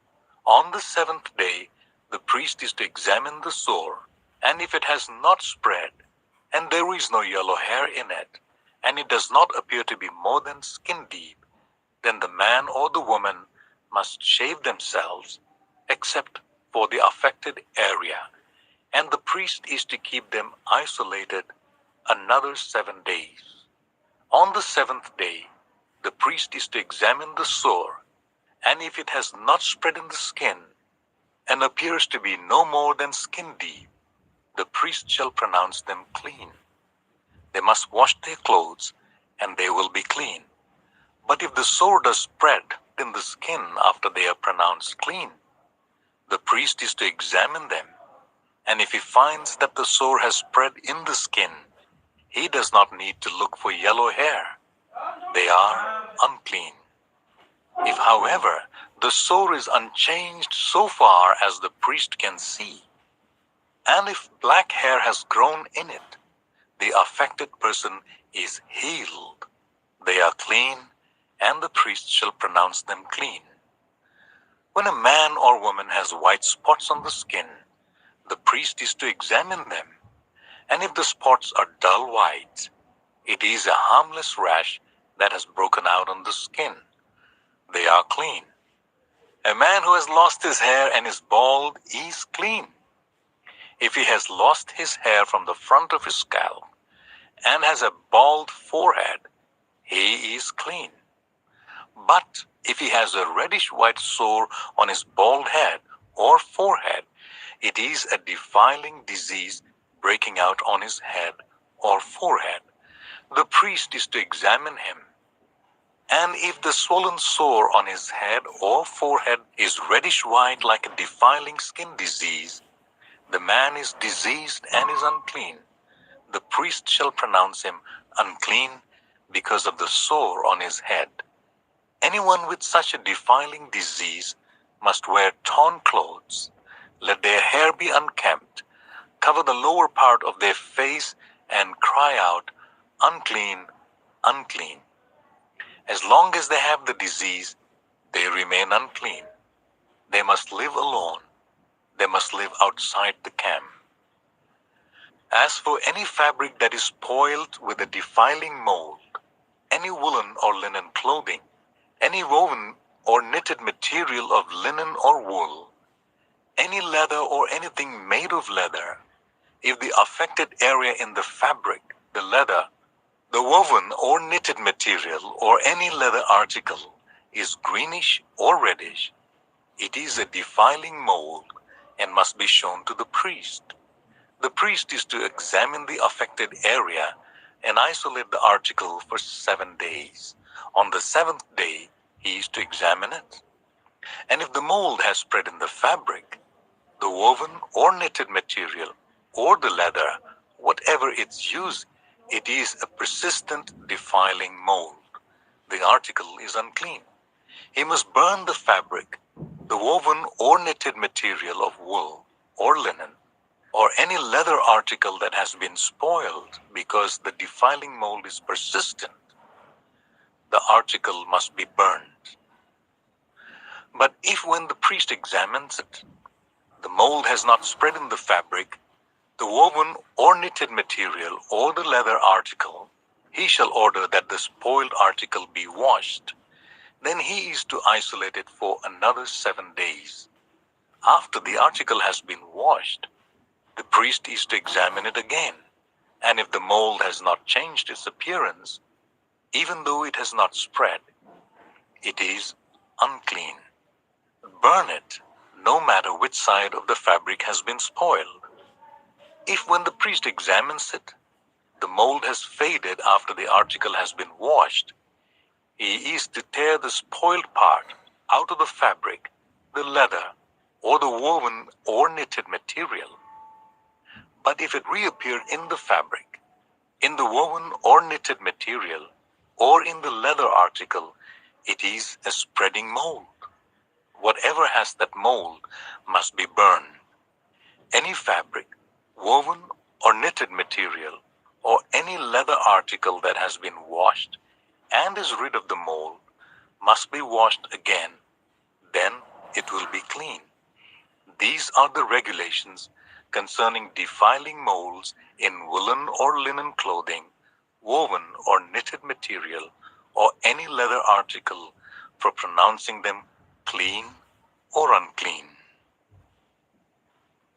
Leviticus 14. The Lord said to Moses, "These are the regulations for any diseased person at the time of their ceremonial cleansing, when they are brought to the priest. The priest is to go outside the camp and examine them. If they have been healed of their defiling skin disease, the priest shall order that 2 live clean birds and some cedar wood, scarlet yarn, and hyssop be brought for the person to be cleansed.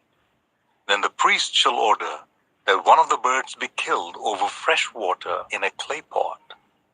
He is then to take the live bird and dip it, together with the cedar wood, the scarlet yarn, and the hyssop, into the blood of the bird that was killed over the fresh water. 7 times he shall sprinkle the one to be cleansed of the defiling disease, and then pronounce them clean. After that, he is to release the live bird in the open fields. The person to be cleansed must wash their clothes, shave off all their hair, and bathe with water. Then they will be ceremonially clean. After this, they may come into the camp, but they must stay outside their tent for 7 days. On the 7th day, they must shave off all their hair. They must shave their head, their beard, their eyebrows, and the rest of their hair. They must wash their clothes and bathe themselves with water, and they will be clean. On the 8th day, they must bring 2 male lambs and 1 ewe lamb, a year old, each without defect, along with 3/10 of an ephah of the finest flour, mixed with olive oil, for a grain offering, and 1 log of oil. The priest who pronounces them clean shall present both the one to be cleansed and their offerings before the Lord at the entrance to the tent of meeting. Then the priest is to take one of the male lambs and offer it as a guilt offering along with a log of oil. He shall wave them before the Lord as a wave offering. He is to slaughter the lamb in the sanctuary area, where the sin offering and burnt offering are slaughtered. Like the sin offering, the guilt offering belongs to the priest. It is most holy. The priest is to take some of the blood of the guilt offering and put it on the lobe of the right ear of the one to be cleansed, on the thumb of their right hand, and on the big toe of their right foot. The priest shall then take some of the log of oil, pour it in the palm of his own left hand, dip his right forefinger into the oil in his palm, and with his finger sprinkle some of it before the Lord 7 times. The priest is to put some of the oil remaining in his palm on the lobe of the right ear of the one to be cleansed, on the thumb of their right hand, and on the big toe of their right foot, on top of the blood of the guilt offering. The rest of the oil in his palm the priest shall put on the head of the one to be cleansed, and make atonement for them before the Lord. Then the priest is to sacrifice the sin offering and make atonement for the one to be cleansed from their uncleanliness. After that, the priest shall slaughter the burnt offering and offer it on the altar together with the grain offering and make atonement for them, and they will be clean. If, however, they are poor and cannot afford these, they must take 1 male lamb as a guilt offering to be waved, to make atonement for them, together with the 1/10 of an ephah of the finest flour, mixed with olive oil for a grain offering, a log of oil, and 2 doves or 2 young pigeons, such as they can afford, one for a sin offering and the other for a burnt offering. On the 8th day, they must bring them for their cleansing to the priest at the entrance to the tent of meeting before the Lord.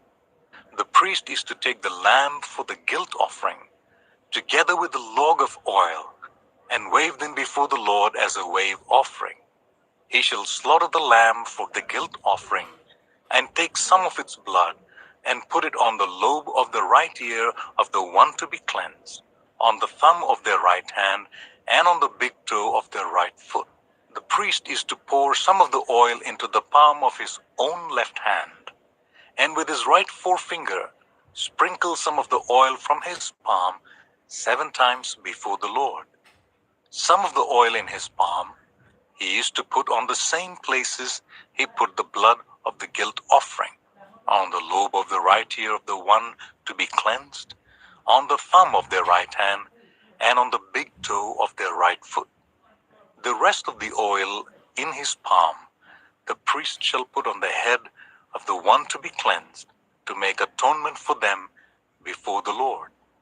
Then he shall sacrifice the doves or the young pigeons, such as the person can afford, one as a sin offering and the other as a burnt offering together with the grain offering.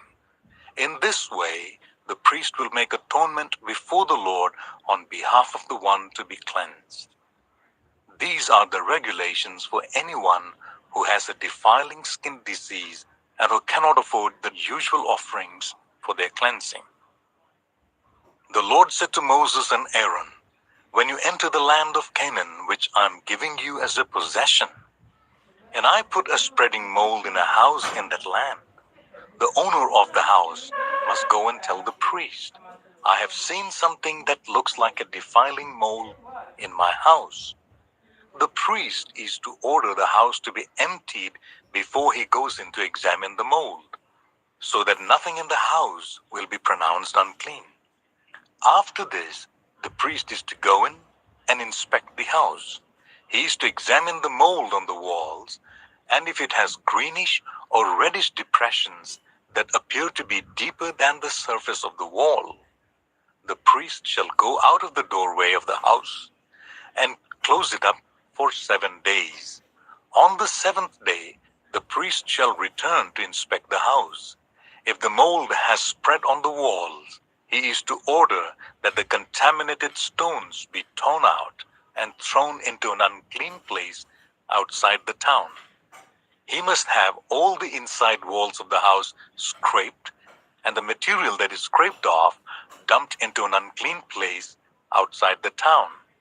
Then they are to take other stones to replace these, and take new clay and plaster the house.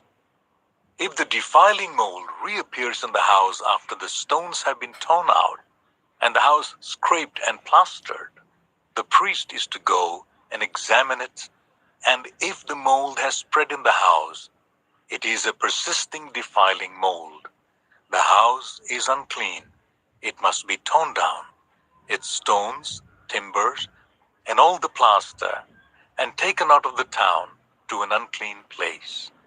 Anyone who goes into the house while it is closed up will be unclean till evening. Anyone who sleeps or eats in that house must wash their clothes. But if the priest comes to examine it, and the mold has not spread after the house has been plastered, he shall pronounce the house clean, because the defiling mold is gone. To purify the house, he is to take 2 birds and some cedar wood, scarlet yarn, and hyssop. He shall kill one of the birds over fresh water in a clay pot. Then he is to take the cedar wood, the hyssop, the scarlet yarn, and the live bird, dip them into the blood of the dead bird and the fresh water, and sprinkle the house 7 times. He shall purify the house with the bird's blood, the fresh water, the live bird, the cedar wood, the hyssop, and the scarlet yarn. Then he is to release the live bird in the open fields outside the town. In this way, he will make atonement for the house, and it will be clean. These are the regulations for any defiling skin disease, for a sore, for defiling molds in fabric or in a house, and for a swelling, a rash, or a shiny spot, to determine when something is clean or unclean.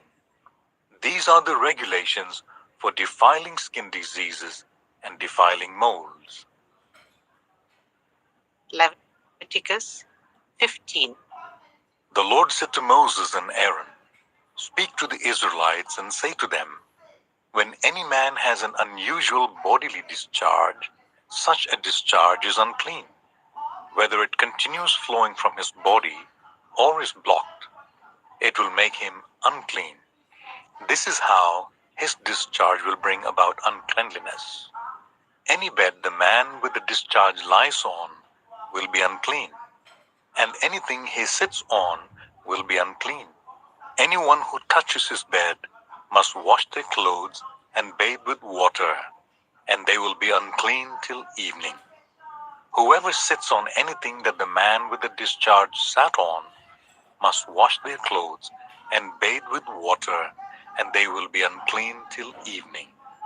Whoever touches the man who has a discharge must wash their clothes and bathe with water, and they will be unclean till evening. If the man with the discharge spits on anyone who is clean, they must wash their clothes and bathe with water, and they will be unclean till evening.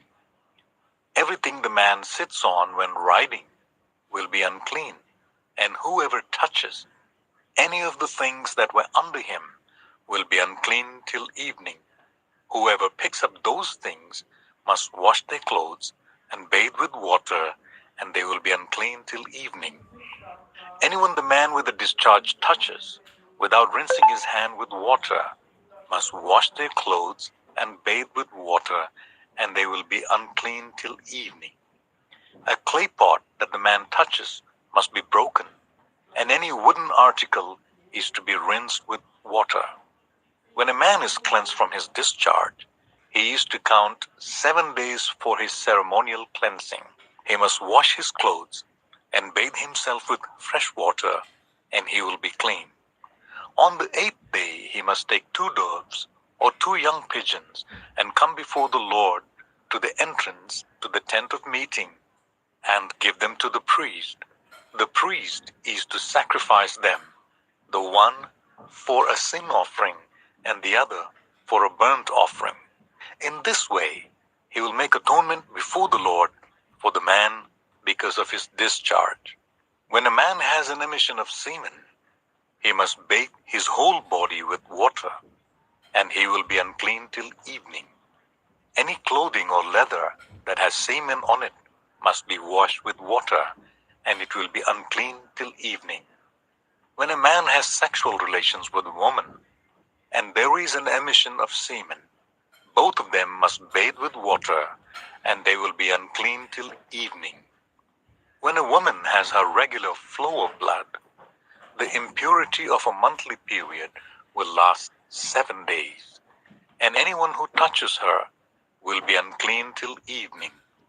Anything she lies on during her period will be unclean, and anything she sits on will be unclean. Anyone who touches her bed will be unclean.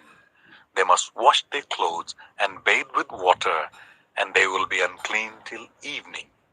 Anyone who touches anything she sits on will be unclean.